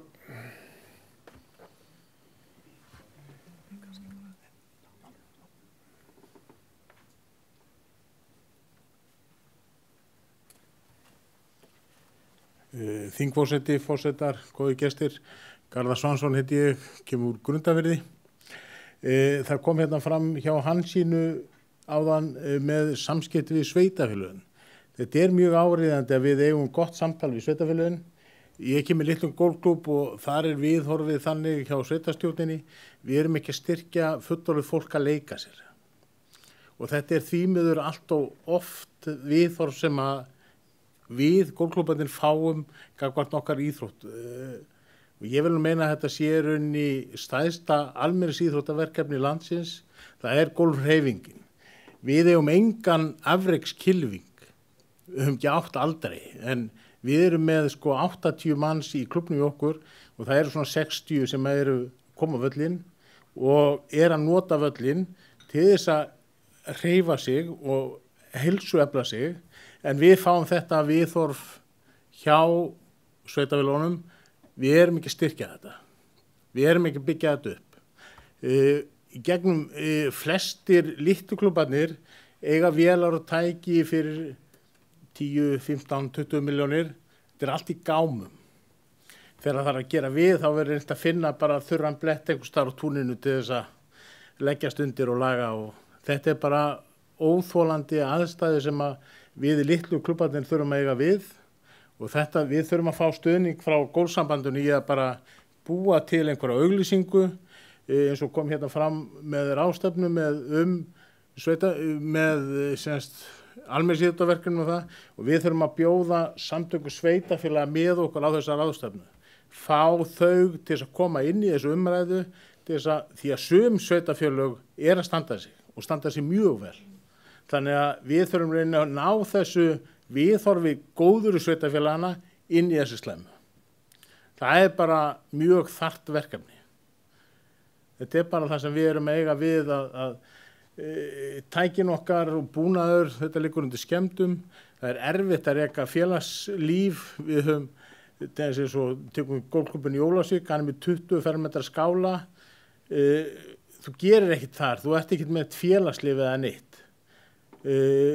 Sumir standa betur en vinnuaðstaða og vélaraðstaða og félagsaðstaða bara ekki til staðar sem að þarf að vera. Og þetta það sem við þurfum að ná með golfsambandinu inn til sveitafélagina að menn séu að átta sig á því að íþróttafélagi, golfklúbburinn ekki bara gamalt fólk að leika sér. Þetta heilsueflandi, við erum að taka þátt í alls konar mótahaldi þó að menn sé ekki afreiðskylfingar. Ég tek eins og í sveitastjórninni hjá mér að þetta viðhorf, þar eru 2 konur sem spila blag. Sveitafélagi niðurgreiða blagið 1,5 milljón niðurgreitt í húsaleigu. En þeim þetta ekki í hug að leigja fyrir okkur völlin. Við leigjum völlin af einkaaðila. Þannig að við þurfum að borga leigun okkur sjálf. Við fáum ekki eins og gjaldfritt íþróttasvæði. Og þetta það sem við þurfum að, og ég grunum að þetta sé svona hjá fleiri félagsamtökum, að það sé bara þannig að við þá sveitafélagana að hamla uppbyggingu. Með því getum við líka náð inn þessum kylfingum sem okkur vantar. Þeir eru til. Við erum að fá fólk inn á völlinu okkur sem ekki í klúbbnum, en við viljum fá það samt af því þetta heilsueflandi. Við erum ekki að gera athugasemd við að þó sé að koma og fara á æfingasvæðið eða að gera eitthvað af því við vitum það kemur, eins og kom hérna fram hjá honum Agnari, þar sem við byggjum upp, það skilar okkur í gegnum tíðina eða í framhaldinu. Það var eitthvað eitt meira sem ég ætlaði að tala. Þú fær ekki langa tíma til að muna það? Nei. En þetta svona, þetta það sem við þurfum að taka okkur á svolítið. Það ná til sveitafélagana sem að því það alveg, sum sveitafélag eru til fyrirmyndar en önnur eru bara virkilega slæm og við þurfum að ná að breyta þessu. Það höfuðverkur. Takk fyrir.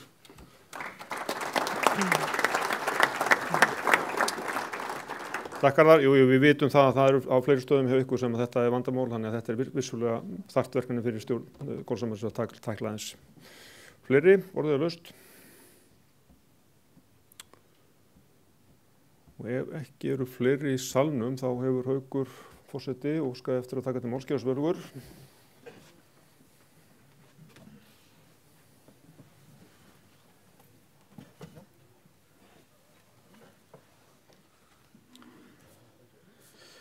þingforseti, ágætu félagar.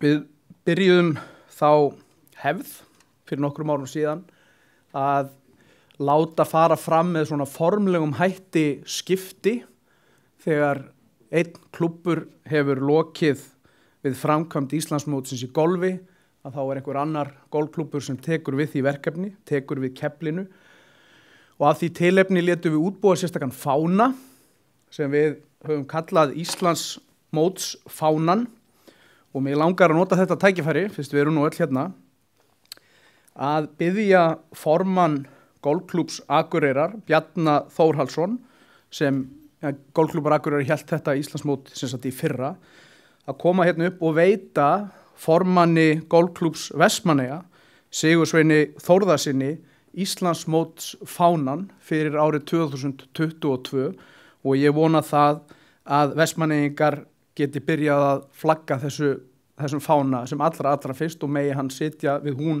alveg þar til að Íslandsmótinu líkur næsta sumar.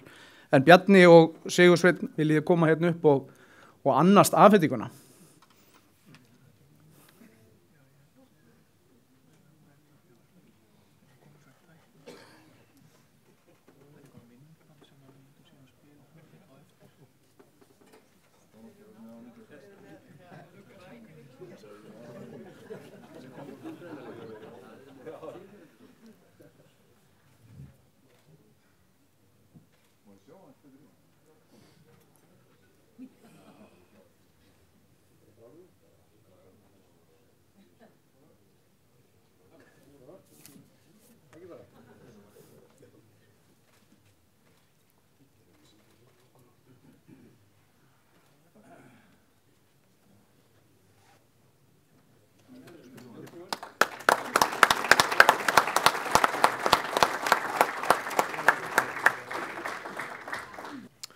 Takk fyrir, og þá erum við komin að áliti kjörnefndar, og það er Kári Sólmundarson sem ætlar að lýsa yfir því hverjir voru boðið sér fram, og síðan bæði í stjórn og í nefndir, og við tökum það síðan fyrir í þeirri röð sem hann les. Takk, gjörðu svo vel, Kári.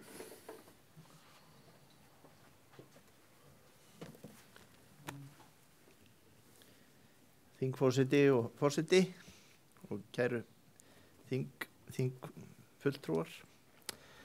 Ég ætlum ekki að hafa þetta flókið sjálfu sér. Það er ekkert hlutkesti núna þetta árið, það er þá eftir 2 ár. En í frambóði til forseta GSI er bara einn frambjóðandi, og það er Hulda Bjarnadóttir. Takk fyrir, og þá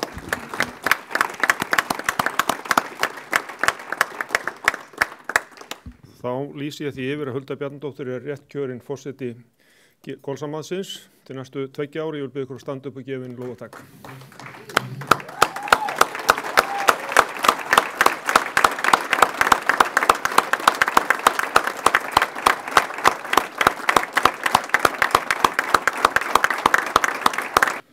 Þá er komið að stjórn, Kári. Framboði stjórn voru í upphafi 11 innan tilskilins frests, en einn dróð sér tilbaka, þannig að það eru 10 í kjöri í 10 sæti, og ég les þau hér upp.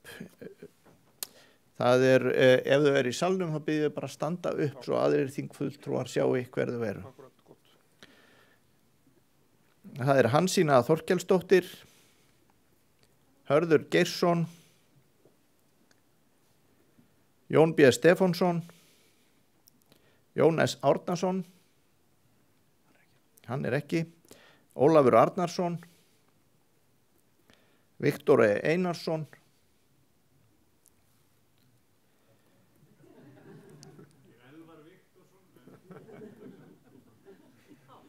ég vísa þessu yfir á framkvæmdastjóra.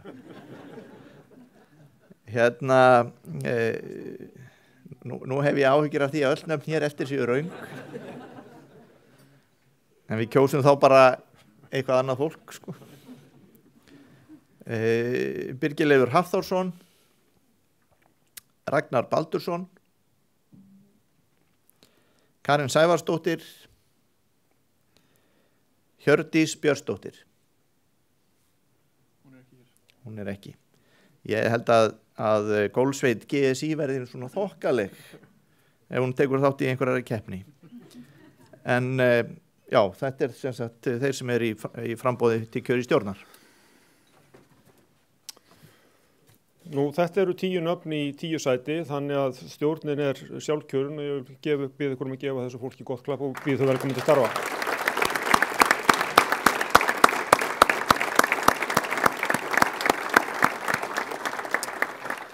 Og þá, Kári, höldum við bara áfram með nefndir, embættismenn nefndir.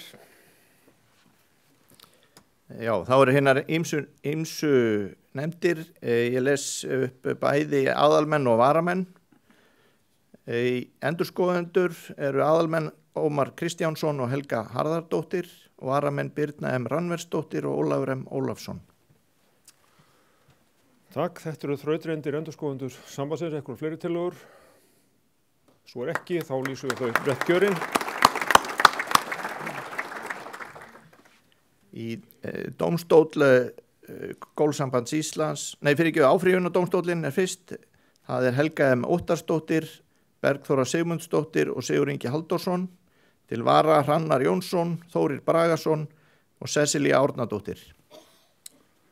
Takk, fleiri tillögur. Svo er ekki, þá gefum þeim lófaklapp sem sjálfkjörnum. Þá er það dómstól GSI, það er Gunnar Viðar, Stefán Þórarinn Ólafsson og Sólveig B. Gunnarsdóttir. Takk, fleiri tillögur. Svo er ekki, sjálfkjörinn. Í áhugamennsku nefnd Gísli Guðni Hall, Guðmundur Friðrik Sigursson, Helgi Bragason og varamenn Gunnar Ingi Björnsson, Bergur Steingrímsson, Jón Björg Kjartansdóttir. Takk, fleiri tillögur. Það lýsum þau rétt kjörinn. Aganemnd GSI, Guðmundína Ragnarsdóttir, Sigurður Geirsson, Jónatan Ólafsson og varamenn Gunnar K. Gunnarsson, Ingunn Ólafsdóttir og Bersteinn Hjörleifsson. Takk, fleiri tillögur. Svo er ekki, lýsum þau rétt kjörinn. Þetta er hérna seinni hlutana þessu. Já, það er hinn. Forgjafar og vallarmatsnefnd, aðalmenn Andrési Guðmundsson, Guðrún Jónsdóttir og Arnar Geirsson og varamenn Ríkharður Hrafnkelsson, Guðmundur Magnússon og Einar Már Hjartarson. Takk, fleiri tillögur. Svo er ekki, þá lýsum þau rétt kjörinn. Í dómaranemnd Sigurður Melstað, Hörður Geirsson og Sigurður Geirsson og varamenn Sigurður Hallbjörnsson, Þórir Bragason og Tryggvi Jóhannsson.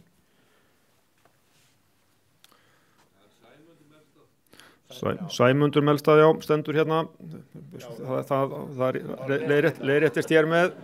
Fleiri tillögur. Nei, lýsum þau rétt kjörinn. Er ekki kjörnefndi borin upp í lokin? Já, hún er, ég skal bara bera það upp. Já. Og þá er það að lokum á þessu blaði takk Kári kærlega fyrir ykkar störfi í kjörnefndinni. Kjörnefnd fyrir næsta tímabil eru 5 aðilar í framboði. Það er Kári Sölmundarsson, Elín Sveinsdóttir, Auðun Guðjónsson, Ásbjörn Þótt Björgvinsson og Elsa Valgeirsdóttir. Það eru fleiri tillögur í kjörnefnd. Ef svo er ekki, þá lýsum við þau rétt kjörinn. Síðan er hérna liður á dagskránni sem er kosning fulltrúa og varafulltrúa GSI og íþróttaþing í þessi ári sem íþróttaþing fer fram. Það er ekkert íþróttaþing á næsta ári og ég legg til að við vísum þessum lið til stjórnar. Einhver athugasemd við það. Samþykki við því með lófatæki ef það er samþykkt. Takk kærlega. Og þá fer nú að styttast í þingin okkar. Við erum búin að ganga mjög vel og þá ætlum ég að gefa næst fráfarandi forseta, Hauki, orðið. Gjörðu svo vel ykkur.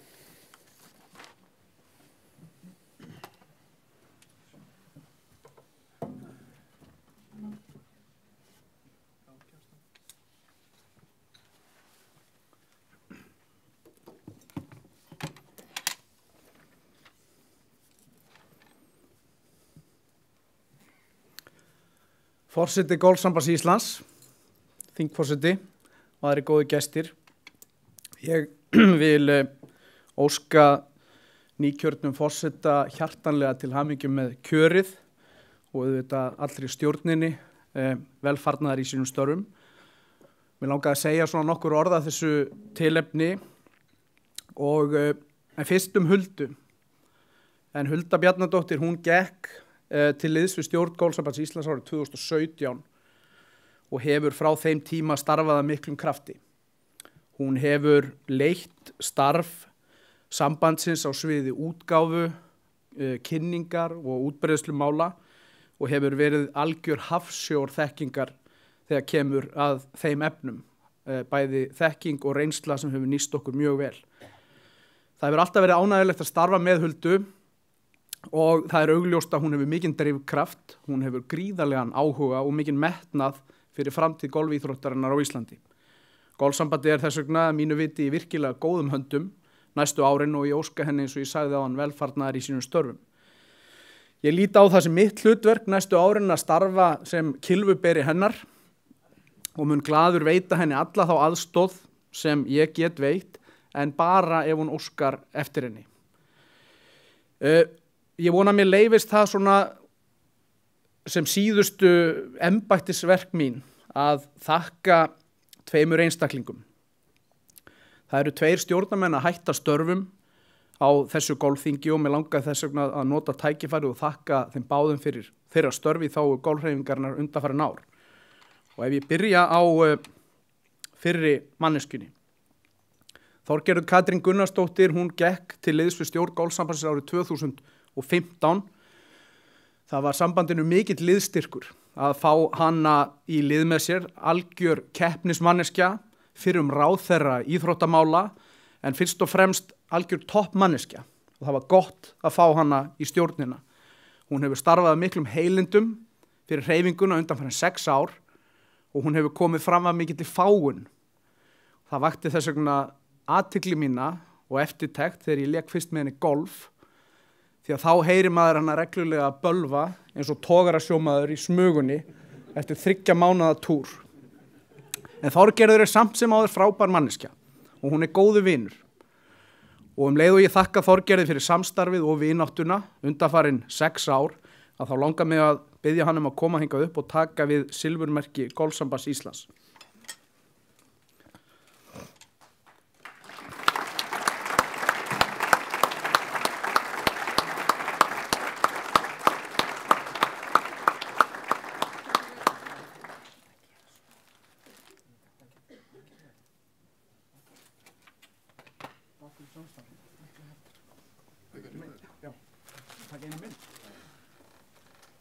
Blóminu fyrir Þorgerði.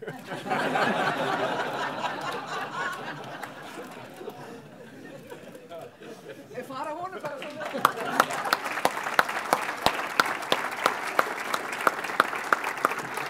Já, hlægiði bara af mér. Kristín Guðmundsdóttir gekk til liðs við stjórn Golfsambands Íslands árið 2013 og hafði þar áður setið í stjórn Golfklúbbs Reykjavíkur. Gífurleg reynsla Kristínar úr fyrirtækjarekstri var golfsambandinu ómetanleg frá upphafi og hún hefur frá því að hún kom í stjórnina sinnt starfi háæruverðugs gjaldkera. Í gegnum tíðina hef ég oft grínast það við Kristínu að golfíþróttin snúist alls ekkit debit eða kredit. En Kristín hefur svo sannarlega afsannað það.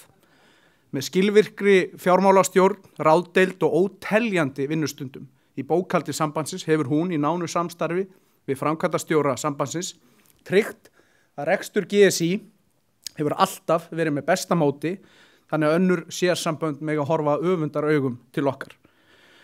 Þráttur að vera grjóthörð að þá hefur Kristín alltaf sinnt störfum sínum af mikilli vinsemd og fagmennsku og það hefur alltaf verið gott að leita til hennar.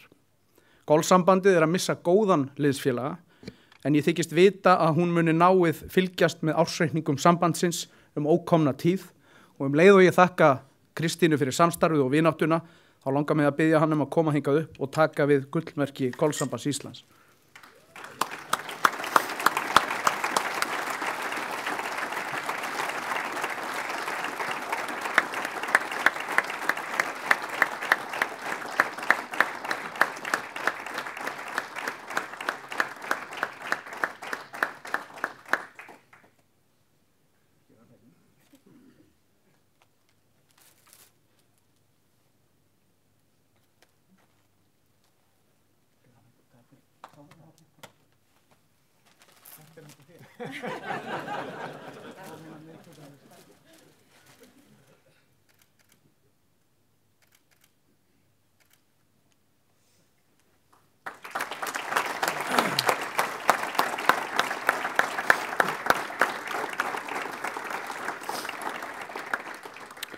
Kæru vinir, ég hef lengi verið gaggríndur fyrir það að halda of langa ræður. Þessari gaggríni hef ég alltaf verið hjartanlega ósammála og þar sem þetta er mín allra síðasta ræða á vettvangi golfsambandsins þá ætla ég að hunsa þessa gaggríni og halda uppteknum hætti og tala eins lengi og mér sýnist. Ég er að hætta og ég hef engu sérstöku að tapa. Nei, að öllu gamni sleftu að þá langar mig hins vegar að segja nokkur orð. Það sem ég er að yfirgefa sviðið fyrir fullt og allt. Ég var mjög ungur þegar ég hálfpartinn dróst inn í golfhreyfinguna á Íslandi. Eitt leiddi af öðru og smátt varð ég ástfangin á þessari hreyfingu. Ég ákvað því snemma að helga nánast öllum mínum frítíma þessari yndislegu íþrótt sem við þekkjum svo vel. Ég þyki þrjóskur og reyni yfirleitt að sannfæra aðra það að mínar hugmyndir séu frambærilegar og verðskuldi það að lenda ofan á í rökræðum. En þó að það hafi alltaf verið tekist hraustlega á stjórnarfundum að þá hefur það alltaf verið með málefnalegum hætti. Og sem betur fer að þá hefur alltaf verið mikil samstaða endanlegar ákvarðanir stjórnar GSI og stuðningurinn sem ég hef fengið þar hefur verið ómetanlegur. Og í raun og veru höfum við öll haft stuðning af hvert öðru. Að sjálfsögðu hafa ekkert allar ákvarðanir reynst réttar og sumar hafa verið umdeildar. Ég hef því rekið mig á mörg horn í gegnum tíðina en ég hef hins vegar lært afskaplega mikið af því. En maður má aldrei vera hræddur við að taka ákvörðun. Og svo lengi sem ákvörðunin er tekin með við þær forsendur sem maður hefur á réttum tíma þá þarf að taka ákvörðun. Versti kosturinn er alltaf að taka enga ákvörðun, þótt að það séu þægilegasti kosturinn. Láta einfallega aðra að ákveða. En til þess eru stjórnir fjöldahreyfinga ekki kostnar. Með 20.000 sérfræðinga innanborðs í hreyfingunni að þá getur verið erfitt að halda settri stefnu og víkja ekki út af þeirri braut sem mörkuð hefur verið. En það mikilvægasta hefur mér þó alltaf fundist að fá samstöðu innan hreyfingarinnar fyrir stærstu breytingunum.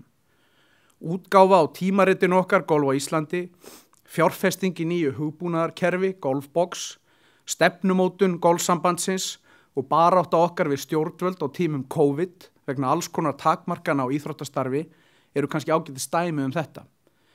Það að involvera flesta í ákvörðunarferlið og leyfa þeim þannig að eiga hlutdeild í ákvörðunni og jafnframt gera þau ábyrg fyrir niðurstöðunni skiptir sköpum í svona stórri fjöldahreyfingu. Og ég get sagt það með sanni að samvinnan sem við hjá golfsambandinu höfum átt við ykkur, fulltrúa golfklúbbana á Íslandi, hún hefur verið frábær. Og blessunarlega hefur okkur tekist í sameiningu að hitta á réttar ákvarðanir í öllum meginatriðum og íþróttin hefur fengið að vaksa stöðugt undanfarin ár. Og í dag er íþróttin á sínum allra besta stað. Og hvort sem það er við hæfi eða ekki, svona í ljósi þess að ég er að láta að störum, þá ætla ég að leyfa mér að biðla til ykkar að hafa nokkur atriði að leiðarljósi í ykkar störfum í framtíðinni. Í fyrsta lagi að þá vil ég hvetja ykkur til þess að hugsa vel sjálfboðaliðana. Aldrei láta þá gleyma því hversu miklu máli þeir skipta. Við þurfum stöðugt að minna okkur á það að án þeirra mun þessi íþrótt ekki halda áfram að dafna. Aldrei líta á sjálfboðaliðana sem sjálfsagðan hlut og ekki gleyma að þakka þeim fyrir þeirra störf. Taki vel á móti sjálfboðaliðum annara golfklúbba þegar þeir mæta á ykkar golfvöll og bjóðu þá velkomna. Leikkortin eru það bil það eina sem við getum verðlaunað þessa sjálfboðaliða með og að mínu viti væri algjört glapræði í framtíðin að svipta sjálfboðaliðana þessum einu verðlaunum sínum.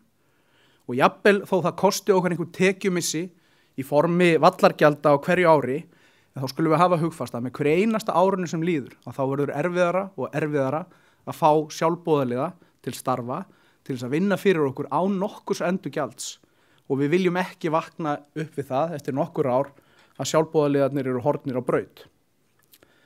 Í öðru lagi, ekki gleyma því að golf er fyrst og fremst íþróttagrein og þetta er keppnisíþrótt. Þar á eftir er hún afþreying. Golfklúbbar eru íþróttafélög og hafa sem slík ákveðnum skyldum að gegna. Við getum ekki valið það hvenar við kjósum að kalla okkur íþrótt og hvenar við erum vettfangur miðaldra fólks í góðum holdum sem leikur sér á landsvæðum í opinberri eigu og drekkur hvítvín og bjór á eftir.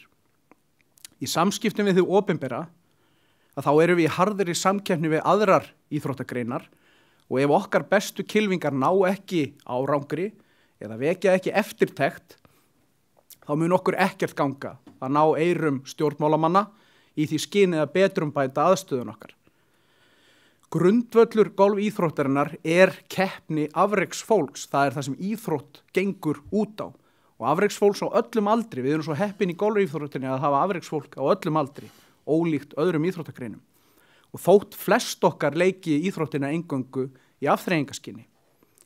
Þannig að hugum vel að okkar bestu kylfingum og styðjum þá með öllum ráðum í mjög hörðum heimi afreks íþrótta.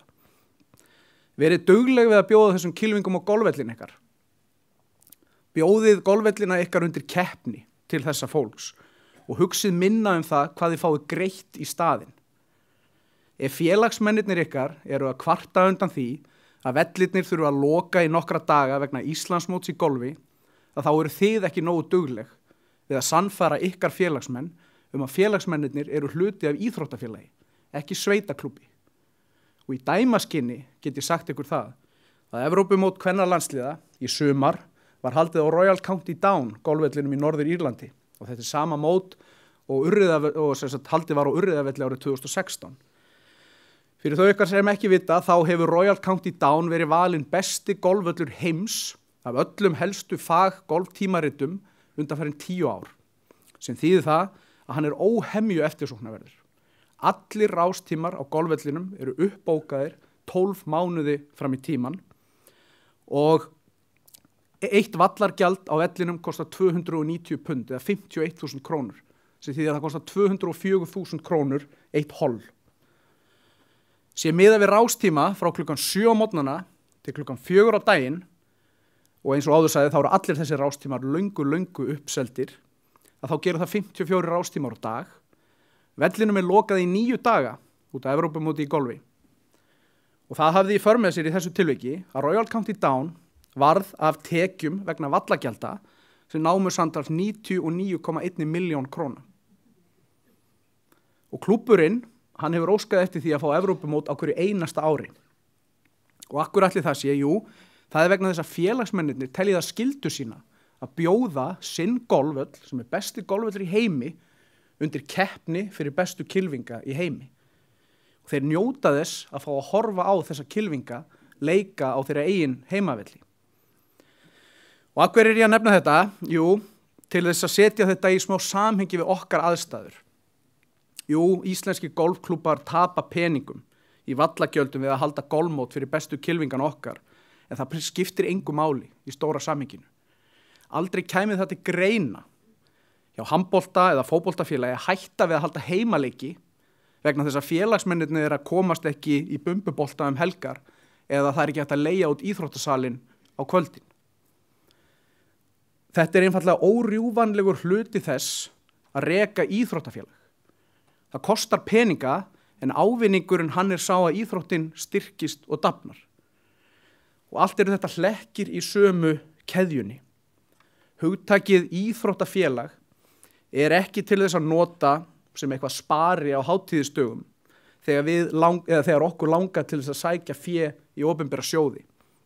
Annarkvort erum við íþróttarhreyfing eða við erum það ekki. Og í þriðja og síðasta lagi, ekki gleyma gildunum og hefðunum sem golfíþróttin er reist á. Golfíþróttin hefur verið stunduð í mörg 100 ár og ástæða þess að íþróttin er eins vinsæl og raun ber vitni er svo að allir sem á undan okkur voru að þeir stóðu vörð það hvernig golfíþróttin var leikin. Aðal áhersla okkar á ekki að vera á það hverjir leika íþróttina, heldur hvernig íþróttin er leikin. Ég ætla að segja þetta aftur. Það skiptir ekki öllu máli hverjir stunda golf, heldur hvernig golf er stundað. Við eigum ekki að breyta íþróttinni svo fleiri hafi hugsanlega áhuga á því að stundana. Og með þessu er ég þó ekki að segja það að við eigum ekki að þróast með tímanum. En fegurð golfíþróttarinnar og saga hennar, hún stendur fyrir sínu og það er akkurat þess vegna sem þetta er svona vinsælt sport. Við þurfum því, að mínu mati, að standa af okkur tískubylgjur og veita ekki afslátt af íþróttinni. Við skulum ekki breyta henni til þess að draga fólkin í íþróttina sem kortið hefur engan áhuga á stundana. Við eigum ekki að eltast við nýja iðkendur einungis til þess að fjölga iðkendum. Fjöldi iðkenda á ekki að vera markmið í sjálfu sér, heldur íþróttin sjálf og iðkendurnir koma í kjölfarið. Þetta vildi ég segja og ég bið ykkur að afsaka þetta íhaldsrant í mér, en mér finnst þetta að vera algjört grundvallaratriði og mikilvægt leiðarljós í allri ákvarðanatöku í framtíðinni. Auðvitað hef ég enga ástæðu til þess að ætla það að golfhreyfingin hafi þetta ekki hugfast í framtíðinni, en mér finnst alltaf hollt að minnast á það. Og ég veit að ég er að skilja golfsambandi eftir í frábærum höndum og leið og ég óska nýkjörnum forseta og stjórn til hamingju með kjörið, þá óska ég þeim velfarnaðar í sínum störfum.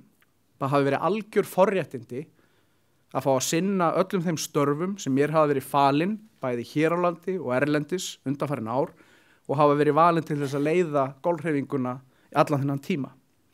Þannig ágætu vinir, það er alltaf við hæfi að ljúka ræðu á merkilegri tilvitnun í merkilegt fólk og ég ætla að gera það núna.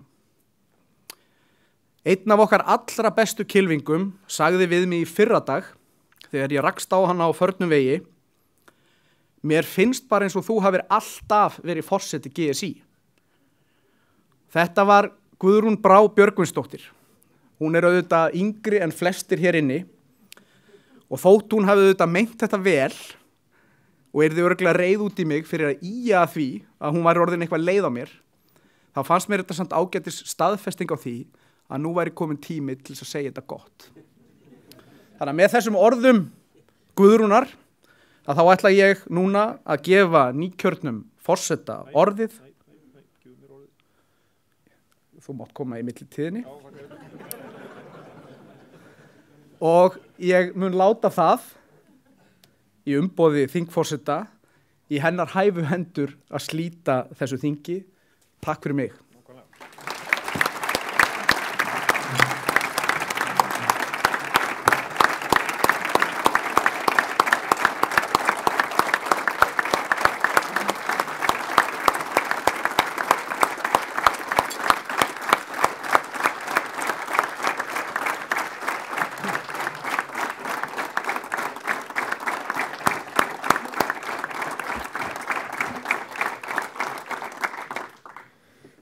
Takk Haukur, þetta var sennilega ekki stysta ræðan þín en hún var kjarnyrt og vel meint og er gott veganesti fyrir nýjan forseta og nýja stjórn. Nú ég ætla að taka aðeins ofan fundarstjórahattin og setja á mig hatt embættismanns frá ISÍ, Ólympíusambandinu, og þakka þér Haukur kærlega fyrir afskaplega gott samstarf þennan tíma sem þú hefur verið og verið okkur mikil fengur varðandi ýmis mál, lagamál og fleira. Við erum alltaf búin að starfa og skoða mál, þannig að fyrir það þakka ég kærlega og ég er nokkuð viss það að við eigum nú ennþá Hauki Horni svona að komast til þín ef á þarf að halda. Ég er hættur. Nei, það er engin hættur og velkomin í hóp fyrrum forseta GSÍ. Situr hérna Jón Ásgeir situr hérna við hliðina á okkur, þannig að það eru nokkri hérna í salnum í dag. Nú fyrir hönd okkar þingforseta Þorgerðar og mín þá vil ég þakka ykkur kærlega fyrir gott þing. Búið að kraftmikið, búið mikið að ræða hérna. Þessu örfyrirlestrar voru að mínum viti mjög góðir og gáðu mikið inn í starf sambandsins og starf nýra stjórnar og nýs forseta. En að því búinu þá er mínu og okkar þingforseta starfi lokið og ég vil enn og ný óska Huldu innilega til hamingju með kjörið og gef henni orðið sem nýkjörnum forseta GSÍ. Gjörðu svo vel, Hulda.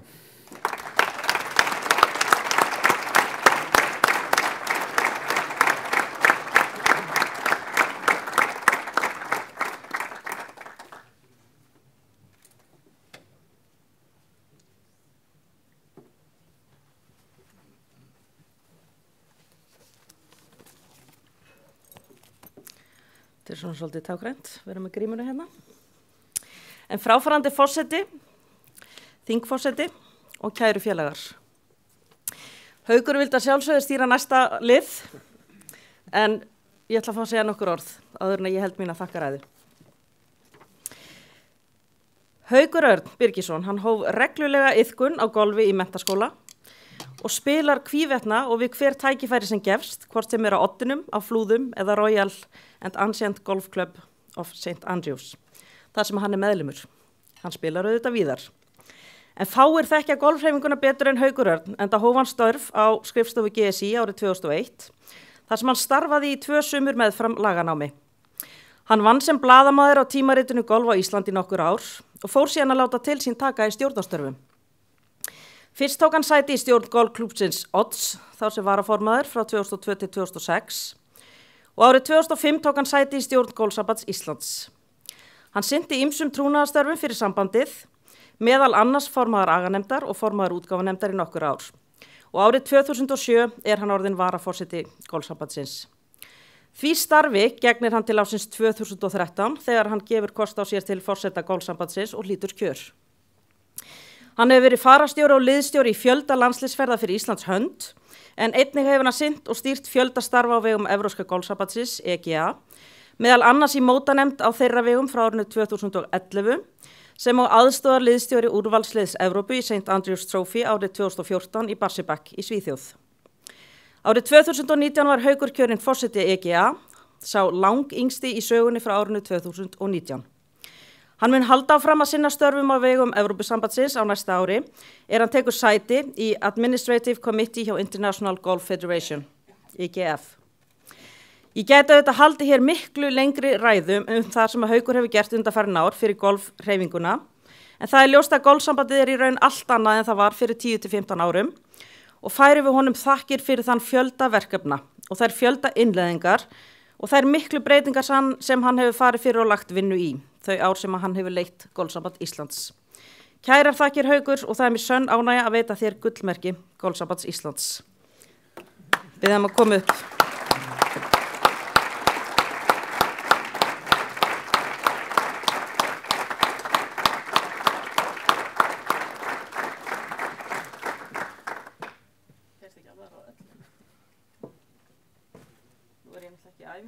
Ekki gert þetta áður. Nei, ég ætla að segja, þetta er bara nýtt hlutverk.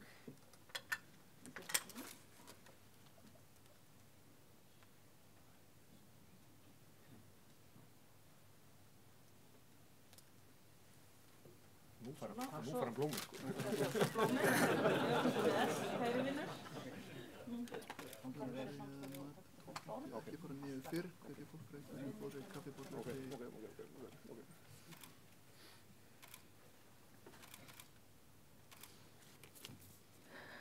Fráfarandi forseti, fyrrum forsetar, þingforseti, Gunnar ber marga hata hér í dag, þingfulltrúar og kæru vinir. Ég vil byrja á því að þakka fyrir það traust sem þið sýni mér með því að fela mér að fara fyrir Golfsambandi Íslands næstu misserinn.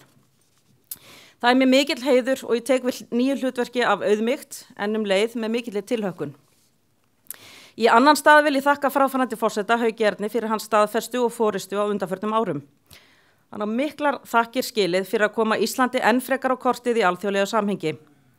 Og þar fyrir utan hefur hann verið vakinn og sofinn yfir störfum sínum í þágu Golfsambands Íslands og hann hefur enn ekki mist af einum einasta stjórnarfundi í 16 ár. Þetta er satt, sönnsaga. Ég vil ekki síður þakka þeim Kristínu Guðmundsdóttur og Þorgerði Katrínu Gunnarsdóttur sem láta nú af stjórnarstörfum fyrir þeirra óeigingjarna framlag við að koma hreyfingun á þann stað sem hún er í dag. Samstarfi við ykkur hefur verið með dýrmætt, ánægilegt og köflum mjög skemmtilegt og það skiptir ekki síður máli í félagsstarfi sem þessu. Kæru félagar, ég gleymi því aldrei þegar ég byrjaði sjálf í golfi og dró 10 dömur með mér á námskeið. Þetta var flestum framandi íþrótt þá, en kennarinn boðaði okkur á túni við kórinn í Kópavogi þar sem við slóum niður brekkuna og sóttum boltana jafn óðum. Svo fór ég heim að ræða næsta fasa í golfvegferð okkar vinkvennana og hann Haukur maðurinn minn sem keppti þá í meistaraflokki í golfi og ég dró einstaka sinnum fyrir í keppnum var mjög skýrmæltur. Byrjendur hafa ekkert að gera á stóru vellina og þar með voru örlög okkar svolítið ráðin. Hann bent okkur á ljúlingin við Odd og í 2 sumur voguðum við okkur nánast ekki annað. Við skruppum stundum á ljúlingi í Setberginu en heldum okkur á litlum völlum. Ég keypti nokkur eintök af bókinni Berskjöldið á fyrsta teig og gaf fyrsta golfhópnum mínum. Sú ágæta bók hefur hjálpað mörgum konum við að stíga sín fyrstu skref í golfi. Ég gaf strax út leiðbeiningar til stelpnanna að það yrði spilað alla miðvikudaga klukkan 18 sama hvernig viðraði, laugadaga einnig fyrir þær sem kæmust og það væri skylda að skilja kortum og fá sér kaffibolla að leikloknum. Þegar við loksins vorum orðnar nógu kjarkaðir í að fara út á Stóruvellina, hló einn framkvæmdastjórinn að okkur, bauð okkur velkomnar, en hvíslaði því að mér að þrátt fyrir alla æfinguna og undirbúningin væri við samt fyrirferðarmesti golfhópurinn með minnstu getuna sem hann hafði tekið á móti. Þetta fólk allt hér í salnum í dag sem ég að tala um. Og af hverju segi ég þessa sögu? Jú, því hún sameinar svo margt. Allir sem spila golf hafa einhver tíma verið byrjendur. Þeir sem eru lengra komnir gera aldrei lítið úr þeim sem eru að byrja. Og kylfingar sína byrjendum umburðarlyndi og það má samt ekki slá á grundvallarreglum eins og til dæmis leikhraða. Við stelpurnar hefðum kannski mátt fara milligveginn og fara út á Stóravöllin mikið fyrr. Allavega ef hefðum ekki tafið aðra. En ég þorði ekki að gera með fíbli fyrir en ég var orðin betri. Hinir lengri komnu kylfingar voru hins vegar ekkert að pæla í minni getu. Ég sé það núna. Og ég vil taka það fram að maður minn hefur alltaf hvatt mig til dáða. En þá kemur líka mikilvægasta punktinum í sögunum minni, sem sá að við megum aldrei gleyma hvar við vorum einhvern tímann stödd og að nýliðar eiga að fá góðan stuðning í upphafi. Grunnkennslu tímamörk, reglur, venjur og siði sem tíðkast í okkar góða sporti. Og það líka svo mikilvægt upp á ímynd íþróttarinnar að fólk hræðist ekki þáttöku, hræðist ekki að prófa og vera með vegna ímyndarinnar að golf sé dýrt og fyrir fáa útvalda. Boðskapur okkar á að vera, það alltaf gaman í golfi, eða minnstakosti svona oftast. Í þessu samhengi vil ég ítreka þakki mínar til ykkar fyrir að treysta mér fyrir þessu mikilvæga hlutverki. Sumir hafa sagt mér að með kjöri mínu sé verið að brjóta blað í sögu sambandsins, útvíka ásýnd og ímynd og gera eitthvað sem aldrei hefur verið gert áður. Ég ætla að hafa sem fæst orðum það sjálf en viðurkenni þó að nú þegar kjörið í höfn að á mér og öllum öðrum forsendum GSI einn grundvallamunur en ég sennilega með lang hæstu fórgjöfuna að ég held. Ég áttur að komast að þessu. En sorry, það of seint að hætta við að kjósa mig. Og ég veit að ég mun allavega ekki tefja framgang þessara frábæru íþróttar og ég vona að ég geti lagt eitthvað að mörkum. Og þá ekki síður mikilvægt að koma því vel til skila að golf á Íslandi almenningsíþrótt og góð alhliða útivist sem lengir líf fólks. Landið henta vel til golfiðkunar þar sem ungir sem aldnir mæta til leiks og kynslóðir spila saman. Fjölskyldur, einhleypt fólk, eldri borgarar, ekkjur, eklar, allir á jafnréttisgrundvelli. Golf fyrir alla. Og í staðið fyrir að hanga fyrir framan tölvuskjáin getur ungt fólk gleymt sér á grænum grundum svo vikum og mánuðum skiptir á sumrin. Og þegar maður spilar getur maður jafnvel gleymt sér við að horfa á litríkt fuglalíf eða fylgjast með hestamönnum, viðra gæðinga sína og veturna þegar snjóar má jafnvel sjá gönguskíðafólk nýta svæðin til útivistar og hreyfingar. Hugsið ykkur, þvílík lífsgæði og lýðheilsa. Það eru næstum 70 golfvellir sem bíða okkar allt Ísland. Svo hefur golfið tekið okkur mörg á staði í heiminum sem við hefðum aldrei komið á ef við værum ekki í golfinu. Í þessu samhengi freistast ég til að segja ykkur aðra sögu líklega frá 96 eða 7, en þá hitti ég félagamannsins míns í golfhermi í Sundagörðum í fyrsta sinn. Ég gleymi því aldrei hvað það var gaman, svo mikið líf og fjör. Það rifjaðist reglulega upp fyrir mér í allri hermaumræðinni hvað þetta var skemmtilegur samkomustaður.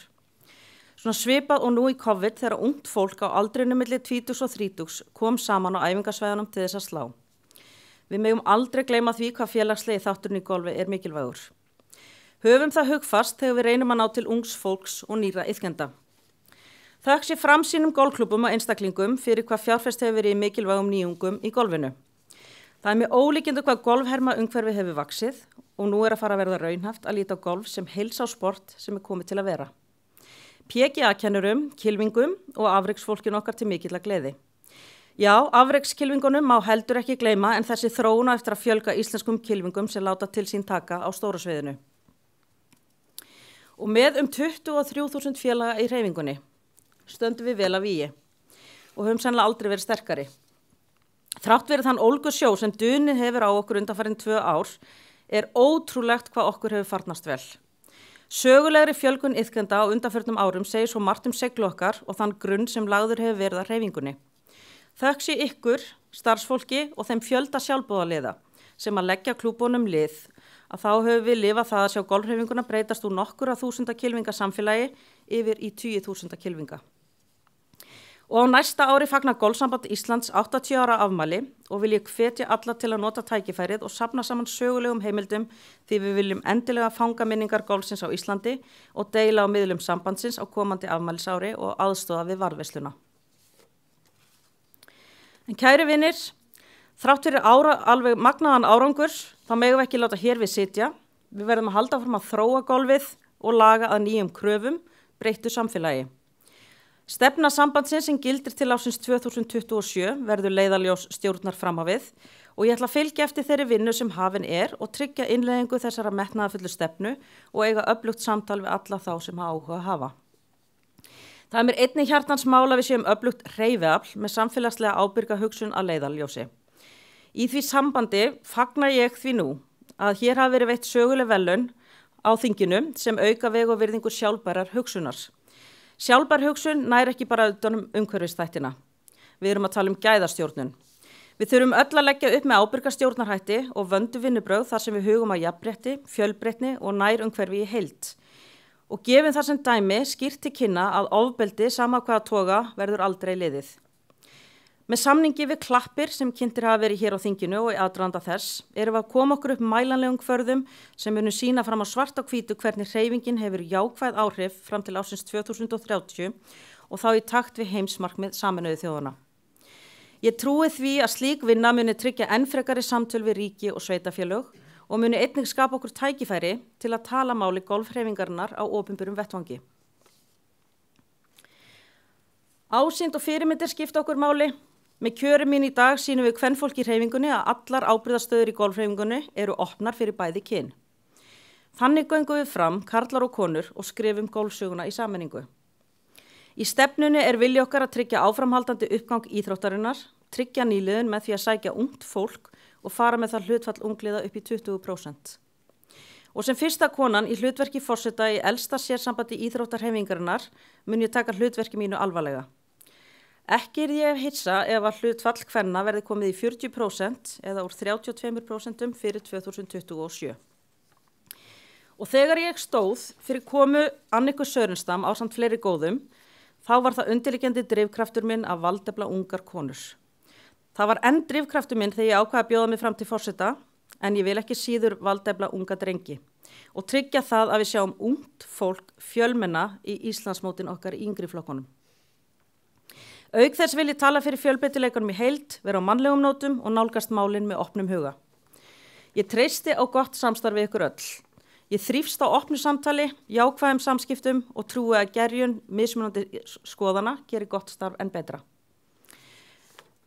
Og áður en ég slít þingi þá vil ég fá að þakka starfsfólki, þingforseta, kærlega fyrir störf og ég ætla að biðja þig, Gunnar minn, að koma hérna eins upp og þykja smá þakkavott frá okkur.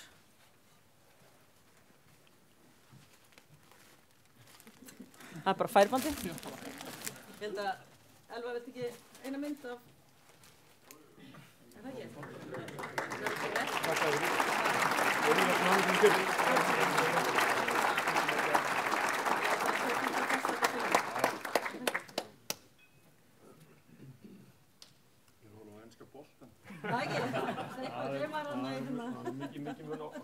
minn áhugaverðara en mynd okkur. Ég var samt að hlusta. Vel gert, takk hérlega.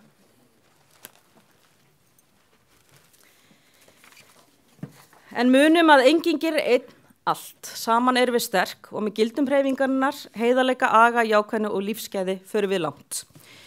Og þá að lokum, ágætu félagar, vil ég segja það að hér sem hefur verið rakið tryggir vonandi að slagkraftur golfhreyfingarinnar verði öflugri sem aldrei fyrr og að við göngum fram sem samstíga breiðfylking sem nær að tryggja frekari landvinninga í orðsins fyllstu merkingu og í takt við eftirspurn íþróttarinnar. Ég vil þakka ykkur öllum fyrir komin og þáttökun á þessu golfþingi GSI og nýju stjórnarfólki óska ég til hamingju með kjörið. Að lokum óska ég ykkur heilsu, velfarnar og góðrar heimferðar og ég segi golfþingi Golfsambands Íslands 2021 slitið.